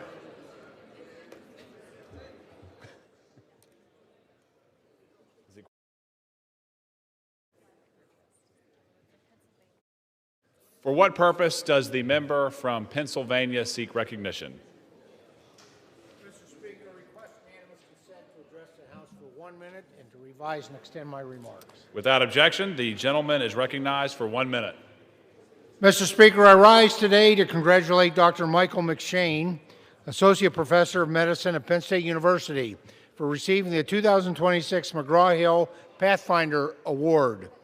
The annual McGraw-Hill Pathfinder Award recognizes 3 innovative educators for their dedication to improving student learning. Michael graduated with a Bachelor of Science degree from Penn State in 2009 and later attended Penn State's College of Medicine. Michael has been pivotal in bridging healthcare gaps, specifically in rural communities.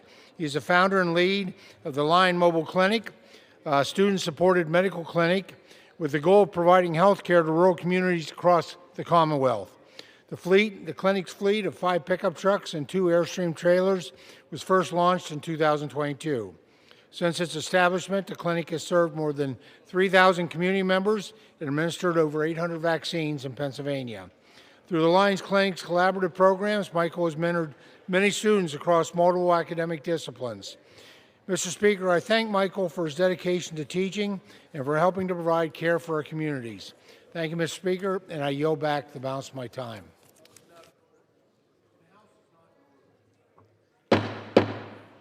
The House will be in order. For what purpose does the gentlewoman from Ohio seek recognition? Mr. Speaker, I ask unanimous consent to address the House for 1 minute. Without objection, the gentlewoman is recognized for 1 minute. Mr. Speaker, I rise today to celebrate Adelphi Bank, a Black-owned bank in Columbus in my district, led by my dear friends, President and CEO Jordan Miller and founder Commissioner Kevin Boyce. Adelphi continues to reach new heights as they just were named by Columbus Business First as the #1 bank in Central Ohio with the fastest growing deposits. It is for this reason that I have worked to pass my bipartisan bill, the Advancing the Mentor Protege Program for Small Financial Institutions Act, which passed unanimously on Tuesday. This bill would provide critical resources to minority depository institutions just like Adelphi. Thank you to Ranking Member Waters for bringing my bill to the floor and Chairman Hill. I'd also like to thank Fifth Third Bank, Huntington Bank, and Key Bank for their support, alongside Citibank for an early supporter of the Mentor Protege program and who recently provided technical assistance to Adelphi Bank. Mr. Speaker, I say thank you and I yield back. Thank you, ma'am. For what purpose does the gentleman from Guam seek recognition? Mr. Speaker, I ask unanimous consent to revise and extend my remarks for 1 minute. Without objection, the gentleman is recognized for 1 minute. Mr. Speaker, I rise today with great pride to recognize an outstanding educator from Guam whose leadership is shaping the next generation of young Americans. Mr. Vincent Santiago of Ukuru High School has been named the 2026 Marine Corps Junior ROTC Instructor of the Year, a tremendous honor that reflects both his excellence as an instructor and a commitment to the service through mentorship. Through the Marine Corps JROTC program, he has helped mold young men and women into leaders of character, teaching them to serve something greater than themselves. On Guam, where patriotism and military service run deep within the island community, educators like Mr. Santiago play a vital role in preparing our youth for success. To Mr. Vincent Santiago, congratulations on this well-earned recognition. Guam is proud of you, our students are stronger because of you, and our future is brighter because of leaders like you who dedicate their lives to guiding the next generation. Thank you. I yield back. The House will be in order. The chair requests if you have conversations, please step outside the chamber.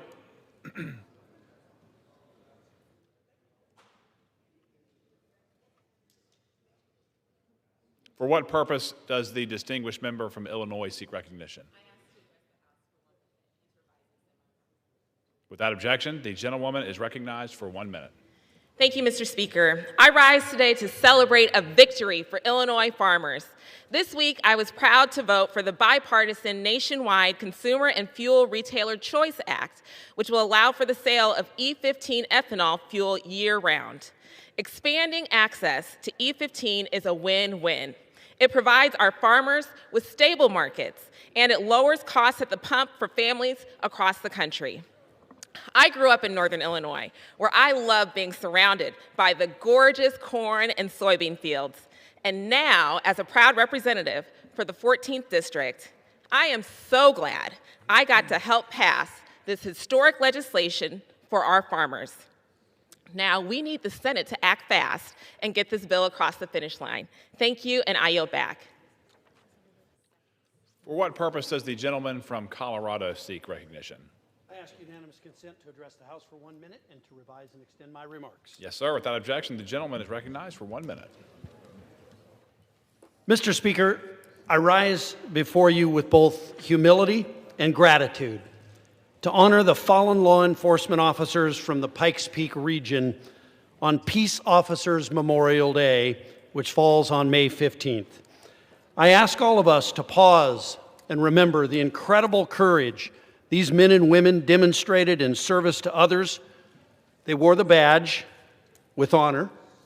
They answered the call without hesitation, and they made the ultimate sacrifice to protect the communities they loved. I also want to recognize the families and the loved ones left behind, to the spouses, children, parents, and friends. Your sacrifice did not end on the day we lost them. I want you to know that their service, their character, and legacy live on in this community and in the hearts of those who serve beside them. And to our brothers and sisters in blue who continue to serve every day, I know you carry the memory of these fallen heroes with you on every single shift. Mr. Speaker, join me in remembering the fallen and honoring their families. Thank you, and I yield back. Thank you, sir. For what purpose does the gentlewoman from Arizona seek recognition?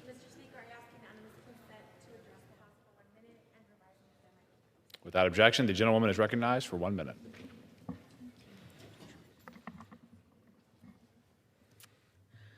I rise today to commemorate the anniversary of the sacrifice of fallen officer John Anthony Valenzuela of the South Tucson Police Department, who was killed in the line of duty on May 17, 1993. Officer Valenzuela was just 27 years old. He served as a school resource officer, dedicating himself to protecting children and strengthening the trust within the South Tucson community, a community in which he was raised, attended school, lived, and had strong ties.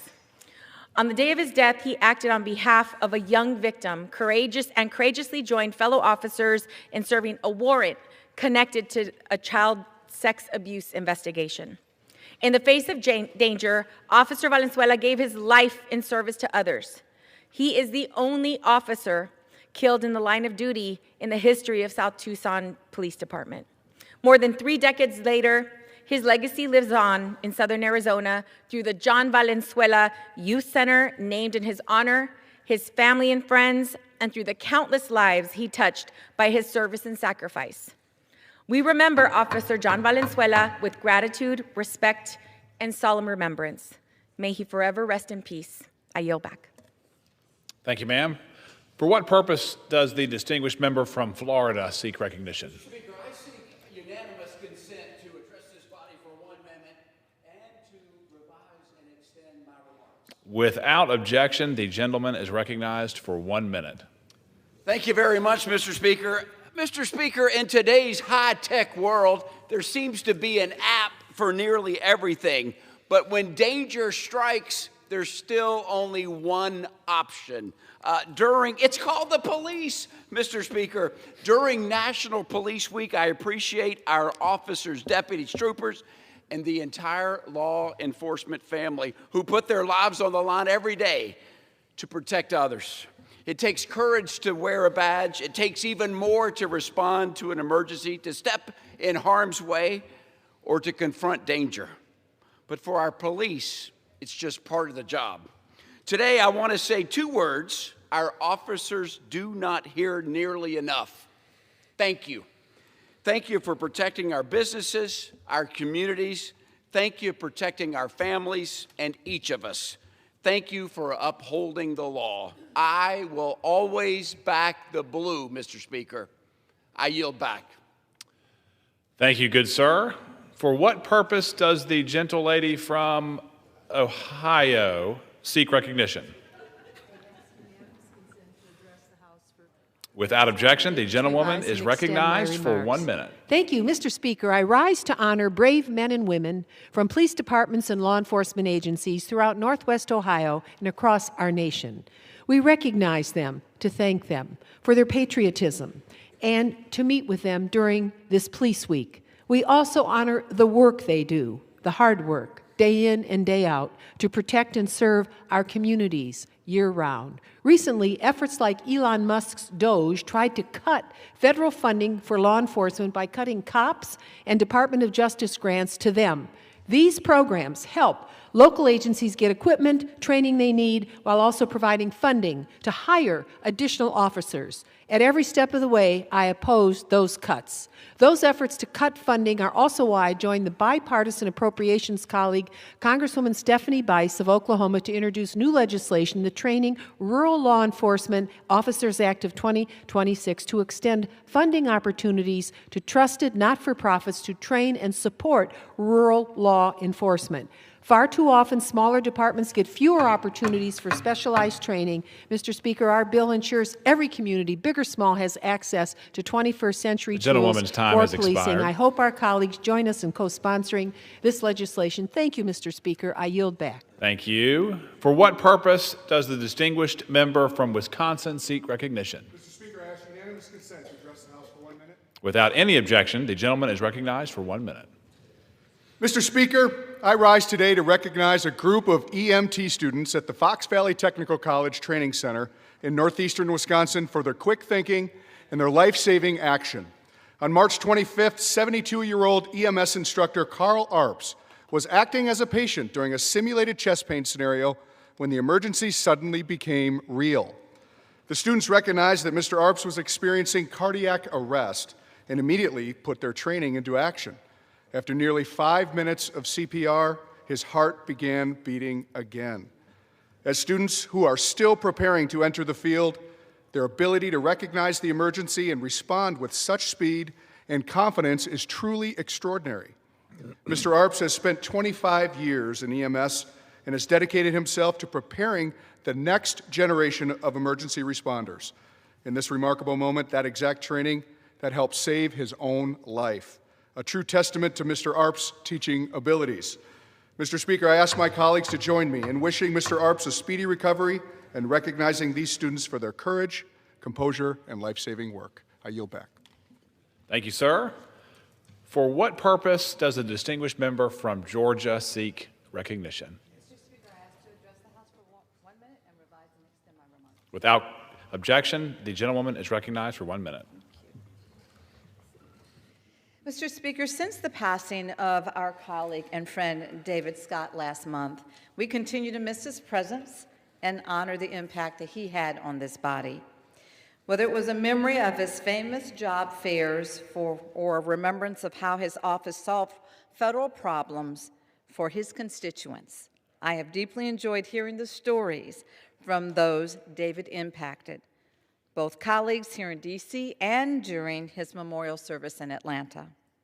Back home in Georgia and in Congress, his legacy defines him as a fiercely devoted champion for farmers, for young black scholars, and for all those who needed a voice in Congress.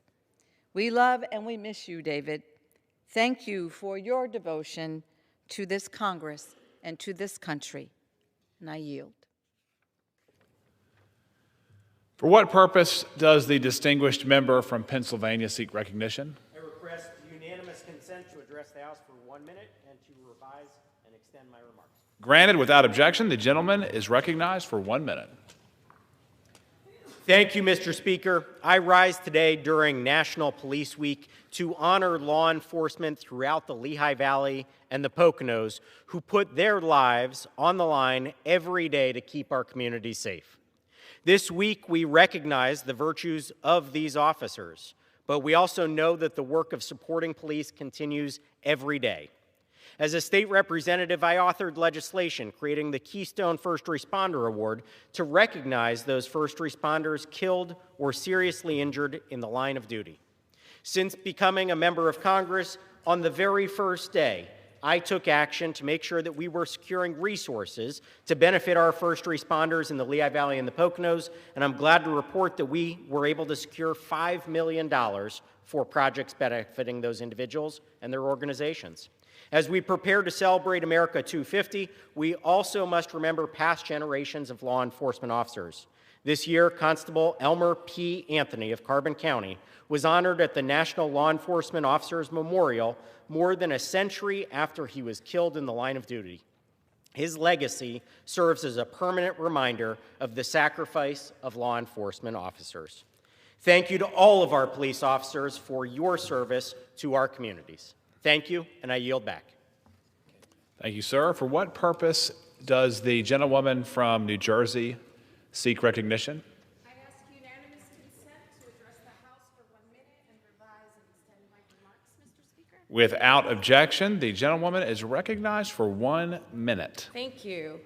Mr. Speaker, I rise because our nation is at a crossroads. We face a familiar foe, the avarice of the powerful who rig our electoral systems in order to cement their power. This story is as old as our nation. The powerful weaken the power of the many so that they cannot be held to account. After all, if entire communities are silenced, then the greed that results in cancer alleys, in mass unemployment, high infant mortality, or explosive unaffordability has neither check nor balance. While these actions begin along racial lines, the harm rarely limits itself to the same. While stripping Black Americans of hard-fought political power is weaponized racism that would make Strom Thurmond proud, the result is that every American is in fact losing their representative government. This is an act of war against democracy, and we should see it as such. Mr. Speaker, I yield back. Thank you. Thank you, ma'am. For what purpose does the distinguished member from Arizona seek recognition? I see unanimous consent to address the House for 1 minute, revise and extend my remarks. Without objection, the gentleman is recognized for 1 minute. Thank you, Mr. Speaker. I rise in honor of the memory and selfless service of Officer Gabriel Facio of the Apache Junction Police Department, end of watch, June 8, 2025.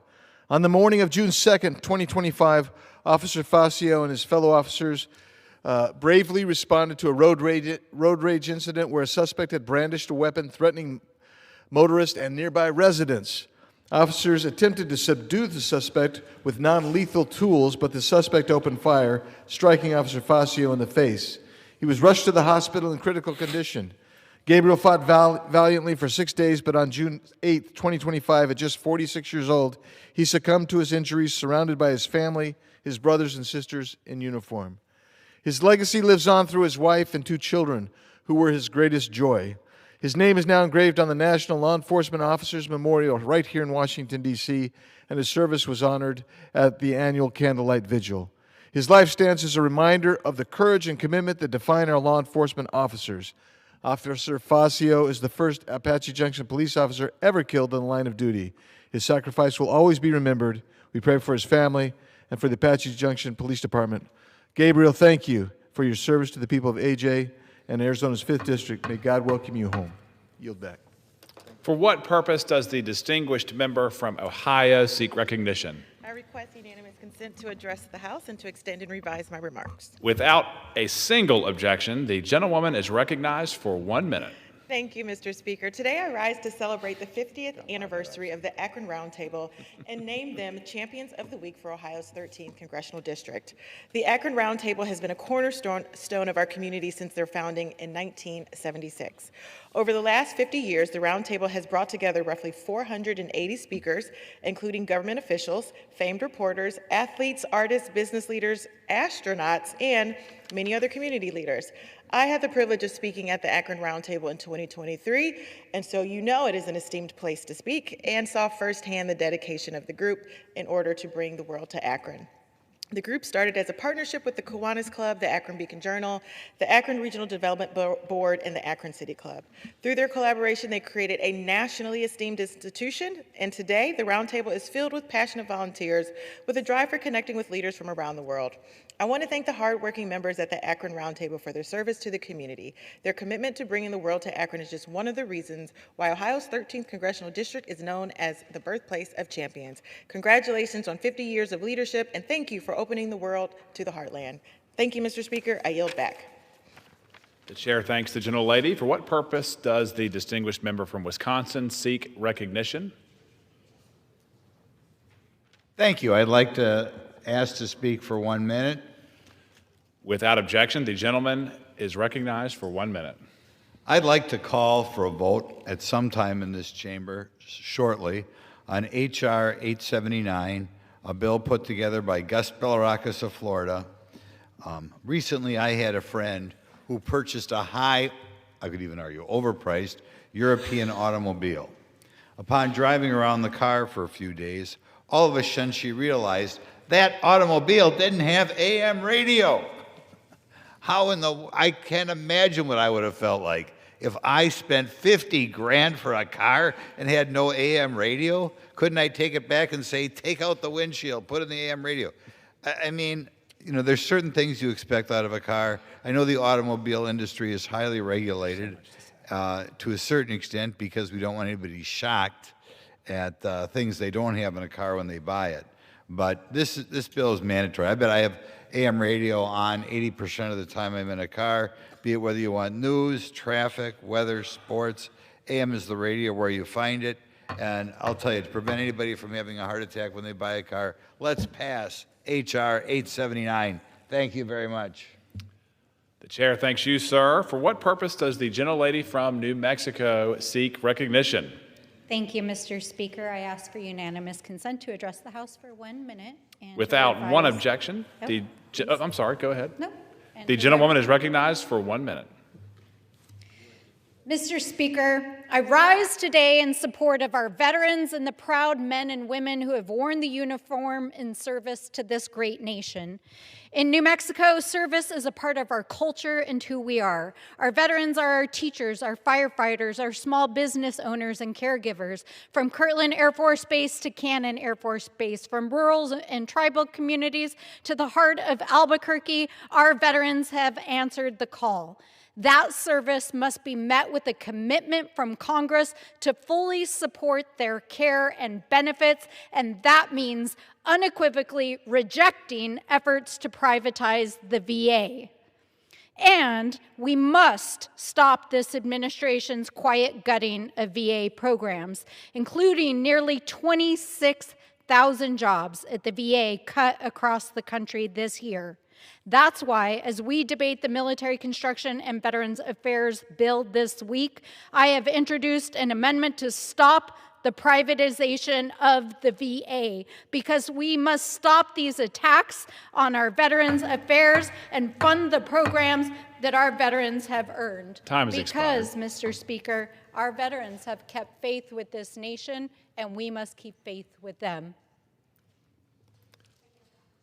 For what purpose does the distinguished member from Minnesota seek recognition? Ask unanimous consent to address the House for 1 minute and to revise and extend my remarks. Without objection, the gentleman is recognized for 1 minute.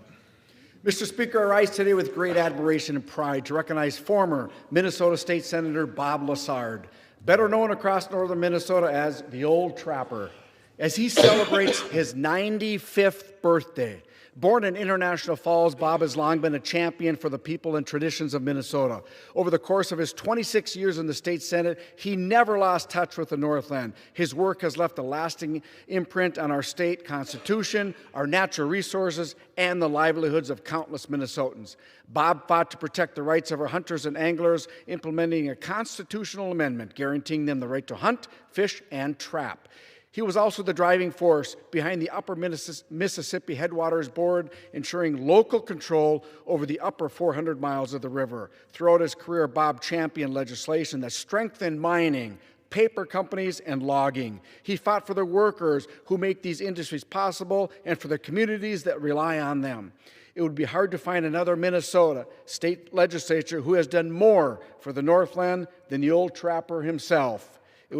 As he reaches this milestone, we honor not only his longevity, but his extraordinary service, his unwavering dedication, and the legacy he leaves for generations of Minnesota. And I yield back.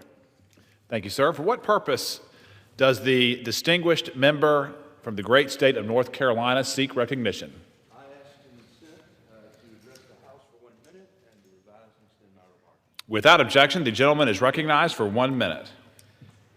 Mr. Speaker, every day across this country, law enforcement officers respond to calls that most of us hope we never have to face. Violence, danger, tragedy, and moments where lives are on the line. While others run away from danger, they run toward it. To the brave men and women in law enforcement who answer that call, we thank you. Every single day they put on that badge, unaware of the dangers that may lie ahead, and yet they still stand ready to serve time and time again. And while most Americans are asleep, they stand watch. When chaos erupts, they're the first to respond. When fear takes over a community, law enforcement officers are the line between danger and safety. During this National Police Week, let us honor the courage, sacrifice, and unwavering commitment of the men and women in blue who keep our communities safe. To every officer across North Carolina's 8th District and across this nation, I stand to say thank you. Thank you for your courage. Thank you for your service. Thank you for every holiday missed, every late night shift worked, and every time you stepped into harm's way to protect someone else. My hope and prayer this police week is that everyone who sees a police officer will shake their hand and thank them for their service. The men and women behind the badge deserve to know that this country stands with them, supports them, and is grateful for their service. I yield back.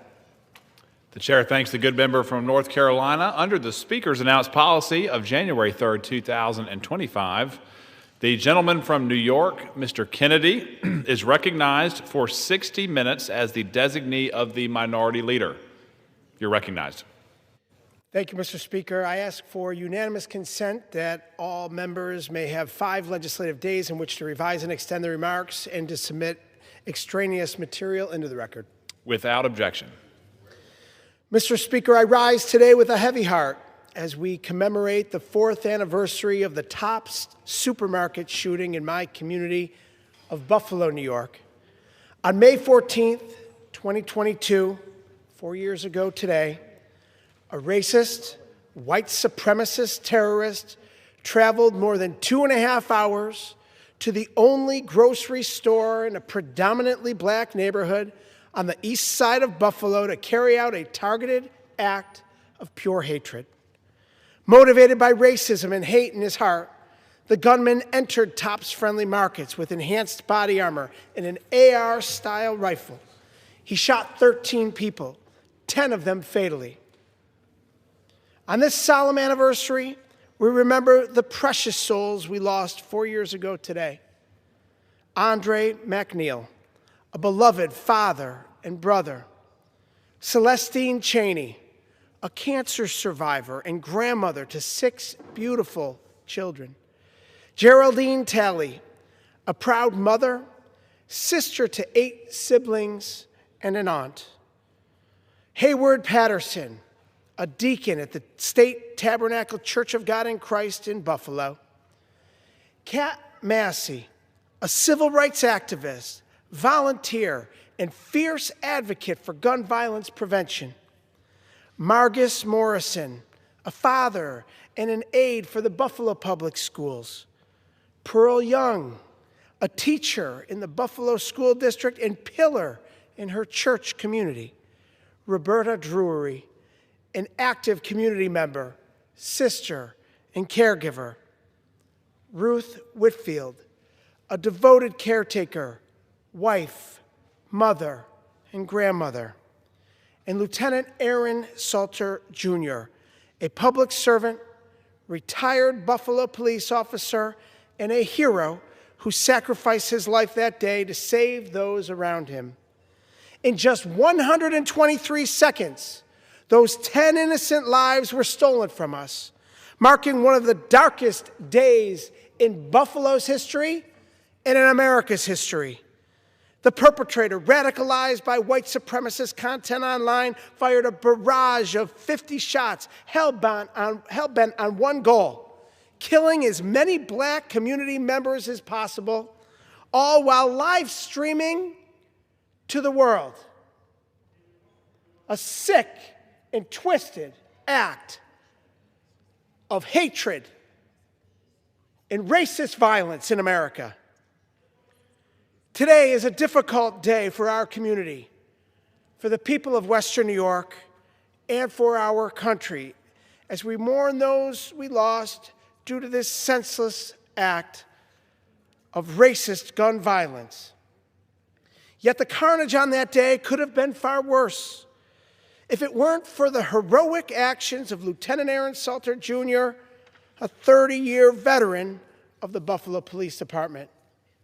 That afternoon, Lieutenant Salter was working as a security guard at Tops Friendly Market. When he heard the gunshots, Lieutenant Salter acted without hesitation and leapt into action to protect our community, firing at the shooter and hitting his target. But because this hate-filled terrorist was armed with enhanced body armor and tactical gear, Lieutenant Salter's shots did not penetrate, and he too was murdered. Lieutenant Salter died a hero, buying other patrons precious seconds to hide or escape as a result of his unwavering courage and his willingness to protect those in harm's way.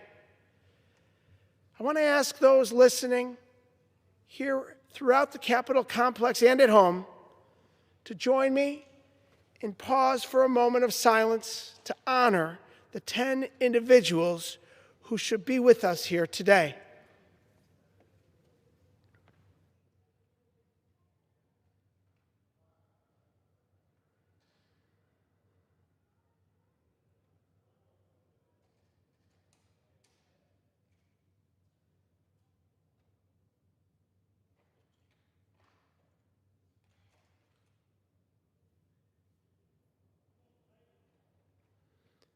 Thank you.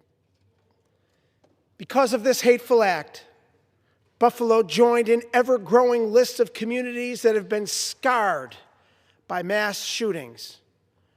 From Newtown to Monterey Park to Parkland to Uvalde and so many places in between, countless communities across our country and to Buffalo. We are united today in mourning and in commemoration as we work to ensure that we, one day, will live in a world where these hateful acts will not happen. When Columbine happened 27 years ago, there was a national promise that we would do everything possible to prevent another tragedy like it. But yet, entire generations of children have now grown up with the normalization of mass shootings. That reality cannot become normal. We must not allow this to become a permanent reality. On the 4th anniversary of this tragedy in Buffalo, we must use this opportunity to advocate for the advancement of common sense gun violence prevention legislation in the name of every single person we've lost because of a lack of it. We must condemn acts of hateful, racist violence in all forms. And we must come together as Americans to ensure that our supermarkets, our places of worship, our schools, and everywhere else in our community are free from the scourge of gun violence. This body has a moral obligation to take action. Our charge on both sides of the aisle must be to enact the common sense reforms that the vast majority of Americans overwhelmingly support in order to keep our communities safe and prosperous. We must enact a permanent assault weapons ban and make sure that military-grade body armor is only in the hands of our armed forces and law enforcement. We must crack down on ghost guns, straw purchasing, and deadly accessories that turn handguns into semi-automatic weapons. We must close the Charleston loophole. We must expand red flag laws, and we must strengthen our mental health support networks. We must reaffirm our commitment to ending the gun violence epidemic that plagues this country once and for all. Today, you will hear from members of the Congressional Black Caucus and the Gun Violence Prevention Task Force, my colleagues from all over the country, who will join me in honoring the victims of the Tops supermarket shooting, condemning racially motivated violence in all forms, and calling for an end to the gun violence epidemic that plagues this country. Mr. Speaker, it's now my honor to yield to the gentle lady from Michigan, Representative Rashida Tlaib. Thank you so much to my incredible colleague from New York who, as we stand here, I know the community is continuing trying to heal as we mark, again, the 4-year anniversary since 10 of our Black neighbors were targeted and murdered while grocery shopping at a supermarket in Buffalo. I think it's important to understand there was intentionality here and how the killer chose the location. We all know their lives were stolen due to racism, extremism, and the unchecked epidemic of gun violence plaguing our country. I always must ask this to my colleagues: how many more families, how many more children how many more families need to mourn before Congress acts, and how many more children need to lose their lives before we act? Every day, people are killed by guns in mass shootings, domestic violence incidents, suicides, preventable accidents. Entire communities are traumatized again and again by this violence. Far too often, again, the victims are children. So I say this, I stand in honor of a 9-year-old boy in Oakland County, Michigan, who accidentally shot himself in the face with an unsecured firearm.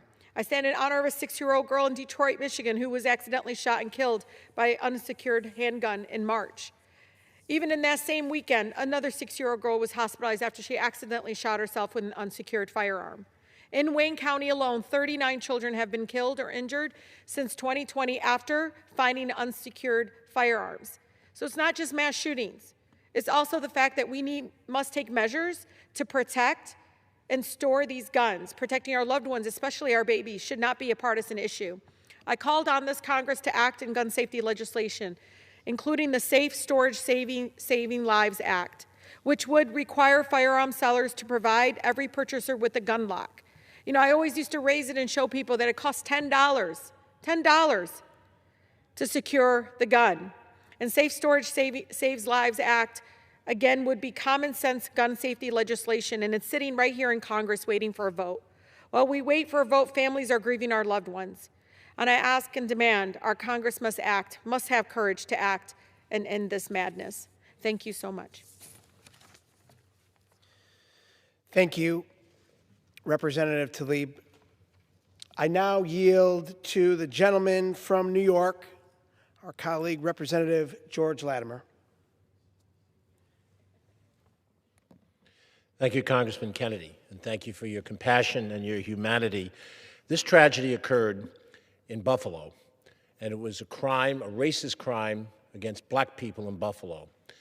But this crime is a crime against humanity, people of all ethnic backgrounds, and it's a crime that could happen in any place across this country.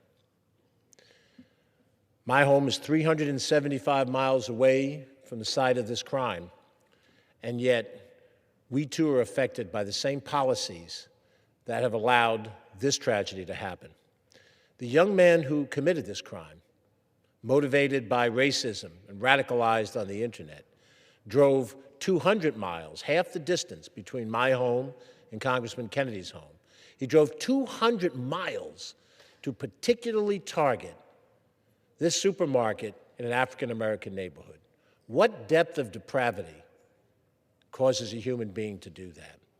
And all of us, whether our skin is white, whether it's black, whether we trace our heritage to Latin America, Asia, the Middle East, Europe, have to see this as a crime against all humans, because it is dehumanizing to take a weapon of mass destruction into a supermarket to kill people who are shopping, who are just there doing the average thing that we all do every day.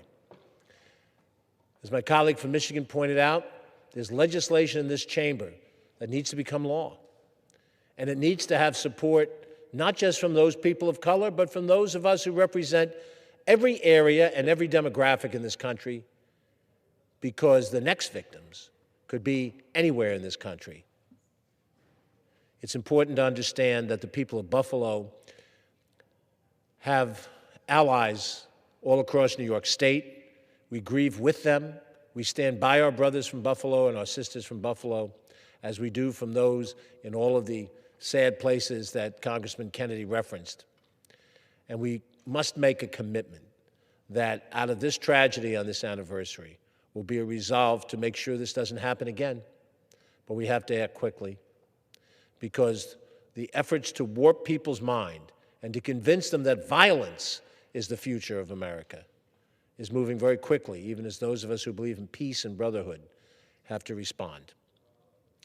Thank you, Congressman Kennedy, for your leadership and your friendship. Thank you, Congressman Latimer. Mr. Speaker, I now yield to the gentle lady from Georgia, Representative Lucy McBath. Well, I want to thank my colleague, Congressman Kennedy, for gathering us here this evening in this very somber anniversary. He truly is honoring his community in Buffalo very, very well. I actually have family members in his district. He is their member of Congress. 4 years ago, 10 innocent people lost their lives in an act of hate at a place that we all know very well. We frequent our grocery stores all the time. And a man decided that a group of people just simply didn't deserve to live because of the color of their skin. The shooter in Buffalo used an assault weapon so that he could kill as many people as possible in as little time as possible. And of course, we should all think that this is absolutely horrifying. Thankfully, though, he was brought to justice because our justice system took action and sentenced him to life in prison, where he is now. And the families of these grandmothers, these fathers and sons and sisters, they were actually able to take solace in knowing that something was done to ensure this man would never harm their communities again. And my heart remains with all the families as they remember their loved ones. I still pray for every single family, for every tragedy, because I know exactly how they feel. And that's what continues to drive me to action. These families, they deserved better. Every family that we lose across this nation deserves better. No one should be subjected to the violence while they go about their daily lives, running errands, going to church, going to the movie theater, going to school, going to festivities. Weapons of war simply do not belong on our streets. They don't belong in our churches, and definitely not in our grocery stores. The assault weapons ban, which I've held since 2023, has proven to prevent deaths by firearms. And I've also introduced the Go Safe Act, a life-saving bill that focuses on the internal operations of semi-automatic guns, not the cosmetic components that gun sellers tend to modify to find loopholes. It is so far past time that we pass both these bills and so many other pieces of good, comprehensive gun safety legislation to save lives and to ensure that no more families experience the excruciating pain of losing their loved ones in a senseless act of gun violence. This country deserves better. Our kids deserve better. And the victims of these senseless shootings, they deserve better. Every one of them. These pictures, these human beings deserved better. And they should be with us right now, enjoying their lives today. These men and these women, they deserve to see their grandchildren and children growing up, to make their own marks in the world. The Gun Violence Prevention Task Force and Democrats, we've made progress towards a safer country with helping to pass historic legislation. But we've got to continue to stand for gun safety in this country. We're not going to forget those that were lost in Buffalo. And I assure you, I will not forget my son who was killed from unnecessary gun violence. And I will not forget all the children at Sandy Hook. And I will not forget all the children at Parkland. And I will not most certainly forget the everyday gun violence and people that are dying in our communities every day, and nobody even knows their names. They don't get the big headlines in the newspaper. No one talks about them nationally, but their families suffer in silence.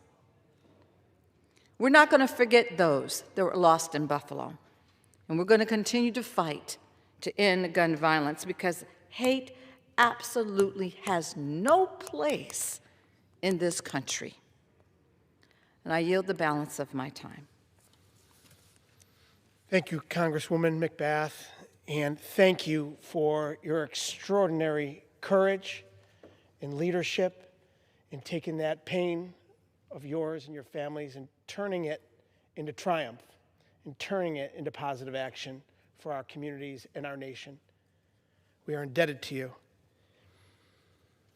Mr. Speaker, I now yield to the gentleman from Maryland, Representative Glenn Ivey. I want to thank my colleague from New York for putting this together today. I want to thank the Gun Violence Prevention Task Force and the Congressional Black Caucus for joining in as well in support of this effort. The tragedy in Buffalo, unfortunately, is not a rare event. As you just heard from my colleague, 10 people were gunned down using an assault weapon that had been sold to an 18-year-old, an AR-15 that had been modified. And he gunned them down in cold blood, and he drove 200 miles to get to them because he wanted to kill African Americans, and I guess that was the closest he could get to find them. And that's what he did that day. And he'd been inspired, sadly, by another similar type of shooting, a mass shooting in Charleston, South Carolina, just a few years before that. At the Mother Emanuel Church, in fact, my colleague from New York and I had a chance to go visit there just a few months ago, where 9 people were gunned down. The person had come into the church, sat through Bible study with the African Americans that he later gunned down, and killed 9 of them. So I know the question that we have now, we have a long list of these that happen on such a regular basis. Sometimes people are numbed by it, forget to keep track of it.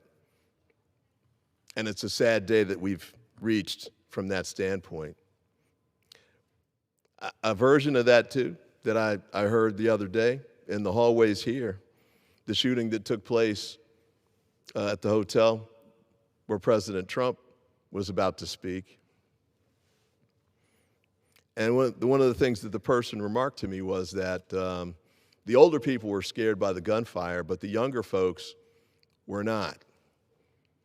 And I kind of wondered about that, and then I thought about it, and I said, well, this is the generation that's grown up. Instead of doing fire drills, they've done active shooting drills. And so they've been trained tragically in what to do when you hear gunfire like that. Schools now sell bulletproof backpacks to protect kids, quote unquote, protect kids from this kind of gun violence. Bulletproof chalkboards. Think about that. How did we get to this place? And then the next question, of course, is how do we get out of it? We've talked a little bit about some of the solutions to gun violence. I got to say that my Republican colleagues, sadly, are not in support of nearly any of them that I'm aware of. The ghost guns piece, in particular, was a shock for me. Ghost guns, as you may know, are untraceable guns. The only reason somebody would want a gun that's untraceable is if you want to commit a crime and you want to make sure that law enforcement cannot find you. Why these guns would be illegal is beyond me. But there was a period where they were.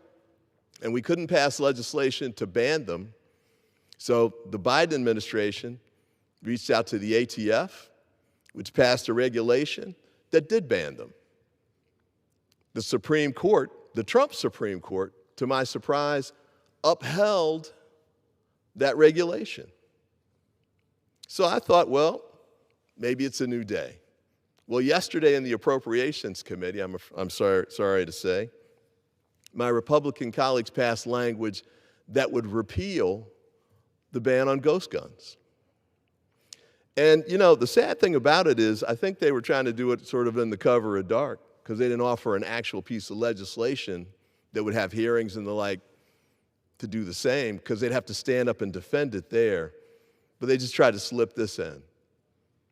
And this is a tragic moment, I think, given all of the deaths, all of the killings, all of the murders that we've seen year after year after year, and now decade after decade after decade here in the United States. And I also want to just add this. We found some things that do work. You heard about the assault weapons ban, and I know that's a bridge too far for many of my Republican colleagues, I guess all of them actually, because none of them will even co-sponsor legislation like that.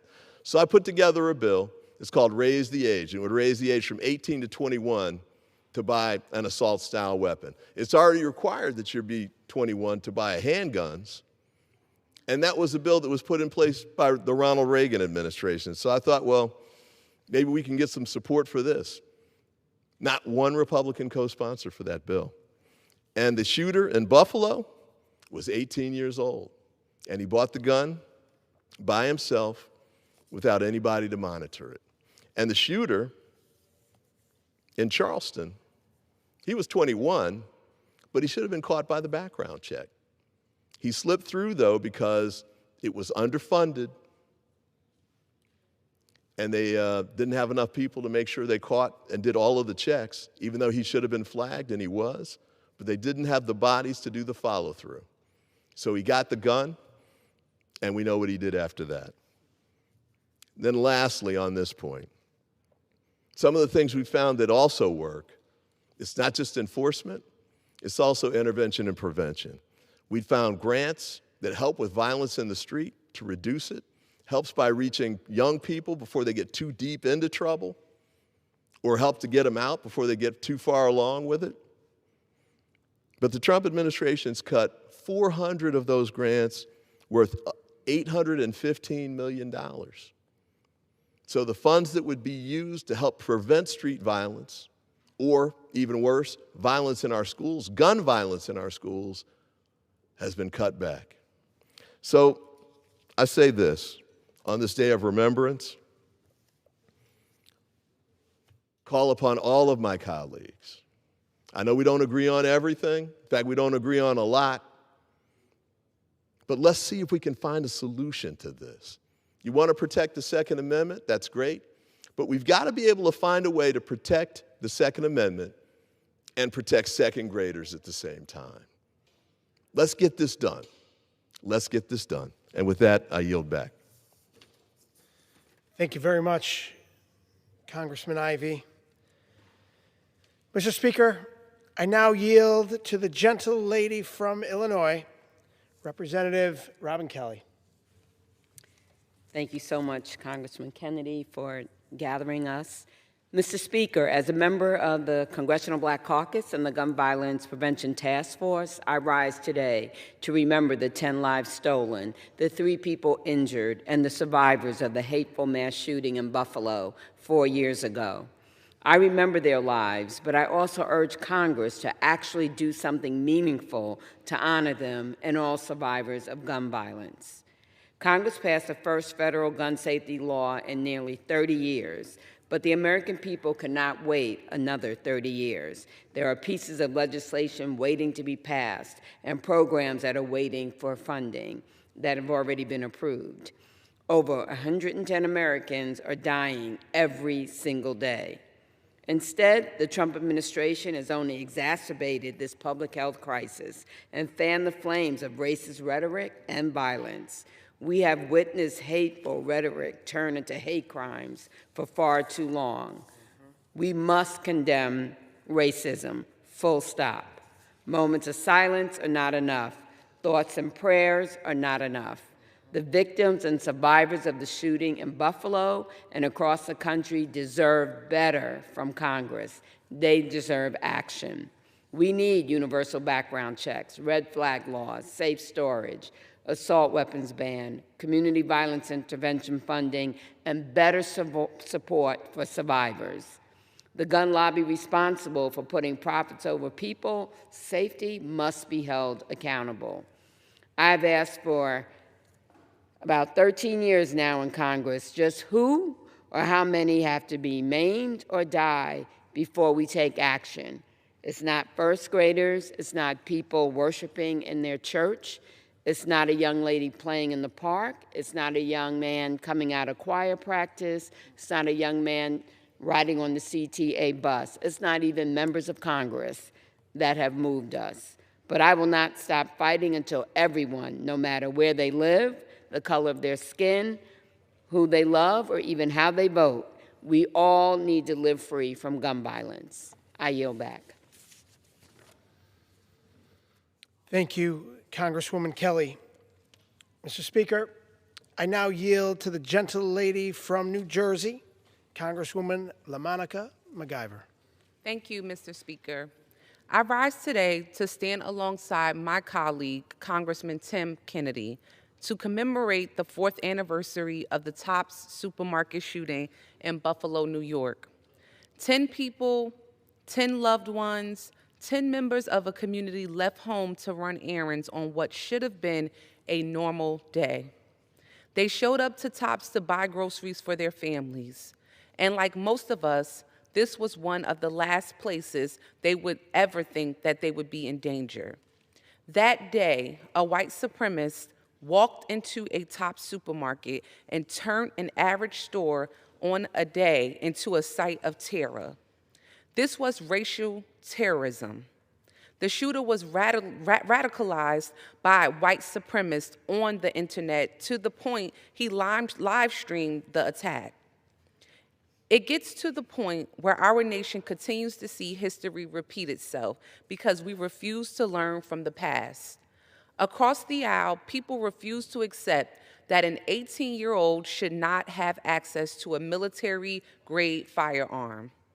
They refuse to accept that when white supremacy is allowed and normalized on the internet, the consequences are devastating. Buffalo is a painful reminder of the racism and gun violence crisis affecting all of our nation. We're at the point where families live with the sound of gunshots as background noise, and children are taught lockdown drills in school before they fully understand and learn algebra. And the worst part of it all is that our nation is starting to treat this like it's normal, like there's nothing we can do about it. We cannot keep treating it like an inevitable part of American life. But if we only commemorate and remember names and cities without actions, we're disrespecting the families who wake up with the trauma of losing their loved ones every day. Thoughts without policy are not enough. The families in Buffalo should not have to watch us commemorate this tragedy year after year without meaningful change. So tonight, we honor the victims of Buffalo.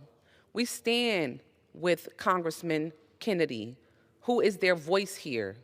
We mourn with their families. We condemn white supremacy and racially motivated violence that is showing its face far too often. With that, I yield back. Thank you. Thank you very much, Congresswoman McIver, and to all of my colleagues that joined me here this evening.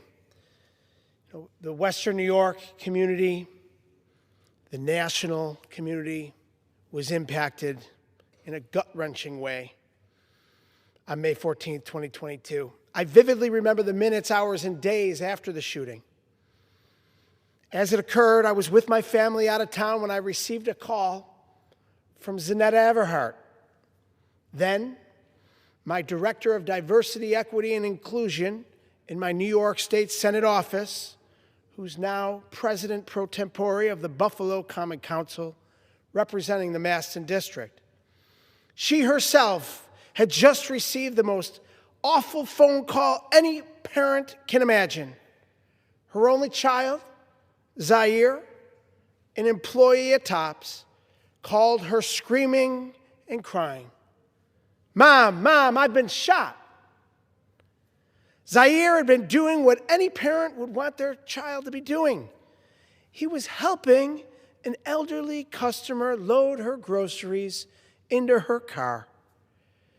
That's when the first shots were fired in the parking lot.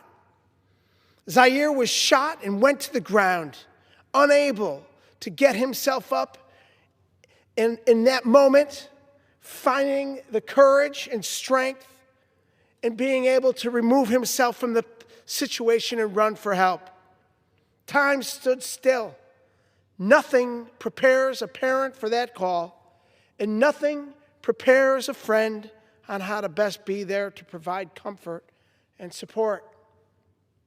Zaire was the only black person shot that day who survived. By the grace of God, he survived. He had been hit in the neck and the shoulder with a hollow point bullet shot by an AR-15 rifle. He is now alive and thriving, giving all glory to God, but the physical and emotional scars will live with him and his family forever. Frantic phone calls to friends, family, colleagues in government, and law enforcement followed from me as we struggled to understand what had happened. I immediately got into my car, left my family, and drove 5 hours back to Buffalo. I had to see my friend. I had to be with our community. And I had to make sure that she and they knew that they had the support of our entire community every step of the way. When I arrived back to Buffalo to be with Zanetta and our neighbors as we processed the gravity of what had just occurred, our whole city was going through the same process, feeling an excruciating combination of emotions: despair, heartbreak, rage, anger, confusion, but also resolve. In the face of one of the most unimaginable tragedies and hardship that the city of good neighbors, Buffalo, New York, had ever experienced, we received support not just from each other, but statewide, nationally, and even internationally. We saw an almost immediate call to action to enact gun violence prevention legislation at the state level in the New York State Legislature. Just days later, legislation that I was incredibly proud to help craft and pass. We demanded action federally, including when I joined Zanetta here on the Hill as she testified before the House, along with the son of Ruth Whitfield, another victim, former Buffalo Fire Commissioner Garnell Whitfield, and along with the families of the victims of Uvalde massacre, which spurred the first federal gun violence action in decades.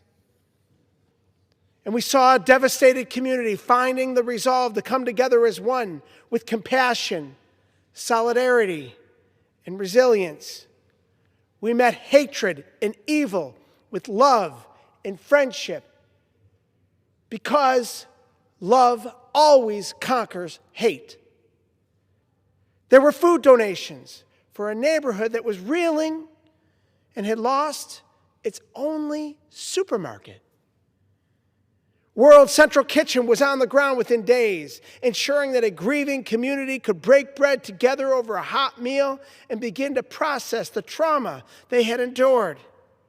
We had visits from President Biden and Vice President Harris reminding us that an entire nation stood by our side. We saw a memorial sprout up almost immediately, a raw display of the pain that we felt. And we saw the creation of a 514 Memorial Foundation and Healing Center dedicated to honoring the lives of those lost and supporting the victims' families. As we buried our 10 neighbors, we honored each of them for the lives they lived. We committed to ourselves that their memories would not be forgotten and their legacies would live on. I personally promised each family at every funeral that their loved ones would not die in vain, that their memories would spur us as a community and ultimately as a nation into action to prevent further tragedies like this from occurring. Under Councilwoman Everhart's leadership, Buffalo has established an Office of Gun Violence Prevention, showing that even in the face of federal inaction, communities can still take charge of their own future. And we continue to witness a never-ending pursuit of justice for the innocent victims who were gunned down. Today, while the trauma for many still lingers, we're reminded of that resolve, the unwavering sense of community and dedication to one another, united in mourning, but motivated by the shared desire to enact change. Part of that change, as mentioned by my colleagues, is enacting gun violence prevention legislation. Mr. Speaker, in memory of Lieutenant Salter and his fellow victims who died on this day 4 years ago, I'm proud to lead the Aaron Salter Jr. Responsible Body Armor Possession Act. This bill, which I'm proud to co-lead with Congresswoman Grace Meng, bans the sale and ownership of enhanced body armor, hard-shell, military-grade, rifle-resistant body armor that was used to carry out the Tops mass shooting, body armor that should only be in the hands of our military and law enforcement.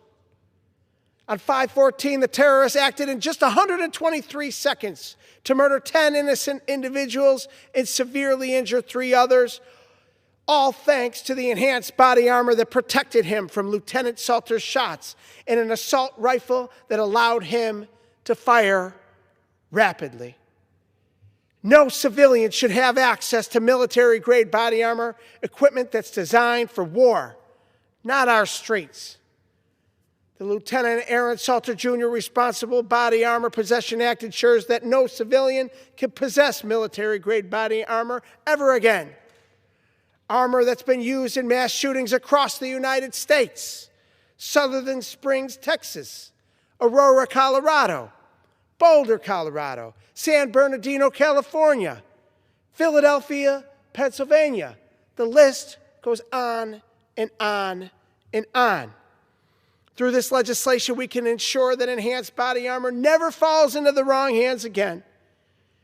With the support of 27 of my House Democratic co-sponsors currently and growing, I call on the U.S. House of Representatives to pass this critical common sense legislation.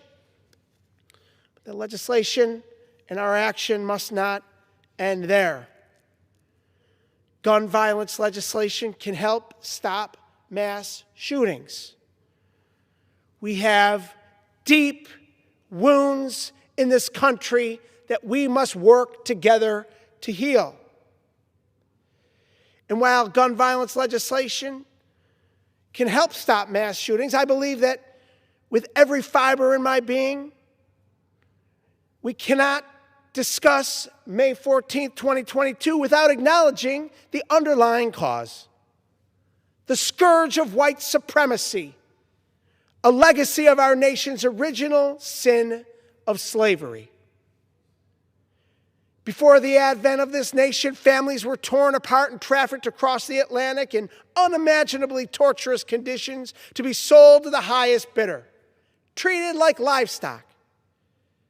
Making it all worse, it was legal.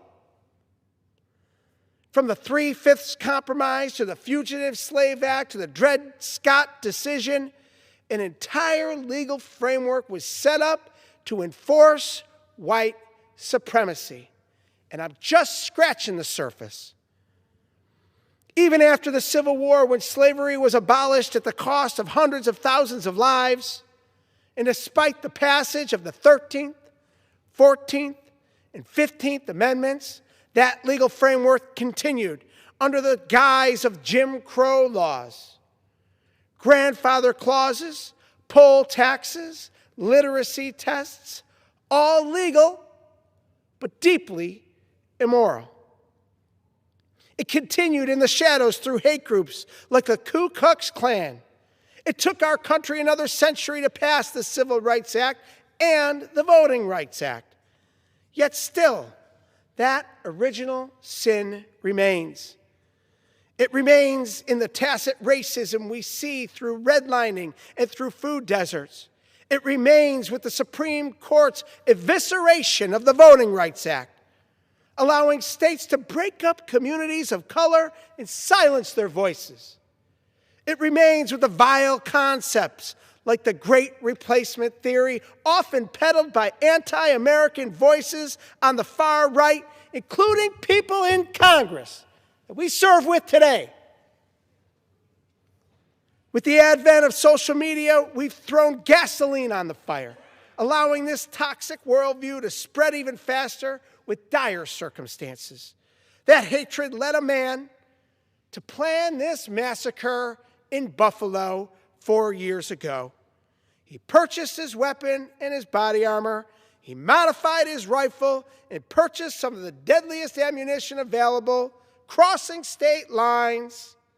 He researched his target, drove nearly 3 hours, and he opened fire. He bears responsibility for his actions, and he will never see the light of day as a free man again. We must raise our children to view their fellow human beings with dignity, with kindness, with empathy, and with acceptance. If we don't, then the list of hate-motivated shootings will continue to grow. More cities will be added to the list after Buffalo, after El Paso, after Pittsburgh, and Charleston, and Orlando. Nobody believes that we can legislate hatred away.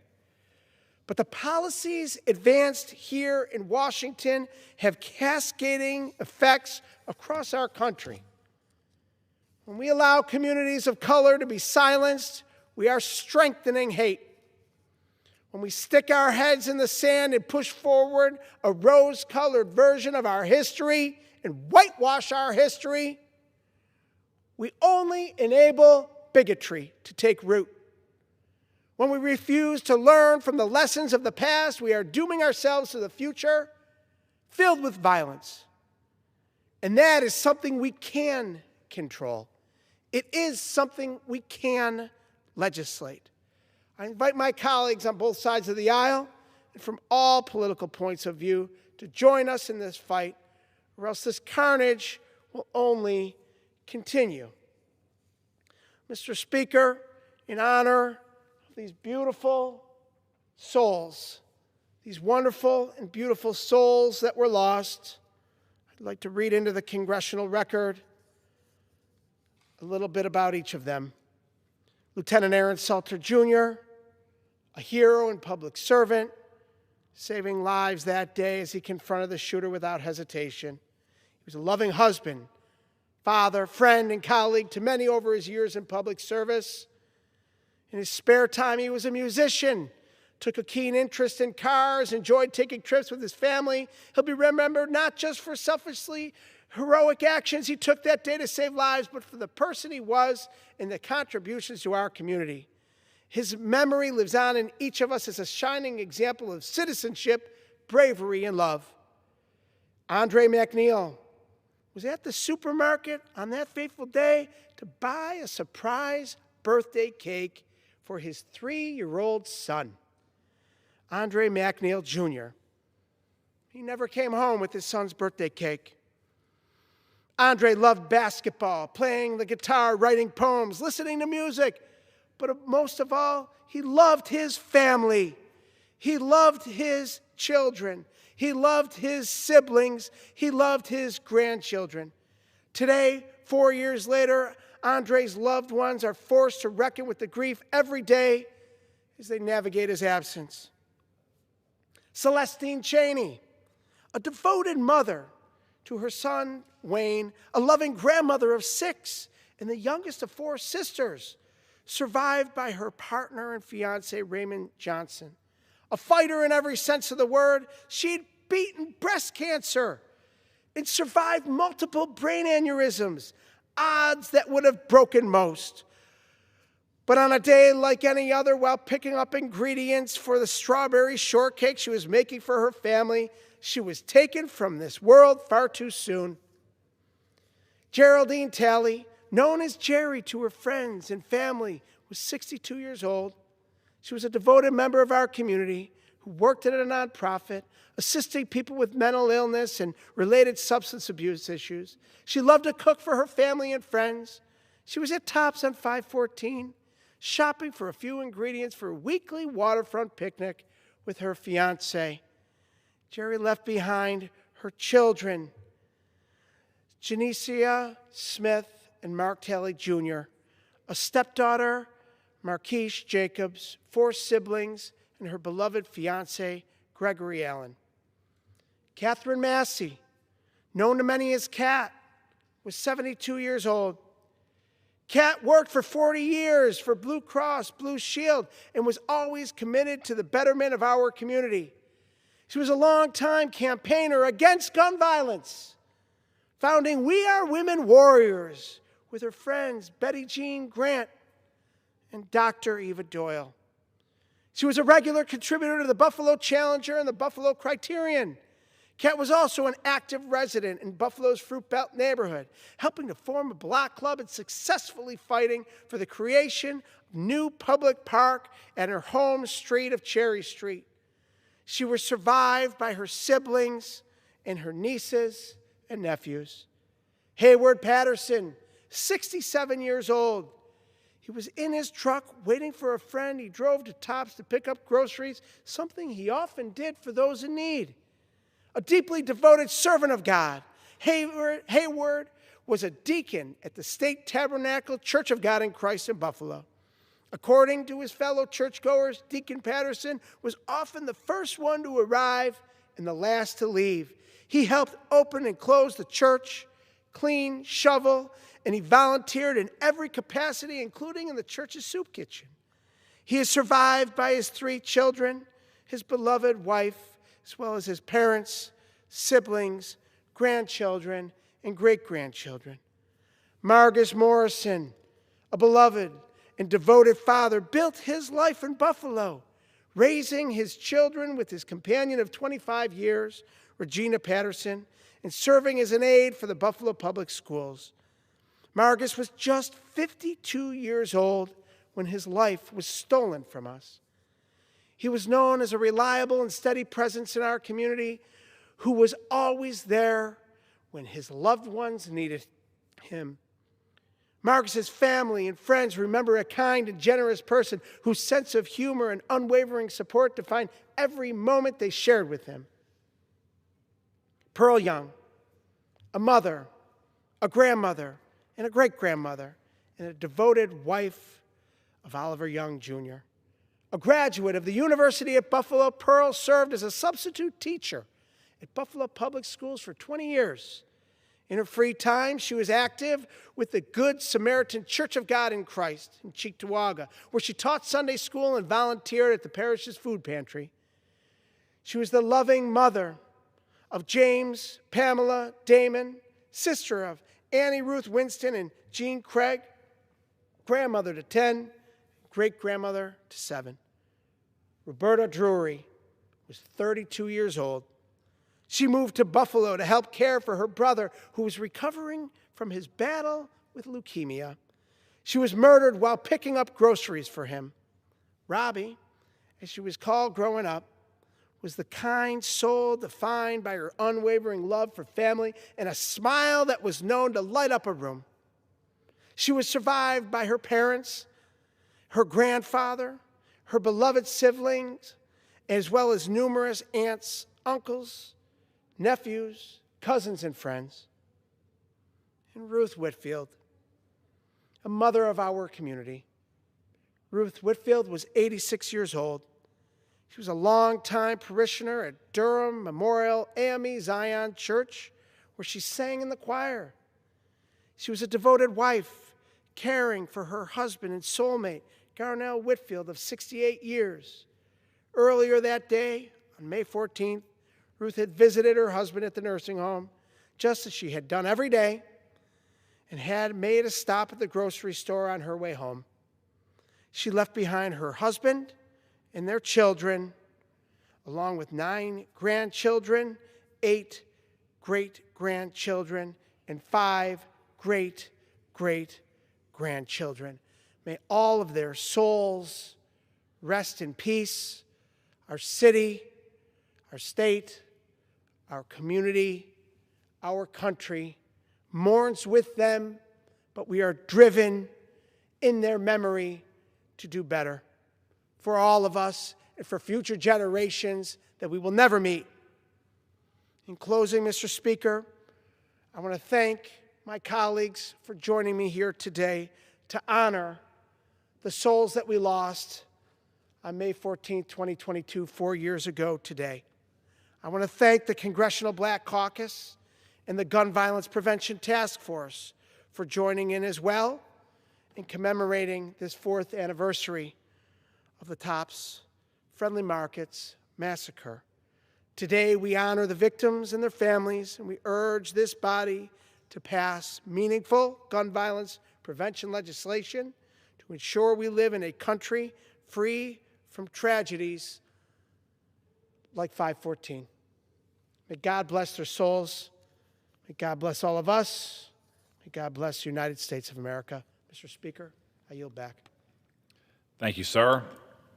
Under the Speaker's announced policy of January 3rd, 2025, the gentleman from Florida, Mr. Rutherford, is recognized for 60 minutes as the designee of the Majority Leader.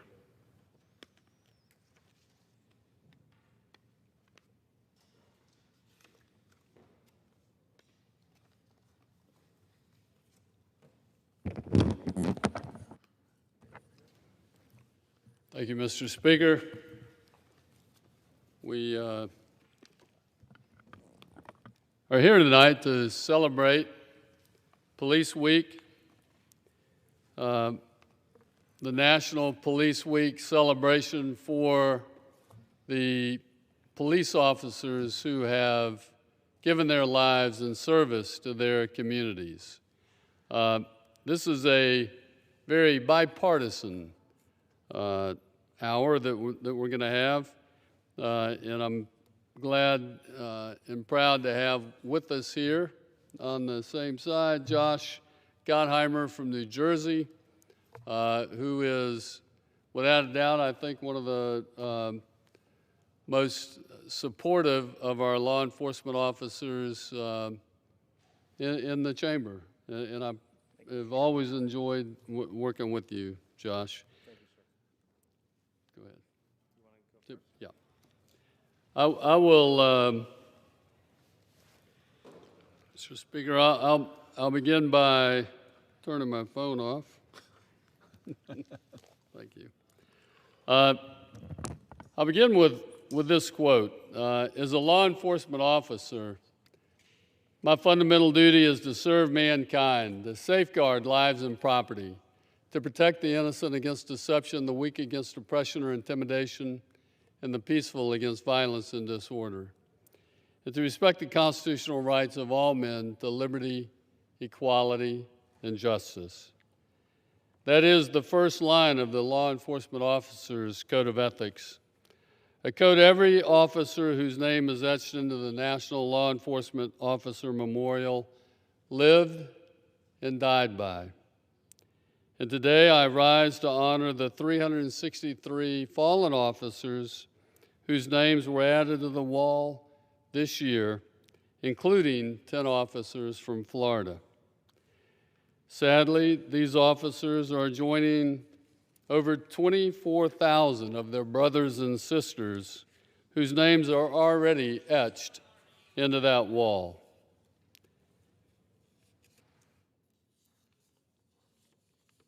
Each fallen officer said goodbye to their loved ones as they put on their gun and badge to protect and serve their community, not knowing if they'd ever return home.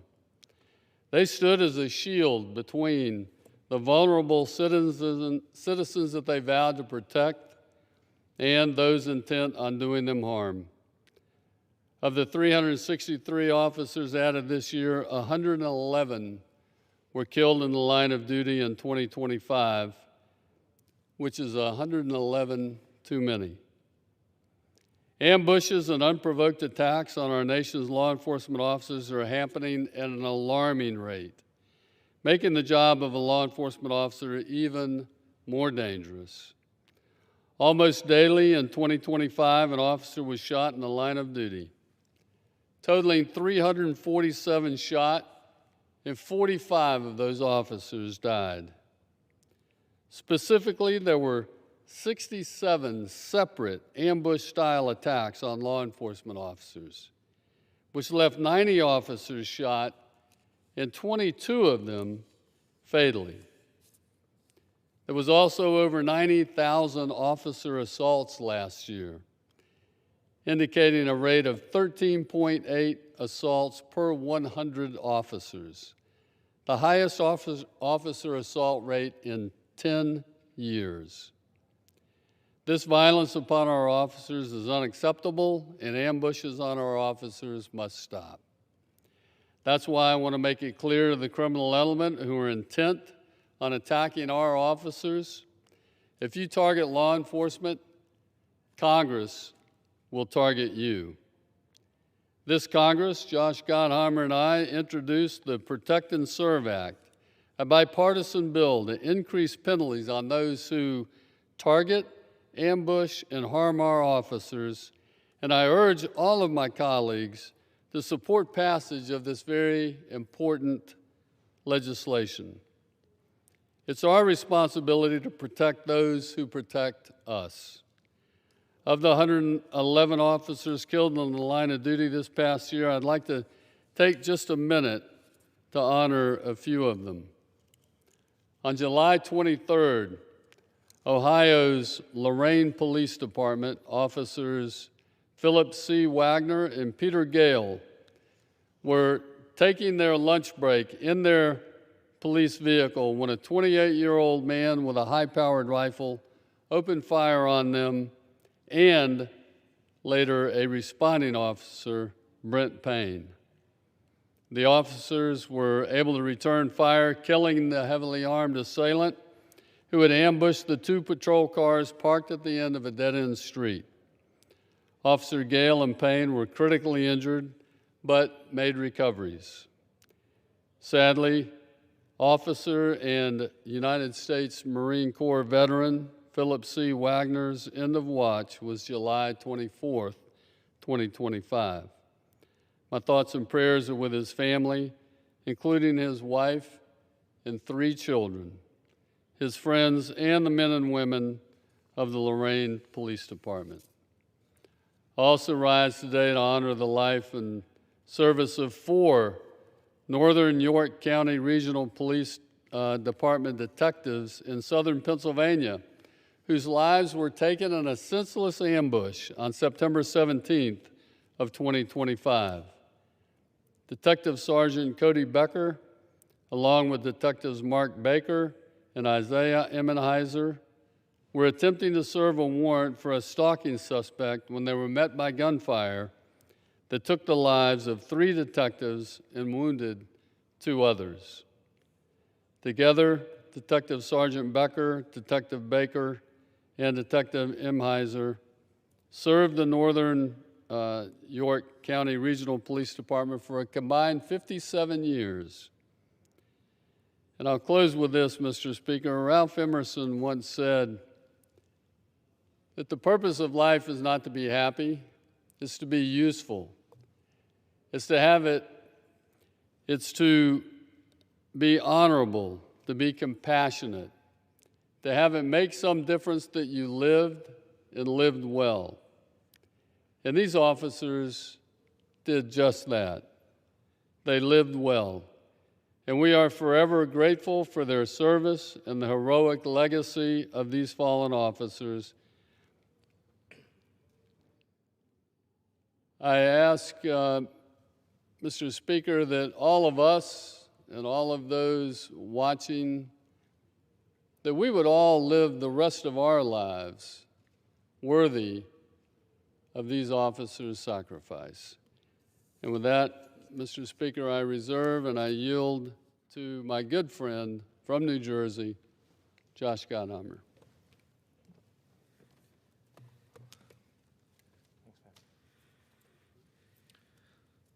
Mr. Speaker, let me begin by thanking and recognizing my very dear friend and a phenomenal leader in our country, Sheriff John Rutherford. Sheriff Rutherford served in law enforcement and continues to serve our great country today in the Congress. And he serves with distinction and a deep recognition that standing by our men and women who wear a uniform is not a partisan issue. It's an American issue. And it's what we should do for our communities and our country, and I'm grateful for him.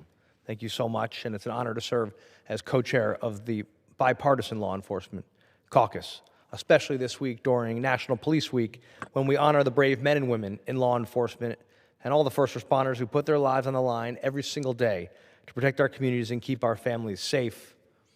And of course, as the sheriff said, this is a particularly tough week because we recognize the fallen and honor the fallen, and of course, spend time with their families. But every day, officers and families from across our nation, they watch as their loved ones go off to protect us. So while we gather here in Washington to honor those who put on the badge and remember those who made the ultimate sacrifice, we also honor those who go out every single day. Earlier this month, Congressman Rutherford and I attended the National Law Enforcement Officers Memorial Ceremony here in our nation's capital, surrounded by thousands of names etched into that stone wall, names that represent heroes, families forever changed, and a debt we can never fully repay. You heard Congressman Rutherford share some of the names that will be etched onto that wall. This year, 363 brave officers will be added to the memorial, including 11 officers from my home state of New Jersey. Tonight, we honor their memory, their courage, and their sacrifice, and we recommit ourselves to them because the names on the walls, those are moms and dads and brothers and sisters and loved ones. So we commit ourselves to them, to getting the backs of the men and women who continue to serve.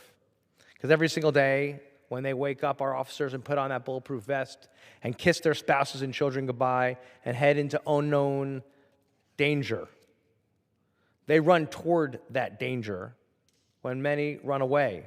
They're the first to respond, often the last to leave, and far too often the ones we only recognize when tragedy strikes. That's why it's so important this week that we recognize them. But frankly, we should be doing this every day to honor the service. Because to me, the badge represents that service and sacrifice and an unwavering commitment, courage in the face of danger, and a true bond with the communities that officers serve every day. Mr. Speaker, supporting law enforcement should never be a partisan issue. I will say this time and again, it's why we are standing together on one side of the aisle, symbolically, because there should be no Democrat or Republican way to protect a community or stand by an officer. So that's why we're so proud to work together every day on legislation with a group of us. And support can't stop with words. It has to require action. That is why we continue fighting for common sense investments in public safety and in the officers who protect our communities. Together, we've worked to secure more than $1 billion in burn justice assistance grants and community-oriented policing services, resources to help local departments hire officers, improve training, and access critical support. We helped secure resources for bulletproof vests and hate crime prevention initiatives, and support for smaller departments and rural departments. We secured full lifetime resources for World Trade Center health programs, so our 9/11 responders and survivors continue receiving the care they've earned and deserve. The sheriff talked about our push on the bipartisan Invest to Protect Act, because we know that smaller and mid-sized departments need more, not less. They need help with retaining and recruitment and mental health resources, especially for our smaller departments who carry the burdens of the jobs home every day. We have to help them. And he talked about the Protect and Serve Act to ensure stronger penalties for those who deliberately target law enforcement officers in the line of duty. I also support, and have in the past, the Thin Blue Line Act, because if you deliberately hurt a cop, you're going to jail, and if you kill a cop, you should get the death penalty. And this week, during National Police Week, I announced the bipartisan Stop the Dox Act to protect officers and their families from targeted intimidation online.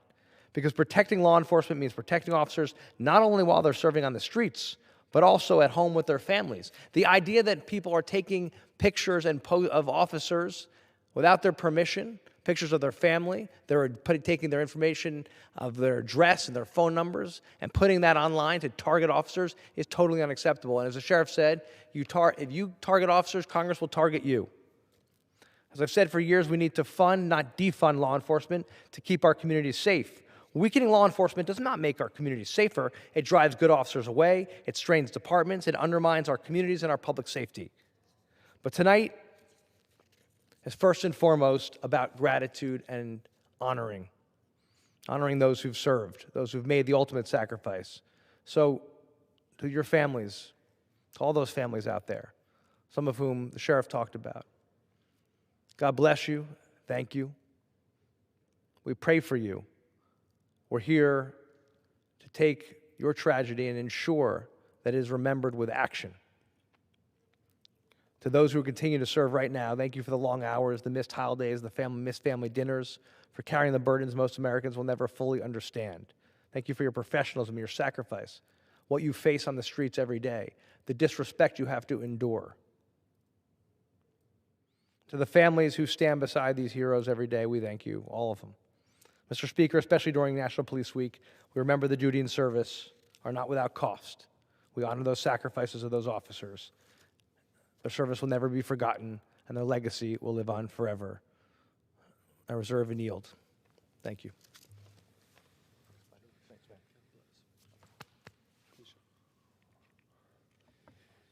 And now, Mr. Speaker, I'd like to yield as much time as he may consume to my good friend from Georgia, Rick Allen. Thank you, Sheriff, for yielding the time. Mr. Speaker, thank you for, Sheriff, thank you for hosting tonight's special order. It's a privilege to join you as we commemorate National Police Week and honor the upstanding men and women who serve our nation's law enforcement. When I travel in my district back in Georgia, I meet regularly with our sheriffs and law enforcement officers as much as possible. And I'm constantly in awe of the courage, selflessness, and heroism that they demonstrate every day for our communities. You know, here in the chamber, we are without excuse. We have right there above the Speaker, "In God We Trust." We have Moses, the full face of Moses, who gave us the law. And I think the Apostle Paul penned it as well as anyone can. In fact, basically, God ordained government to restrain evil. That was the sole purpose. In Romans 13, the Apostle Paul said, "Let everyone be subject to the governing authorities, for there is no authority except that which God has established. The authorities that exist have been established by God. Consequently, whoever rebels against the authority is rebelling against what God has instituted, and those who do so will bring judgment on themselves. For rulers hold no terror for those who do right, but for those who do wrong. Do you want to be free from fear of the one in authority? Then do what is right, and you will be commended. For the one in authority is God's servant for your good. But if you do wrong, be afraid, for rulers do not bear the sword for no reason. They are God's servants, agents of wrath, to bring punishment on the wrongdoer. Therefore, it is necessary to submit to the authorities, not only because of possible punishment, but also as a matter of conscience. And I'm going to tell you, this was drilled into me by my parents. And one of the things that is really disturbing in our culture today is the disrespect for authority in our nation. But I tell our police officers about Romans 13. It is the highest calling in this land to be called by God in authority to make sure that folks are safe and secure. On a daily basis, these officers choose to prioritize the safety of others above their own. Georgia's 12th District felt this ultimate sacrifice firsthand when one of our own, Deputy Brandon Sykes of Columbia County, lost his life in the line of duty last April. As the family in our community continued to mourn his tragic loss, we are reminded of his extraordinary service and find solace in Scripture. John 15:13 says, "Greater love has no one than this, that someone lay down his life for his friends." That is, again, a high calling. We will never forget Deputy Brandon Sykes. I want to thank all of the officers serving in Georgia's 12th District and across the state of Georgia and throughout our country, including our own Capitol police officers here in the Capitol who work every day to keep us safe. I am proud to unequivocally stand with the men and women in blue and will continue to support their mission now and always. And with that, I yield back. Thank you, Rick. Appreciate you, brother. Thank you. And now, Mr. Speaker, I'd like to call Paul Gosar from the great state of Arizona, great supporter of our law enforcement officers across the country. Paul. Mr. Speaker, to Chairman Rutherford, thank you for putting this on. It is due respect to the men in blue, men and women in blue. During National Police Week, I rise to honor the brave law enforcement officers who made the ultimate sacrifice, protecting you, our communities, and defending the rule of law. This year, 363 American law enforcement heroes are being honored at the National Law Enforcement Memorial. Among them are two courageous Arizona officers, Officer Gabriel Facio of the Apache Junction Police Department and Deputy Sean Broughton of the Maricopa County Sheriff's Office. These heroes wore the badge of honor and gave their lives in service to others. At a time when the politicians on the left and the radical activists continue pushing soft-on-crime policies and demonizing police officers, we must be crystal clear. America is safer because of our law enforcement. The anti-police rhetoric coming from the left has emboldened criminals, weakened public safety, and made already dangerous profession even harder. I unapologetically stand with the men and women in blue. I stand with the officers who run towards danger while others run away. I stand with the deputies patrolling our neighborhoods, the border agents defending our sovereignty, and every law enforcement officer who risks their life to protect innocent Americans. To the families of Officer Facio and Deputy Bratton, and to all our fallen officers across our nation, we will never forget your sacrifice. Their courage and service represent the very best of America. That's all you can ask. May God bless our fallen heroes, their families, and may God bless the United States of America. Thank you. I yield back. Mr. Speaker, I'd now like to yield to a great champion of law enforcement in the state of New York, but also in our great country, Tom Suozzi. Thank you, Mr. Speaker, and thank you, Congressman Gottheimer, for yielding time to me, and Congressman Rutherford, two great friends. I really admire the bipartisan work that the both of you have done in the Law Enforcement Caucus. Thank you so much. It really means a great deal to all of us that you work together with such close collaboration. It's really a great honor for me to join with you here this evening. Tonight, as we recognize police officers who lost their lives throughout 2025, throughout our country, over 360 police officers, 13 of whom we lost in New York State. 11 of those 13 died of 9/11 related injuries and sicknesses. One was killed in a shooting, and another died of a heart attack after a physical altercation. I served as the mayor of a small city and oversaw the police department, and I served as the county executive of a large county and oversaw the 12th largest police department in the United States of America. And it pains me when I hear people criticize the police. And people need to recognize that tonight, here in our nation's capital, as we honor law enforcement officials, police officers that lost their lives in the line of duty, sometimes in very tragic circumstances that left behind families that were shattered, we also have to recognize that every single day, police officers go to work, and sometimes their jobs are very boring. They could go on a regular patrol, they walk a beat, they drive their car. Day goes by without incident. And then, without notice, they're called to an incident where they could lose their life in a shooting, breaking up a crime, in a fire. Other times they deliver miracles to people's lives when they stop a crime, when they deliver a baby, when they respond to a fire. Some days it's very mundane. People ask you for directions, say hello to folks that you see on a regular basis, do investigations. Other times it's 9/11. And you are put in harm's way that will challenge you for decades and decades after that incident. So I just wanted to join my colleagues here tonight, Democrats and Republicans, coming together to say to our police officers in our nation and in my 3rd Congressional District in New York, thank you for your service. We honor you, we respect you, we recognize how difficult your jobs are.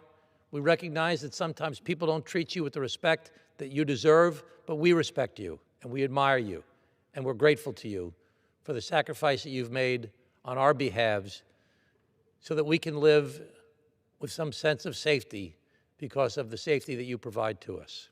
And I yield back. Thank you. Madam Speaker, very honored to introduce another great New Yorker, someone who has been an avid champion of law enforcement like Mr. Swazi. Ms. Gillen has been a great friend of those in blue. I yield. Thank you. Thank you, Madam Speaker. I rise today to honor the brave law enforcement officers on Long Island and across our nation that we have lost, and the men and women who continue to serve and protect. I want to thank my colleagues in the bipartisan Law Enforcement Caucus, Representatives Rutherford and Gottheimer, for organizing this special order hour during National Police Week to remember these heroes. Madam Speaker, every day our law enforcement officers put their lives on the line to keep our communities safe. They do so not knowing if they will return home safely to their loved ones. During National Police Week, we thank and honor the law enforcement officers who gave their lives to protect all of us. This month, I had the privilege to join my colleagues to lay a wreath at the National Law Enforcement Officers Memorial and honor the 363 officers that we lost this year. It is our solemn duty to ensure that their sacrifice and contributions are never forgotten. Among the American heroes we lost last year was Police Detective Patrick Franzone of the Freeport Police Department from New York's 4th Congressional District. A U.S. Marine Corps veteran who grew up in Freeport, Detective Franzone's life was defined by service to his fellow Americans and to his community. He served in law enforcement for more than 30 years and shared his devotion to the Freeport families that he served also outside of work as the chairman of Toys for Tots. Following the 9/11 terrorist attacks, Detective Franzone bravely assisted with the search and recovery at Ground Zero as a first responder. On September 18, 2025, he tragically passed away from a 9/11 cancer that was associated with his heroic work in the rubble. His passing is a painful reminder of what our first responders' contributions can cost. Detective Franzone was a friend to all who knew him, a devoted father, and a true American hero. We will never forget his service to fellow New Yorkers and to our great nation, and we will ensure that his legacy lives on. Madam Speaker, I ask my colleagues to join me for a moment in remembering Detective Patrick William Franzone of Freeport, New York.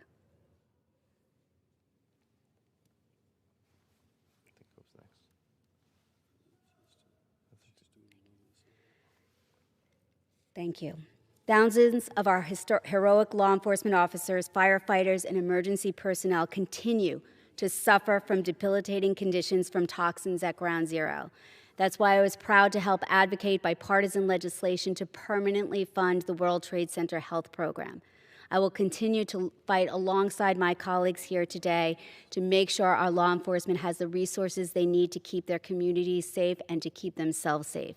Whether it's more crime-fighting technology, cops and hiring grants, funding for improved access to mental health care, something that I care deeply about and am proud to have introduced peer-to-peer support advocacy counseling through my bipartisan bill introduced with Congressman Rutherford just this week.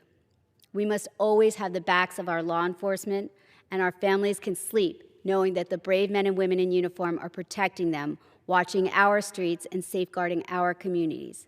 Thank you so much to each and every one of our law enforcement officers on Long Island and across our country. We owe you an incredible debt of gratitude. Thank you so much, and I yield my time back. Thank you very much. God bless you. Mr. Speaker, at this time, I would like to yield to Mike Kennedy from the great state of Utah, true supporter and backer of our law enforcement officers across the country. Mike, as much time as you may consume. Congressman Rutherford and Gottheimer, thank you for organizing this special order, and it's a reflection of the good things that happen here in Congress, Madam Speaker, is the fact that Josh Gottheimer can be here on the Republican side of the aisle, acknowledging something significant, and the fact that we as Republicans and Democrats can stand united behind the thin blue line between order and chaos, and sometimes between life and death. And I'm honored to join this distinguished group of people who recognize the significance of National Police Week, which is what we're doing this week. And in that memory of those that have given their lives, which I will review in my prepared notes in a moment, regarding that, we can't forget that we must remember those who continue to live in the service of our country in the form of what Representative Gillen just talked about. There are a variety of toxic exposures as well as mental health challenges that come along with the job associated with the chaos that sometimes our law enforcement officers have to deal with. And I want to point out as well that in Congress, there's a great deal of attention that is paid to the dysfunction and the disagreements, the arguments, and outright vigorous vitriol that goes back and forth between us, but there is far more that unites us, as reflected by Congressman Rutherford and Congressman Gottheimer as they organize this, and that we can unite together to honor our police officers who do a great service for our society.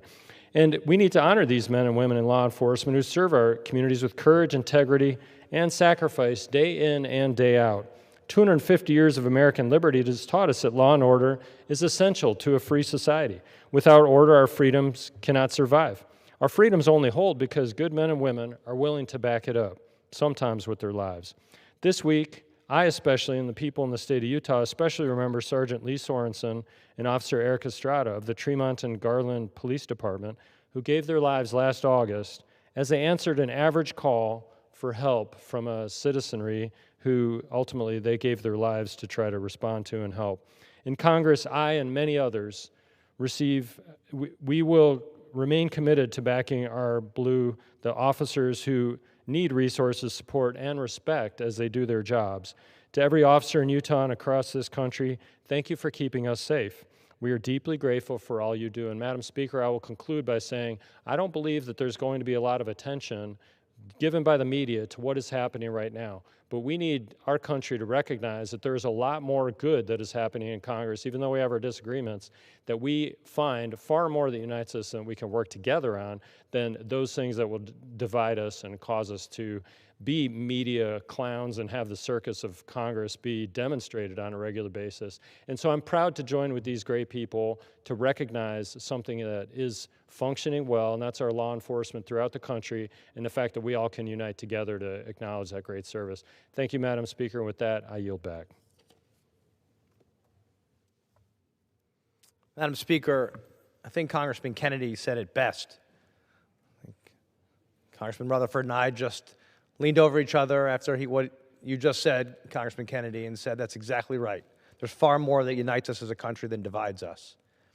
And we spend far too much time in this chamber and outside of this chamber tweeting and screaming and yelling instead of focused on getting things done for the American people and thanking those who serve our great country. And that's what this week is about, Police Week, to thank those who are getting up, continue to get up every day to protect us, and to remember those who made the ultimate sacrifice protecting us and serving us. And we should honor them, as we should honor all those shoulders we stand on, by actually doing right by them, by investing in them, by supporting their families, by making sure that officers who are out there today on the front lines looking out for us have what they need to keep themselves safe and to keep our community safe. There should be no fights about that or disagreements about that, right? No questions about whether we're going to fund law enforcement or not. Those should not be even issues of debate. They should be just about doing the right thing by people, by those who protect us, by those who serve us. People like Sheriff Rutherford, who served us before he was in this chamber, served us in Florida. Right? Looked out for families. That's the kind of service we should recognize. So what Congressman Kennedy said is exactly right. We should look out for each other. We should stand together. It should not be a thing that we're on this side of the aisle, because that's irrelevant. We stand in a chamber with a flag behind the speaker that we salute every day, right? And that we pledge our allegiance to every day, as we should. Because to me, there's so much to be proud of for living in this great country, the greatest country the world's ever known. There's so much to be grateful for as an American. And the reason we have this safety, this blanket of safety, is provided by others. Those who serve on the front lines are mil service men and women, and those who are here at home are law enforcement looking out for us. And they do it knowing the risks they take, the sacrifices they make, and what could ultimately happen to them and to their families if they make that ultimate sacrifice, which so many have. So we remember them, we honor them, but I would hope that we take their falling as a call to action for all of us in this chamber to protect all law enforcement, to invest in them, and to remember that this should not be a partisan political issue whether we stand by our law enforcement or not. This should not be a fight that we should ever have. The question should be, how much should we invest to keep them safe and to keep our country safe? And with that, I reserve and yield back to the co-chair of the Law Enforcement Caucus, a great man and a great friend, Sheriff and Congressman John Rutherford. Thank you. Thank you, Josh. Thank you, Josh. And Madam Speaker, as we come together this year to celebrate the lives of 111 officers who paid that ultimate sacrifice, that full last measure, in service to their communities, I think it's very appropriate that we come together, not as Republicans, not as Democrats, but as Americans, to recognize those men and women. I can tell you for the 41 years that I served as a law enforcement officer, I didn't serve Democrats and Republicans, I served the public. And still today in Congress, I serve Americans, not just Republicans and Democrats. And I think it's important that we do change the tenor. And this is a great opportunity to get that message out as we celebrate the lives of men and women who gave that last full measure of devotion. And so, for many years, I talked about law enforcement being a noble profession. Not because it was just about service, but because it was truly about service with self-sacrifice. And that's what we celebrate this National Police Week. And so I want to thank my good friend from New Jersey for being here, helping to put this together. I look forward to our continued collaboration on issues that are important to law enforcement and our communities. And with that, Madam Speaker, I yield back.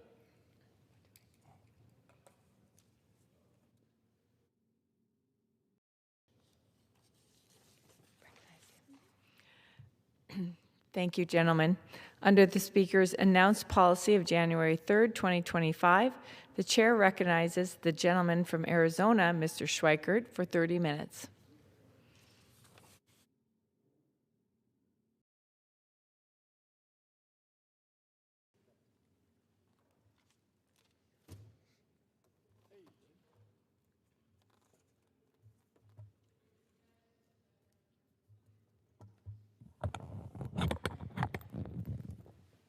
Sorry about the tardiness, Madam Speaker, as we do our transition. All right. We're going to actually try something that we've done over and over, and I apologize. I'll try not. I've had a lot of coffee. So if I start talking like a machine gun, just start waving at me. I'm going to try one more time to communicate to the 1,000 televisions we're on around the campus. Hopefully there's still staff and interns and others who actually care about our economic future.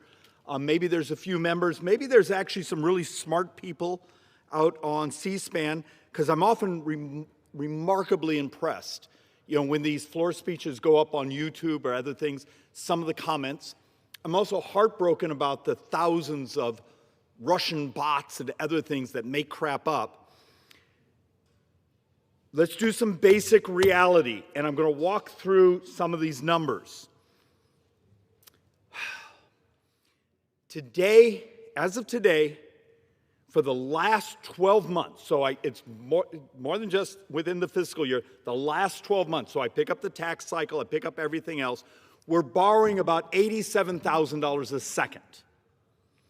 Every second of every day. Yet, I'll go home, you know, and give a speech. I'm leaving this place. I'm running for governor in Arizona, and I will speak in front of people, watch their faces when you try to explain, here's what the math is. Here's what's going on. My 3-year-old son that we've adopted, miracle, absolute miracle. This government needs 104% of his lifetime earnings just to pay federal pensions. Not the military, not the rest of the government, just to cover Social Security, Medicare, military retirement, those things, just the pension benefits. We need his entire lifetime earnings plus another 4%. Is that moral? Didn't we have one of our founding fathers say, you know, a generation should be responsible for its own debts? Yet we will have borrowed about $7.7 billion today. And so let's actually walk through some of the things that are actual math, a couple of the solutions, but my intense frustration around here, and I accept, a whole bunch of our members are lawyers.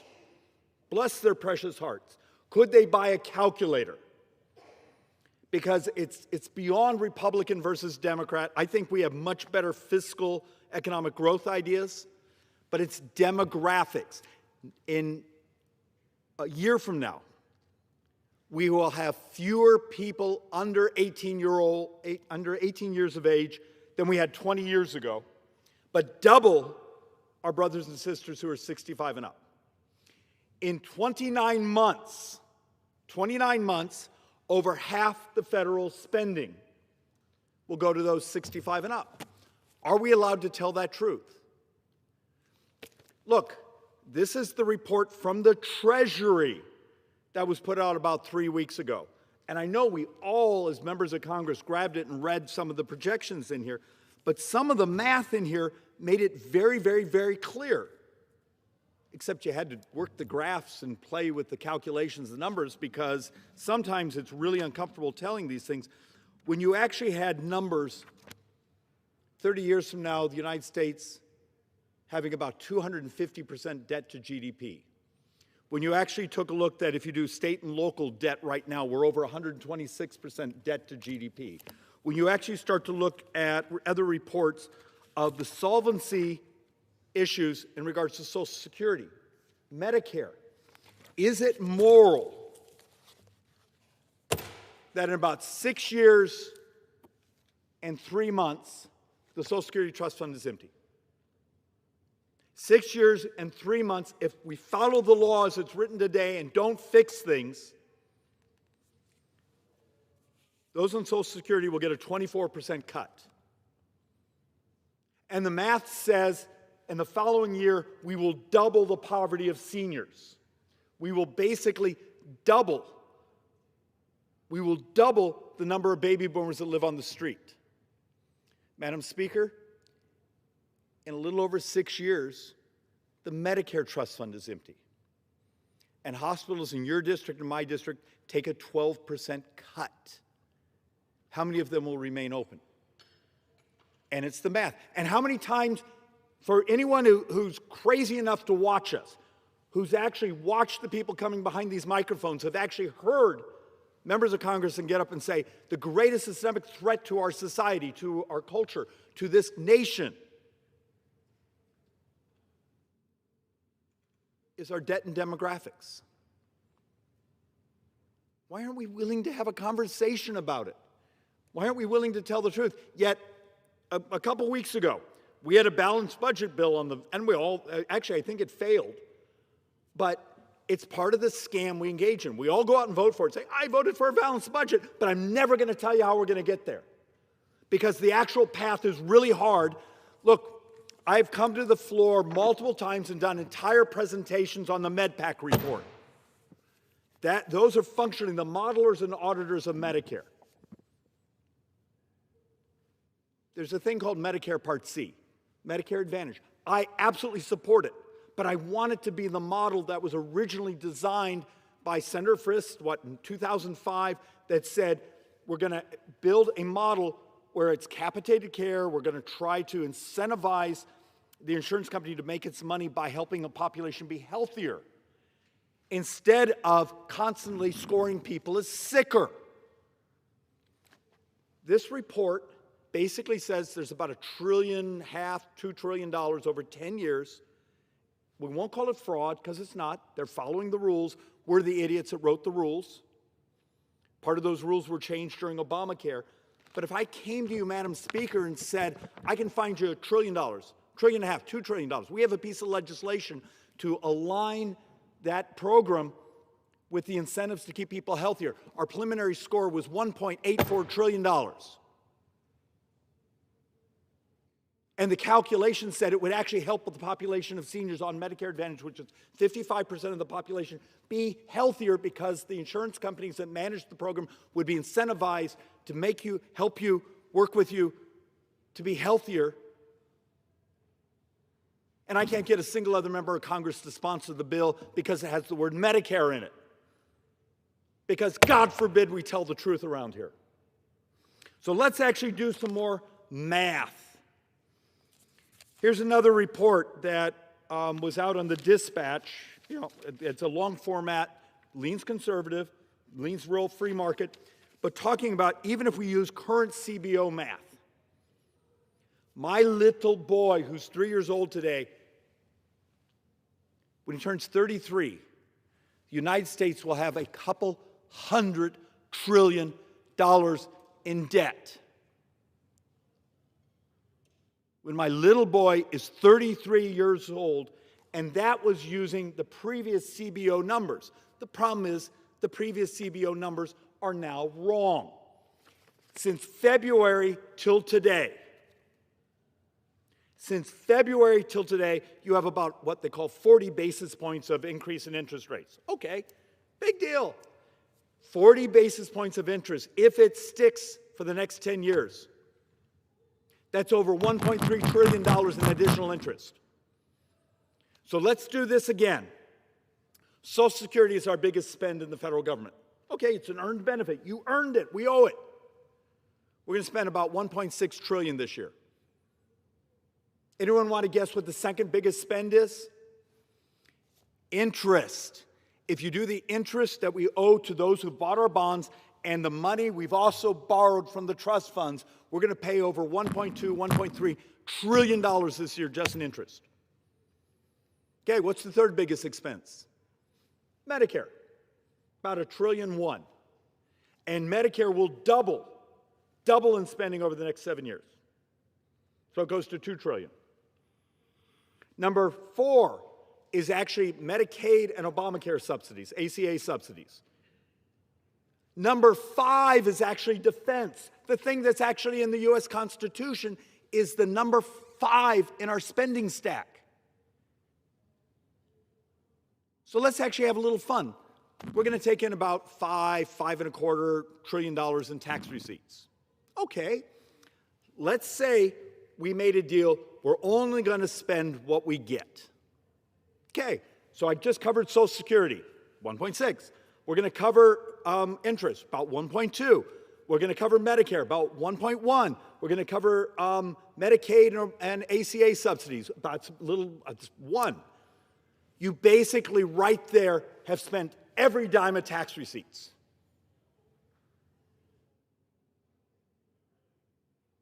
Your government is basically an insurance company with an army. And the army is on borrowed money. The rest of the government is on borrowed money. When we send money to the states, my state of Arizona, our appropriated budget is about $17.8, $17.9 billion.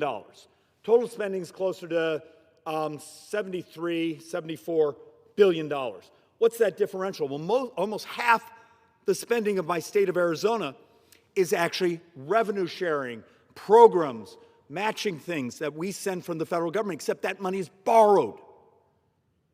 If you're a state government, are you prepared for when this place can't even afford to meet those obligations because everything we're doing is on borrowed money?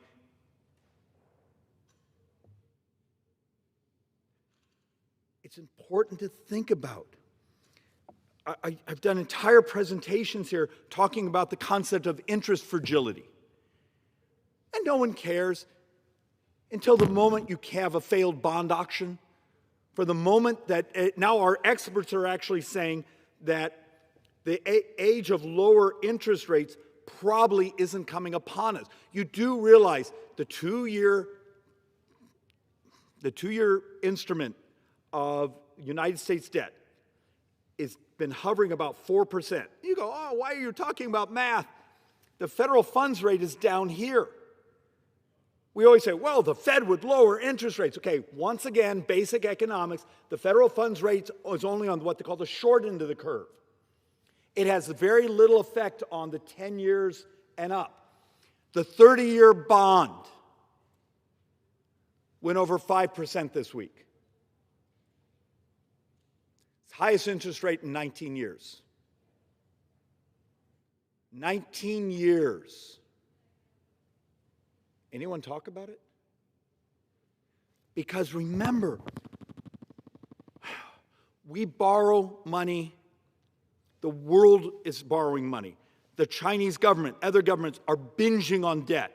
The industrialized world has gotten old.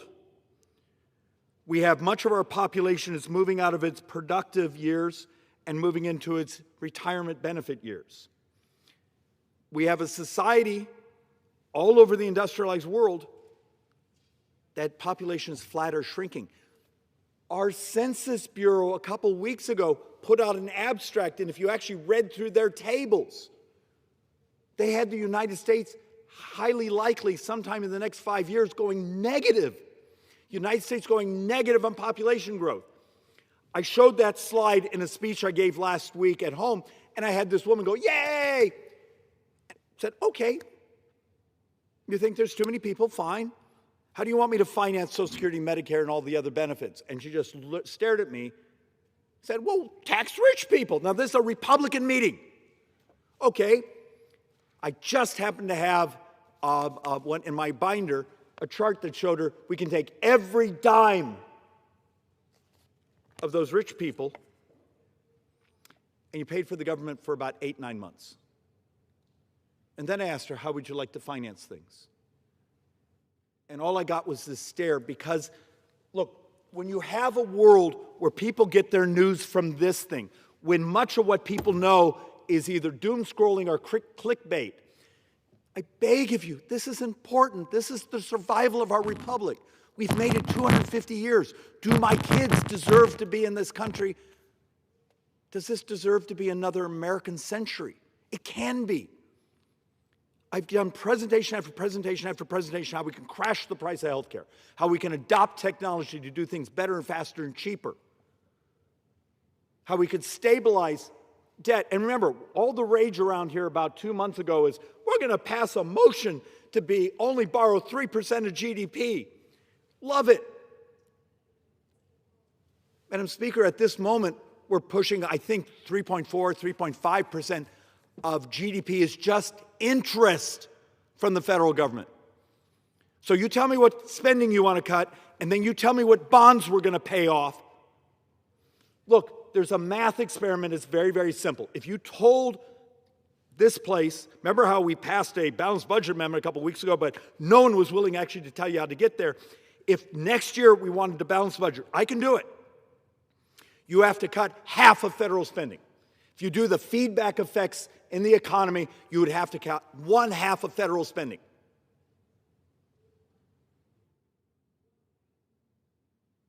I need you to think about what I'm saying here. So let's do this. This is as we built the budget.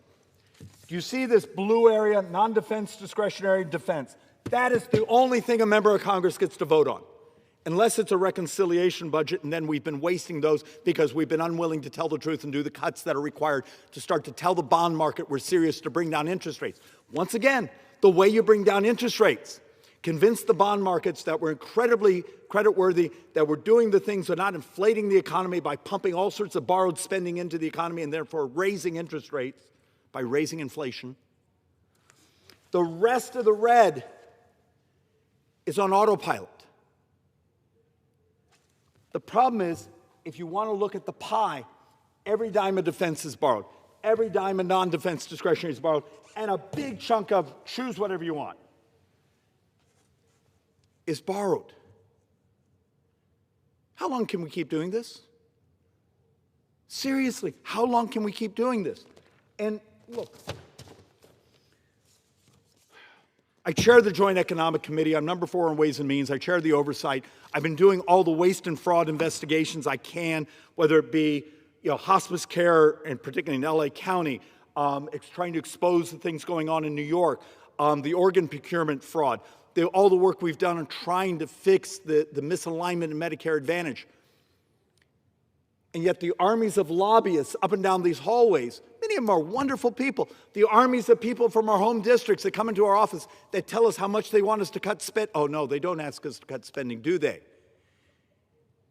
I will do a presentation to my own people from Arizona and say, here's what we're up against. And they'll go, that's very interesting. Now will you listen to my request for more spending?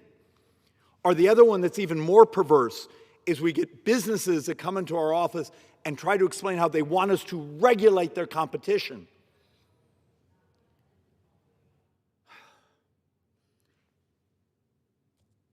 I thought we were the free market party. I thought we were the party that believed prosperity was moral.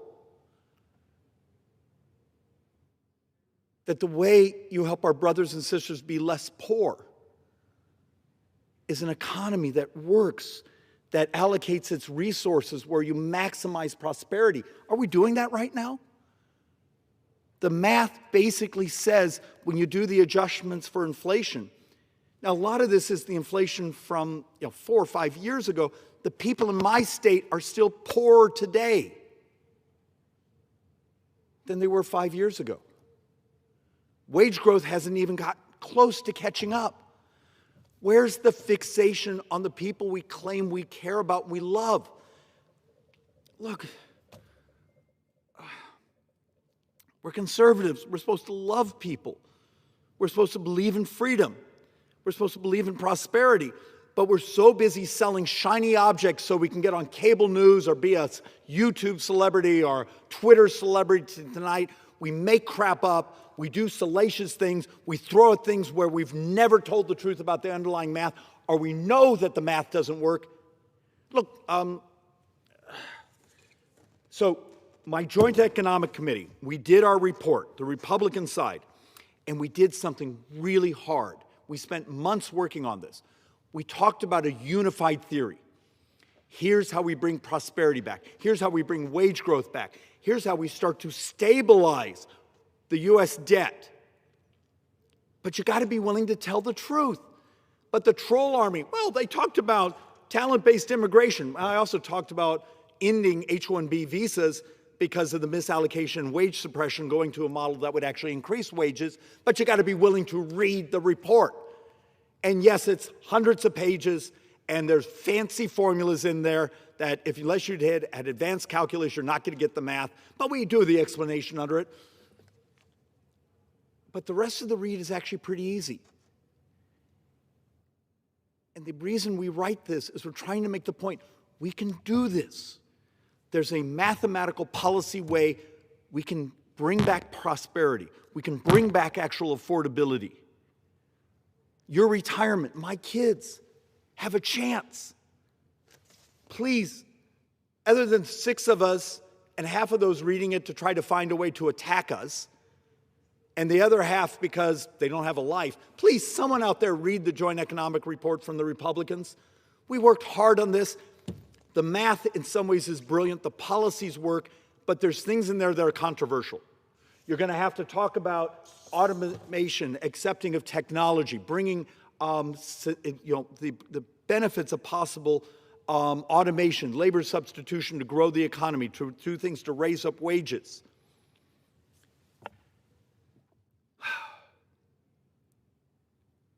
It's possible, but we have to tell the truth.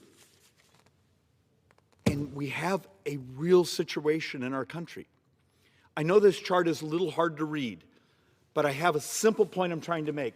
If you go back to 2019, all the way to April, where we're at right now, and you basically take a look at all non-farm growth, it's actually up only about 4%. But so what's way up here that's had a 24% growth? What's had the 17% growth? Those are functionally employment from welfare programs. This is like the thing in Medicaid of visiting family members and getting signed up and getting paid for it. This is functionally welfare services and health care. Problem with health care is, what is it? About 67%, maybe even more, of health care dollars come from the federal government. In my state of Arizona, last year, we only produced 24,000 new jobs. Every single one of those new jobs was in healthcare and welfare services. Private sector jobs actually fell. Last month in Arizona, we lost about 10,800 jobs. My private sector jobs shrank. We are now either 47th or 45th from the bottom or to the bottom in affordability in Arizona. Of my 3 wage categories, 2 of the wage categories went down. They lost, not even inflation adjusted, the raw number, they lost salary structure. Why don't we care? Look, and you try to explain the basic math on these things. Do we care and love our brothers and sisters? We're tracking this. I'm trying to get better data. This chart's a little hard to read, but those little tops you see with the orange and the yellow, those are delinquencies. Those are delinquencies that are starting to grow economically in our society. People who are having trouble making their mortgage payment, people who are having trouble making their car payment. I don't think this even has student loans in it. The fact of the matter is, we did some really good things in the tax policy last year. But we haven't done all the other things that are required from us to get the economy roaring, to open up markets. Look, when it's illegal in the United States to modernize a port, we have the least efficient ports in the industrialized world. Now, I know that's uncomfortable because I just made a union mad by saying that. But the fact of the matter is, we care about pricing, we care about supply chains, we care about inflation, we care about affordability, but then we're going to basically do the very things that stop the efficiencies in our economy. Maybe we could legalize the very technologies, the very things in our world that would make the world more prosperous. Are we too busy pandering to the last group of lobbyists that came into our office? Look, a local example, just because I care about this. I used to be the Maricopa County treasurer. Maricopa County is the fourth biggest, most populous county in the United States. All right. I was the tax collector. I was the investment officer. I was the bank. So, I had really good staff. We did lots of great things. If I walk in tomorrow and say, all right, let's get rid of the income tax in my state. Great, I love it. It's about 31% of the budget that's appropriated. Okay, tell me what you want to cut. Tell me where we're going to move. Because understand, if you wanted to make that up and say we're just going to cut it on the income tax and move it to the property tax, you just doubled grandma's property taxes. Is that your plan? Is that what we're actually going to do? Now, we've actually offered ideas to lower the cost of government where we think we can cut that rate down by a third, 40%, but you systematically have to have a plan to do things. The same thing with here. We talk a big game, but you notice we avoid telling the truth about the details of what it takes. And I think the public, the voters we represent, the voters we claim we care about, have gotten to the point they're tired of the fraud. You're going to give us an idea, tell us how you get there. Tell us the math.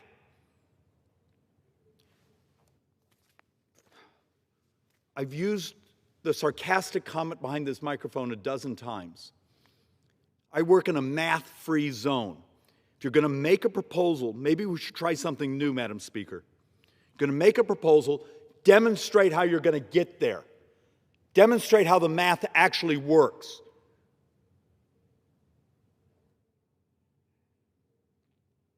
There's ways to make it happen. Nothing's easy, but it's doable. Lay out a plan. Look, we've been doing presentations around Arizona how we could crash the price of our Medicaid system. It'll take a couple years, but through technology, helping our brothers and sisters be healthier, we think we can remove hundreds of millions of dollars in spending. We can end fraud in much of our government programs tomorrow by simple adoption of data systems. So think about this. One of the great perversities, and actually part of it is in this MedPAC book, if you look at it, when we pay fraudsters, and then the current government model is we hire auditors, and then we hire lawyers. How often do we ever get any money back? How often do people actually ever end up in jail? May I propose a suggestion? Stop letting the damn money go out the door in the first place. The pay and chase model is from a different century, a different decade. We have the technology today, whether you want to call it AI, algorithmic. The fact of the matter is someone's requesting benefits, their data doesn't match. They these hospices that were popping up all over LA County. The first time we started to look at their data, we knew they were fraud. The fact of the matter is we have the technology today, we can stop the waste and fraud in government, and maybe the public would start to believe in us again if they knew their money wasn't going to fraudsters. We can do that, particularly at my state level, where we had, what, $2.8 billion in sober living home fraud that could have been caught, I've been told, by a $1,500 simple accounting AI package, would have seen it immediately. And it was saved $2.8 billion. Is that Republican, Democrat? Now, I know it upsets the people who are the auditors, the people that make their living. But this needs to be about the taxpayers, about the American people. We have ways to fix these things. Why don't we have the intellectual gravitas, or whatever fancy word we want to use around this place, to actually try it instead of continuing to do the trite? Madam Speaker, I appreciate you tolerating me. And I did mention I've had a lot of caffeine already today. And with that, I yield back.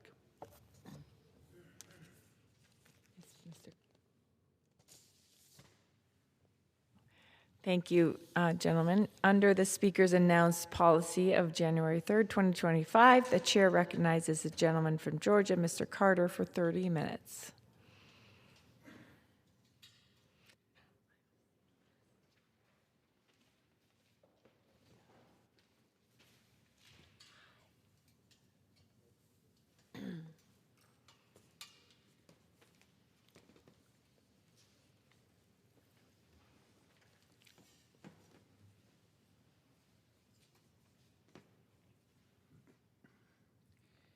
Madam Speaker, I rise today to recognize Griff Lynch for his outstanding service as President and CEO of the Georgia Ports Authority.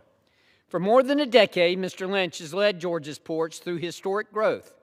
Under his leadership, the Port of Savannah has become the nation's busiest cargo hub outside of Los Angeles and New York. The authority also put more than $4 billion into infrastructure improvements during Mr. Lynch's tenure. These investments have strengthened our supply chain, supported thousands of jobs, and expanded economic opportunities across our great state. Mr. Lynch has announced he will retire in August of 2027 after years of dedicated service to Georgia. We thank him for his strong leadership and lasting impact on our state's economy. I'm confident the company will see continued success as we welcome Kevin Price, who will begin serving as president this July and will succeed Mr. Lynch as CEO.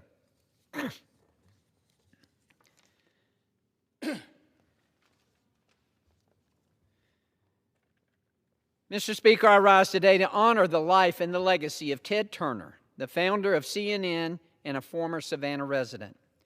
Mr. Turner passed away on May 6th after a battle with Lewy body dementia. He was a trailblazer in many fields, including media and sports. He founded CNN and grew it from a little-known cable news network to the media giant that it is today.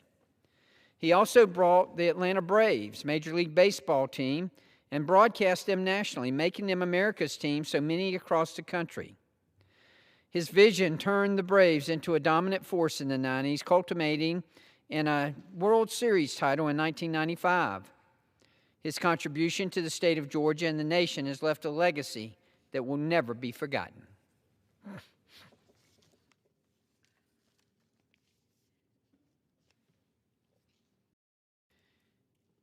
Madam Speaker, I rise today to recognize Michael Alexander, who is retiring from King & Prince Seafood after 15 years of leadership. Under Michael's leadership, King & Prince has earned multiple prestigious awards for their quality of food service. K&P is a major contributor to our coastal economy in southeast Georgia, and for the past century has been part of the Brunswick community. Beyond seafood, K&P has launched its Be the Difference campaign that has raised hundreds of thousands of dollars to support people in the community. The company matches employee donations to boost giving for people in need. Michael has presided over significant growth for the company and has given back to the Brunswick community in a big way. We thank him for his work and wish him well in the future.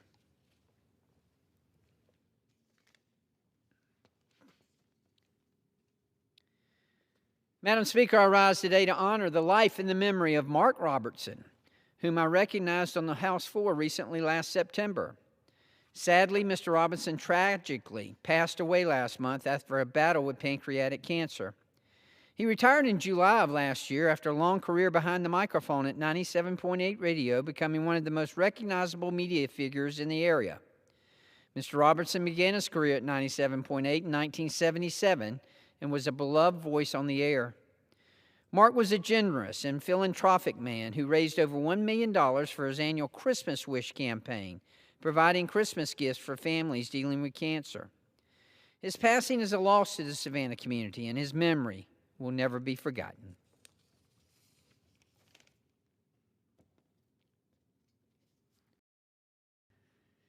Madam Speaker, I rise today to honor the life and the legacy of Demetria Blunt, who passed away on April 30th in a tragic accident. From 2000 to 2004, she proudly served her country in the Marine Corps during Operation Iraqi Freedom, demonstrating her courage and unwavering commitment to the U.S. and to those around her. Demetria was a small business owner and licensed massage therapist, a testament to her care for others in all aspects of her life. In 2023, she faced significant health challenges, yet still completed a 5K walk. She was a resilient woman with a fighting spirit. I'm praying for her friends and family as they carry her legacy of love and strength.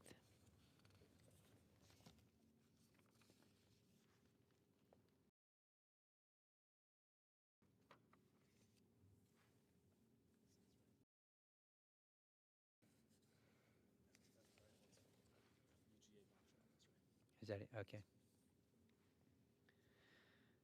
Madam Speaker, I rise today to recognize the University of Georgia mock trial team, which for the first time placed first at the American Mock Trial Association competition. Overcoming many difficulties, including financial obstacles, these brilliant minds embodied the best of the Bulldog spirit. No one wanted it more than these students. They organized and funded their team entirely on their own. These are the valuable lessons learned from faculty and friends at the University of Georgia, a place I was fortunate to attend. If you put in the work, trust that success will follow. Stories like these that give me the utmost faith in our younger generations as we entrust them with the responsibility of carrying our communities and country into the future. Congratulations to the University of Georgia mock trial team on their tremendous success, and go Dogs.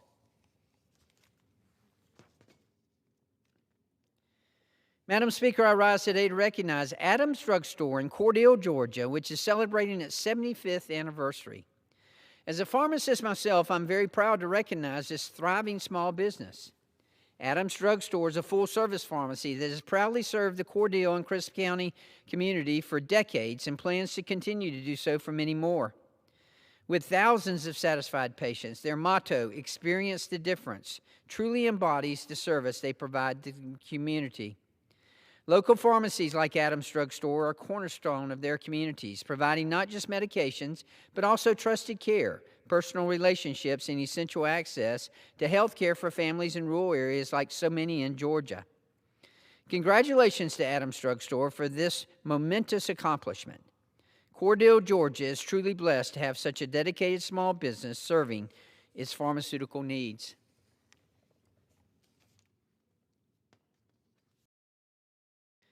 Madam Speaker, I rise today to recognize Emory University's Nell Hodgson Woodruff School of Nursing. Their master's degree program has now been ranked #1 in the nation for 4 straight years by the U.S. News & World Report ranking. Emory's bachelor and doctoral programs have also earned 2nd in the nation, having maintained a top 10 placement over the last several years across a ranking of over 200 schools. The Woodruff Nursing School maintains a large research program, collaborating with several Atlanta area hospitals to further this effort. The quality of Emory's nursing programs prepares students for outstanding service to our community, and we are all proud of their momentous accomplishment. Through their work, they help Georgians across the state each day, and we are very thankful for that.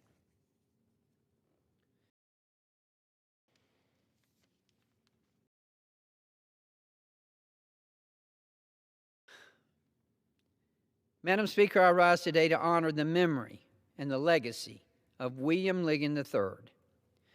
Will tragically passed on May 3rd after a life full of compassion and service to others. I had the pleasure of serving in the Georgia State Senate with his father, William Ligon.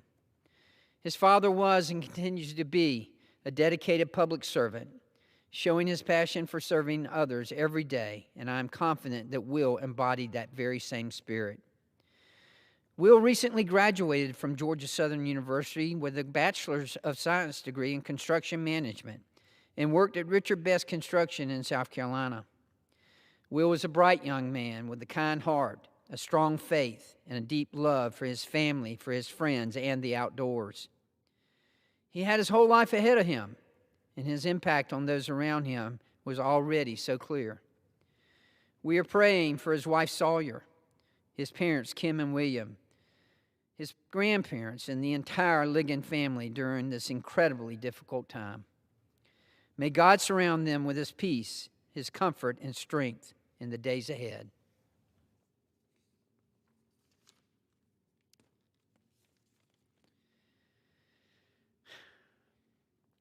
Madam Speaker, I rise today to recognize the Savannah Country Day School, Faculty, Staff, and Parents Association. These individuals have put in countless hours and, in some cases, decades of service to their school and community, supporting students and giving them opportunities to learn and grow. Teachers and staff retiring this year have been a steady presence in students' lives, making Savannah Country Day School feel like home. I admire these educators for their service to their students, their school, and their community, and I thank them.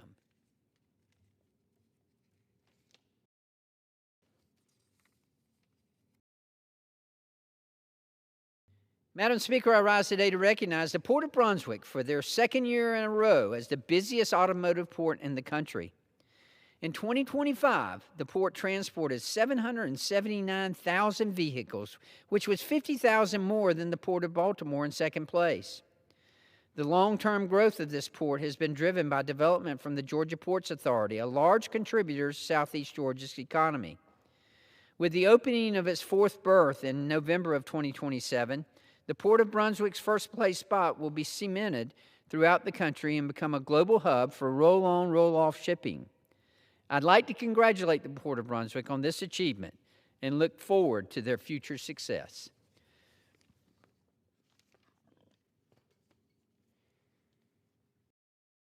Madam Speaker, I rise today to honor the life and the legacy of Georgia baseball icon Bobby Cox.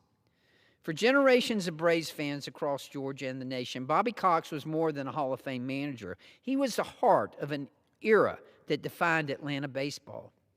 Over a legendary career, Bobby led the Braves to 14 consecutive divisional titles, 5 National League pennants, and a World Series championship in 1995. His 2,504 career wins rank among the greatest in Major League Baseball history. But beyond the wins and championships, Bobby Cox was respected for the way he led with toughness, loyalty, humility, and an unwavering belief in his players.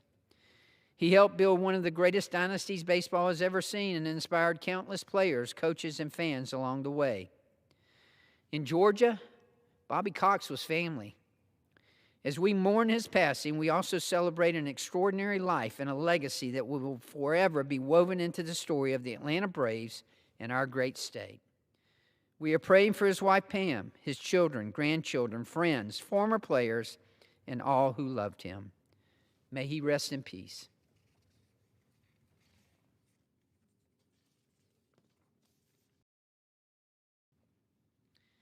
Madam Speaker, I rise today to honor Mac Jackson, who announced his retirement from the Georgia House of Representatives after 18 years of service. Representative Jackson was first inspired to serve others by John F. Kennedy's famous words, "Ask not what this country can do for you, but ask what you can do for this country." To this, Representative Jackson has served on 8 legislative committees, always prioritizing the needs of rural communities. On the Health Committee, he worked to eradicate health care deserts in rural communities by incentivizing students to work in them. As chair of the Rural Development Committee, he passed legislation to bring the same economic development prosperity metro areas enjoy to rural communities. Representative Jackson is also involved with the Georgia Justice Project, where he works to give people opportunities for a second chance. I thank Representative Jackson for his service and wish him the best in this next chapter of his life.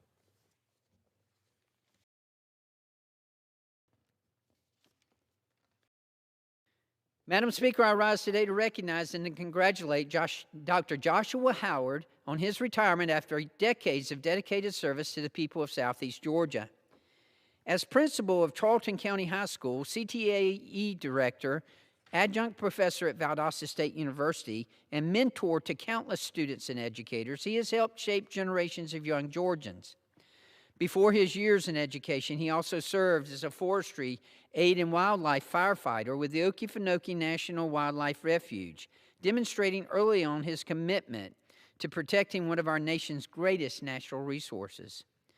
Today, Dr. Howard continues that mission as president of the Friends of the Okefenokee, where he has been a strong advocate for conservation, education, and the preservation of the Okefenokee Swamp for future generations.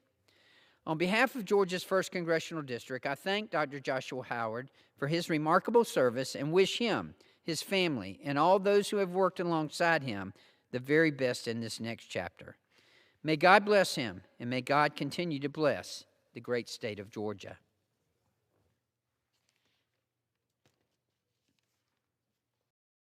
Madam Speaker, I rise today to thank Brian Patterson, who was recently honored with the Carnegie Medal of Heroism for his courageous acts in a 2022 car crash. Brian is a retired soldier and lifestyle mechanic, and on July 8, 2022, while driving down the highway in Midway, Georgia, Brian saw something that would change his life. A car carrying Christina Shantz and her 11-year-old daughter, Alexa, collided with a dump truck and struck its fuel tank. Mr. Patterson quickly pulled both Christina and Alexa safely out of the wreckage. Because of his courageous action, lives were saved that very day. Mr. Patterson is only one of 18 people in the U.S. and Canada to receive the Carnegie Medal for Heroism in 2026. Thank you, Brian, for your life-saving action.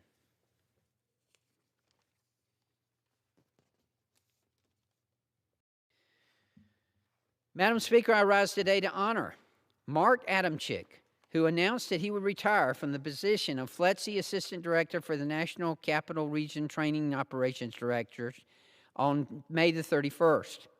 Adamczyk has faithfully served in the federal law enforcement for over 26 years. He oversees coordination with the Department of Homeland Security, Congress, and law enforcement partners, while leading FLETC's training operations in Cheltenham, Maryland, and the International Training Division. Before joining FLETC, Adamczyk was Deputy Chief of the United States Park Police Field Operations Division, where he directed law enforcement operations for major national events, including presidential inaugurations, Independence Day celebrations, and more. Throughout his USPP career, Adamczyk held numerous leadership positions, including SWAT team member, Homeland Security Division Commander, Operations Commander for the National Mall, and Commander of Special Forces, Icon Protection, and Workforce Development. I thank Adamczyk for his service and wish him the best in the next chapter of his life.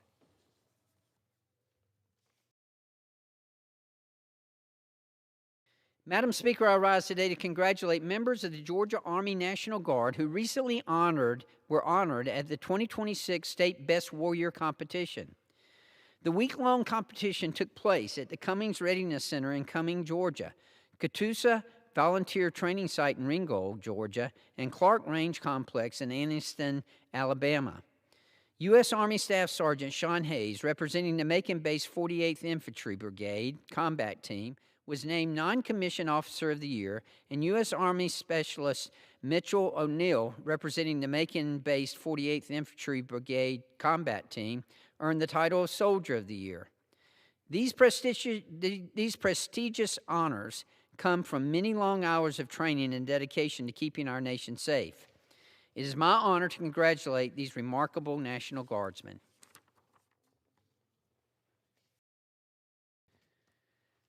Madam Speaker, I rise today to recognize the Islands High School Boys Soccer Team. The Islands Boys Soccer Team won the state championship game on Tuesday night. The team ended the first half with 4 points and claimed the championship title by ending the game with 6-0, giving them an amazing season of 22-2 overall. No team scored a goal on the Sharks during the entire postseason. The Sharks made school history by claiming the island's first state championship in any sport. They are also the first Savannah public school to win a boys soccer state championship. An accomplishment like this deserves recognition from their community and their classmates. The boys should be proud of their victory and remember the hard work and determination that made it possible. Go Sharks!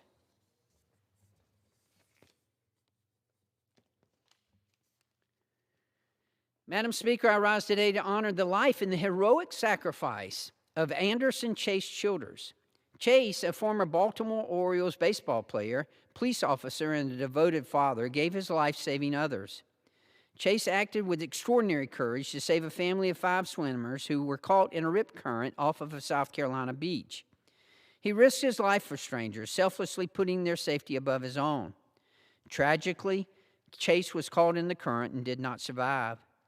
Cobb County Police Department said that this embodied the same bravery and commitment he showed every day as an officer. While Chase is mourned by his entire community, the weight of Chase's death is felt most heavily by his wife and 3 children. Even those who never met Chase can be inspired by his life. We should all honor Chase as the highest standard of heroism, courage, and sacrifice.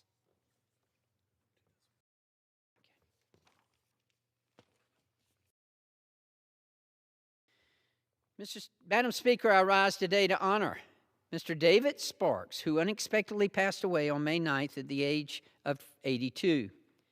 Mr. Sparks served as the board chairman of Precision Health Holdings and the past CEO of PCCA. He was a true visionary of the compounding pharmacy industry. Dave quickly became a well-respected leader in the pharmacy industry who led a life of integrity, generosity, and a genuine passion for those around him. His vision for his company allowed the organization to strengthen with a capable board staff with deeply experienced executives. The growth of PCCA is a credit to Mr. Sparks' servant leadership. My heart goes out to Dave's family and loved ones as they grieve his passing. Okay. Madam Speaker, I rise today to honor Sarah Mitchell, a member of the Piedmont Hospital Home Health Team who recently became a living kidney donor. In early 2025, Sarah noticed a Facebook acquaintance in Georgia who needed a transplant. However, after many tests, she found out that she was not a match for this patient.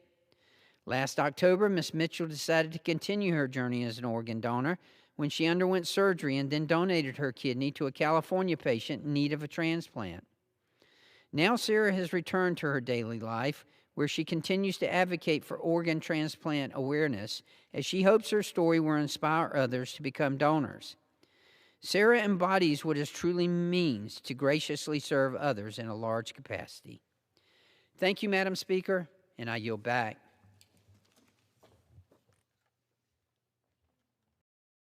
Does the gentleman have a motion? Madam Speaker, I move that the House now adjourn. The question is on the motion to adjourn. Those in favor say aye. Those opposed, no. The ayes have it. The motion is adopted. Accordingly, the House stands adjourned until 9 a.m. tomorrow.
the Department streets of South Buffalo. Time.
House will be in order.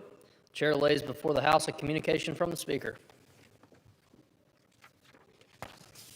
The Speaker's Rooms, Washington, D.C., May 14th, 2026. I hereby appoint the Honorable Addison P. McDowell to act as Speaker pro tempore on this day. Signed, Mike Johnson, Speaker of the House of Representatives. Pursuant to the order of the House of January 6, 2026, the Chair will now recognize members from lists submitted by the majority and the minority leaders for morning hour debate. The Chair will alternate recognition between the parties with time equally allocated between the parties, and each member other than the majority and the minority leader and the minority whip limited to 5 minutes, but in no event shall debate continue beyond 11:50 a.m. The Chair recognizes the gentlewoman from Michigan, Ms. Tlaib, for 5 minutes. Mr. Speaker, DTE Energy has a monopoly in my district. It's the primary source of utilities for gas and electricity for my residents. This is why it was critical and important for me to introduce the Make DTE Pay Act. It would substantially increase monetary penalties on utilities like DTE Energy when they see customer rate increases within 2 preceding or following Clean Air Act violations. You might ask why. Well, because DTE had gotten hit with more than $100 million in penalties for violating the Clean Air Act by a federal judge. Within the same week, they got $240 million increase in rates. And DTE Energy customers, our residents, already know we're paying some of the highest rates in the country for some of the least reliable services, all while DTE shareholders and executives get richer. And now we know DTE has again been hit by this violation. They turned around and put it on the consumers. Corporate polluters like DTE treat breaking environmental laws as just the cost of doing business. It is insulting to every single family in my district that is being poisoned by the air they breathe because of this company. And they turn around and jack up our utility bills year after year. That's why it is critical and important that we introduce the Make DTE Pay Act. I encourage my colleagues to understand the importance of this. This legislation forces utilities like DTE to make a choice: follow the Clean Air Act or face real financial consequences when they try to raise rates on customers that they already harmed. We have to change the math. Polluting our communities must be as bad for business as it is for our health. Our families deserve clean air, reliable service, and accountability, not excuses and higher bills. Mr. Speaker, Republicans are trying to drag this country back to Jim Crow South, where black political power is stripped, our voices are stripped, silenced, and dismissed. This time, not with the hoods, but with maps and court rulings that do the same old work. People might find this insulting, but it's very obvious why we need the Voting Rights Act, because they turned around and changed the maps to dilute black voices. With the help of the far-right extreme Supreme Court, they are dismantling voting rights across the South and targeting our black neighbors who bled, marched, and died for our civil rights. The administration promised to make life more affordable. Instead, they've gutted our health care for millions, invested in death and destruction abroad, and used their fascist ICE army to tear apart our communities. They know these policies are not popular among the American people. That's why they're redrawing the maps, because it's the only way they can win. I'm from Detroit, the most beautiful, blackest city in the country. Come there. It is the most loving, most resilient communities that you've ever met. And that's where I learned to speak truth to power, even if my voice shakes. When black political power is attacked anywhere, our democracy itself is under attack everywhere. We've seen all this before, colleagues, but like those who came before us, we will not be intimidated, we will not be silenced, we will not back down. Mr. Speaker, right now on any given night, the richest country on earth, nearly 771,000 of our neighbors are unhoused. 1 million children experience homelessness every year. Think about that, 1 million children. This is not accidental, this is a policy choice. Every year, Congress passes another record-breaking military budget. We always find money for war and destruction, even though they haven't passed 8 audits in a row. The Department of War hasn't. But somehow we are told there's not enough money to house our people. This is unacceptable. We know the truth. Congress has the money and Congress has the power to change that.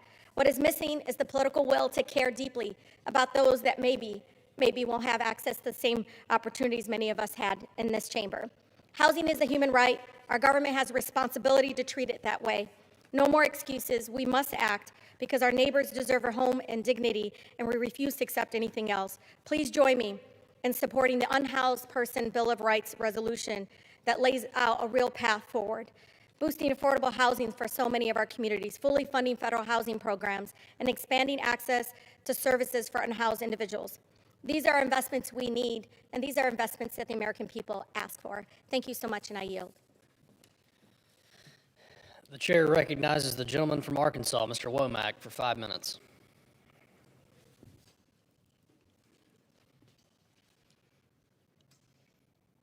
Mr. Speaker, I rise today to honor and recognize a business in my district celebrating its 100th birthday this month.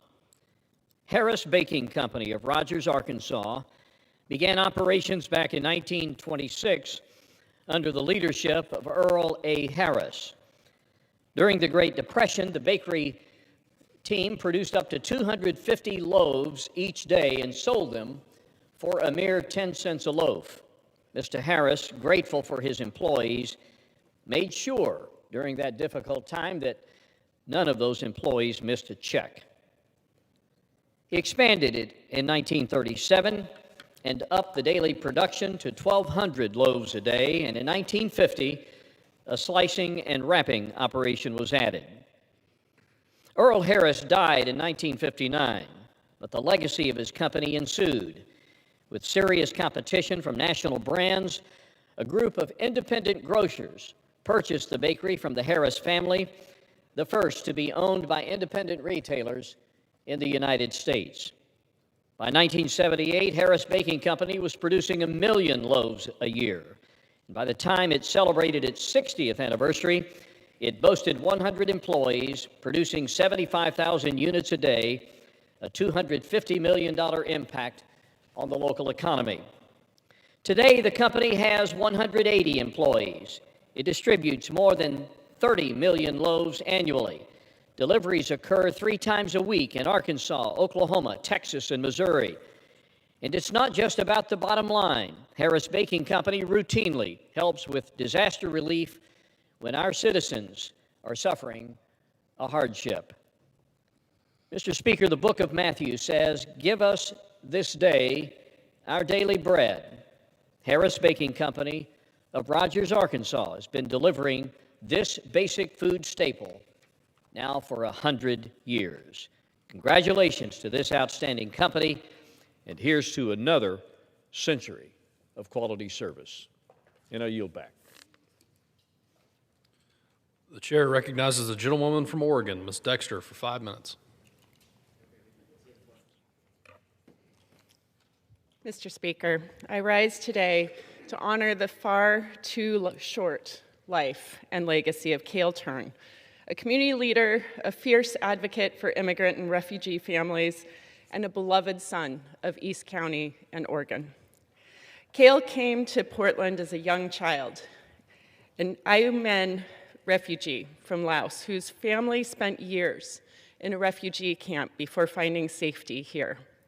That story became the foundation of his life's work, ensuring that other immigrant and refugee families had what his family did not, a voice in the decision that shaped their lives.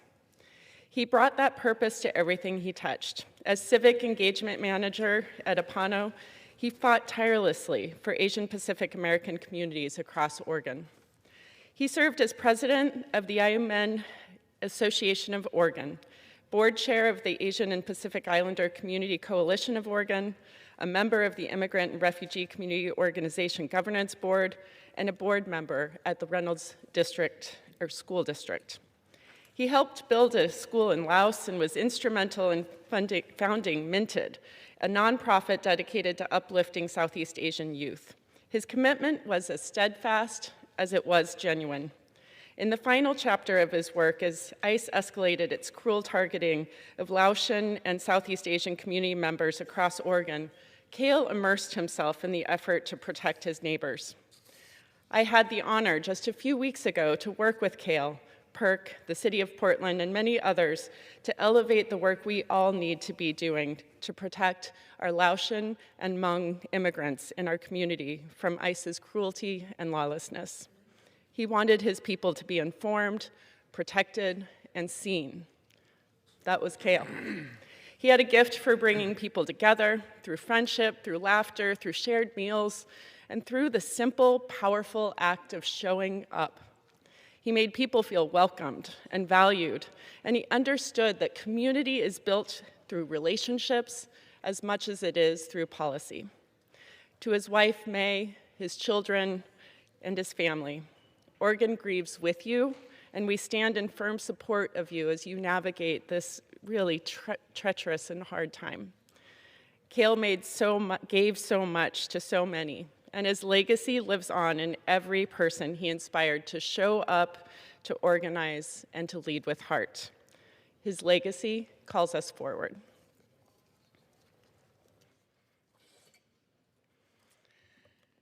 Mr. Speaker, inflation just jumped to its highest level in 3 years. Gas prices are at a 4-year high, with Oregonians paying an average of $5.35 a gallon. Working families are struggling. They are choosing between filling up their tank and putting food on the table. They are watching their costs go up while their paychecks stay the same. This is the reality of at home, and bringing relief to our communities must be our priority. And yet, the administration and the Republicans are refusing to center the American people. Instead, they are allowing a reckless and unnecessary war in the Middle East to continue, driving up global oil prices, alienating our allies, and creating instability in energy markets and the world's economy. Just yesterday, the Senate once again blocked legislation to stop this war. Today, the House has an opportunity to act. We will vote on a war powers resolution. At a time when Americans are asking us for relief, we should not be prolonging a war that makes their lives more expensive and less stable. I refuse to stop talking about how hard people are working just to get by. I urge my colleagues to prioritize caring for working families and demand an end to this war in Iran. I yield back. The chair recognizes the gentleman from Pennsylvania, Mr. Thompson, for 5 minutes.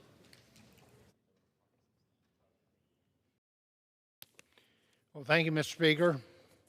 I rise today to recognize National Police Week, observed this year from May 10th to May 16th. Established by a joint resolution of Congress in 1962, this week serves as a solemn tribute to the men and women in blue who lost their lives in the line of duty. Since then, support for the National Police Week has grown significantly. National Police Week is sponsored by the National Law Enforcement Officers Memorial Fund. Its mission is to tell the story of American law enforcement, honor the fallen, and make it safer for those who serve. This year, thousands of police officers and law enforcement supporters are gathering here in Washington, D.C. to show their public support for the men and women who wear the badge. I encourage people visiting our nation's capital this week to visit the National Law Enforcement Officers Memorial. Here you can pay tribute to more than 24,000 officers whose names are engraved on the memorial. Earlier this year, we mourned Pennsylvania State Trooper Timothy O'Connor, who died during a traffic stop. Trooper O'Connor, like so many other law enforcement officers we have lost, served with dignity, honor, and courage. I pray God continues to protect and bless his family. Every day, more than 700,000 law enforcement officers uphold the responsibility of protecting Americans and serving their local communities. Mr. Speaker, our officers put on their uniforms each day knowing that they can be in harm's way at any moment. As a member of Congress, I thank the Capitol Police officers who work so hard to protect the Capitol, members of Congress and their staff. These men and women serve with integrity and goodwill, making it possible for representatives to serve their constituents. Police officers across the nation make their communities safer, and for that, we are grateful. Mr. Speaker, as we honor National Police Week, it is important to take a moment and remember the sacrifices of many officers as well as their families have made. May God continue to protect our police officers and their families. And thank you to all the officers who take the oath to serve and protect the public. Happy National Police Week. Thank you, Mr. Speaker, and I yield back the balance of my time. The chair recognizes the gentleman from New York, Mr. Kennedy, for 5 minutes.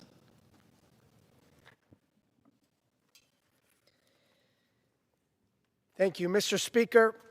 As we commemorate National Police Week, I rise today on behalf of a grateful Western New York community and a grateful nation to mourn the passing of Buffalo Police Inspector Daniel E. Redmond, who we lost on March 4th, 2026, at the age of 86. Inspector Redmond's life was defined by service, sacrifice, and an unwavering commitment to protecting the city of good neighbors, Buffalo, New York. Dan wore the badge for 39 years. He rose through the ranks from patrol officer to lieutenant to captain and ultimately to inspector, the highest civil service rank in the department. But what defined Dan most was not the title he had, but the choices he made. Choices that helped him earn the respect of our entire city and community. Dan believed leadership meant standing shoulder to shoulder with the men and women doing the work. It meant being present when it mattered most. As an inspector, Dan could have taken the easy path. He could have worked steady days, avoided weekends, and spent his time behind a desk. Instead, he chose the night shifts and the hardest hours, often working the same shifts as the youngest officers under his command. That was the kind of public servant that Dan Redmond was. That was the kind of leader he was. Over the course of his career, he responded to some of the most difficult and tragic moments our city has ever faced. He was there in the aftermath of violence, in the chaos of crime scenes, and in the solemn heartbreak that follows unspeakable loss. He served as the initial command officer at hundreds of incidents, moments that would test anyone's strength, courage, and humanity. And yet through it all, Dan persevered because of his spirit and his virtue. Those who knew him best knew a kind and easygoing man who led with empathy. Dan cared deeply for his fellow officers. He made it a point to be there for them in their precincts, on the streets, and at the scenes that would stay with them long after their shifts ended. He understood that policing is not just about enforcing the law, it's about connecting with the communities that you're sworn to protect. Dan's legacy of service didn't end with him. His son Daniel and daughter-in-law Lisa both became Buffalo police detectives. His eldest grandson, John, currently serves as a Buffalo police officer. In Buffalo, the Redmond lineage is synonymous with the commitment to protect and serve, thanks to the example Dan set for his family. Outside his uniform, Dan was a devoted husband to his wife, Margaret, for 58 years. Their partnership was built on faith, love, and resilience. He was a proud father to Daniel, Molly, and the late Peggy. He was a beloved grandfather to John, Kira, Michael, Natalie, Mary Grace, Kyle, Carolyn, Patrick, Lillian, and the late Margaret. In retirement, Dan found joy in the simple things like riding his bike through the streets of South Buffalo, reading a good book, and watching a movie with the love of his life. He was a man of deep faith, a devoted member of St. Martin of Tours Church, and a steady presence in the neighborhood that shaped him. With Dan's passing, Buffalo lost one of our strongest advocates and guardians. On behalf of a grateful community and a grateful nation, I want to thank Inspector Redmond. Thank you for the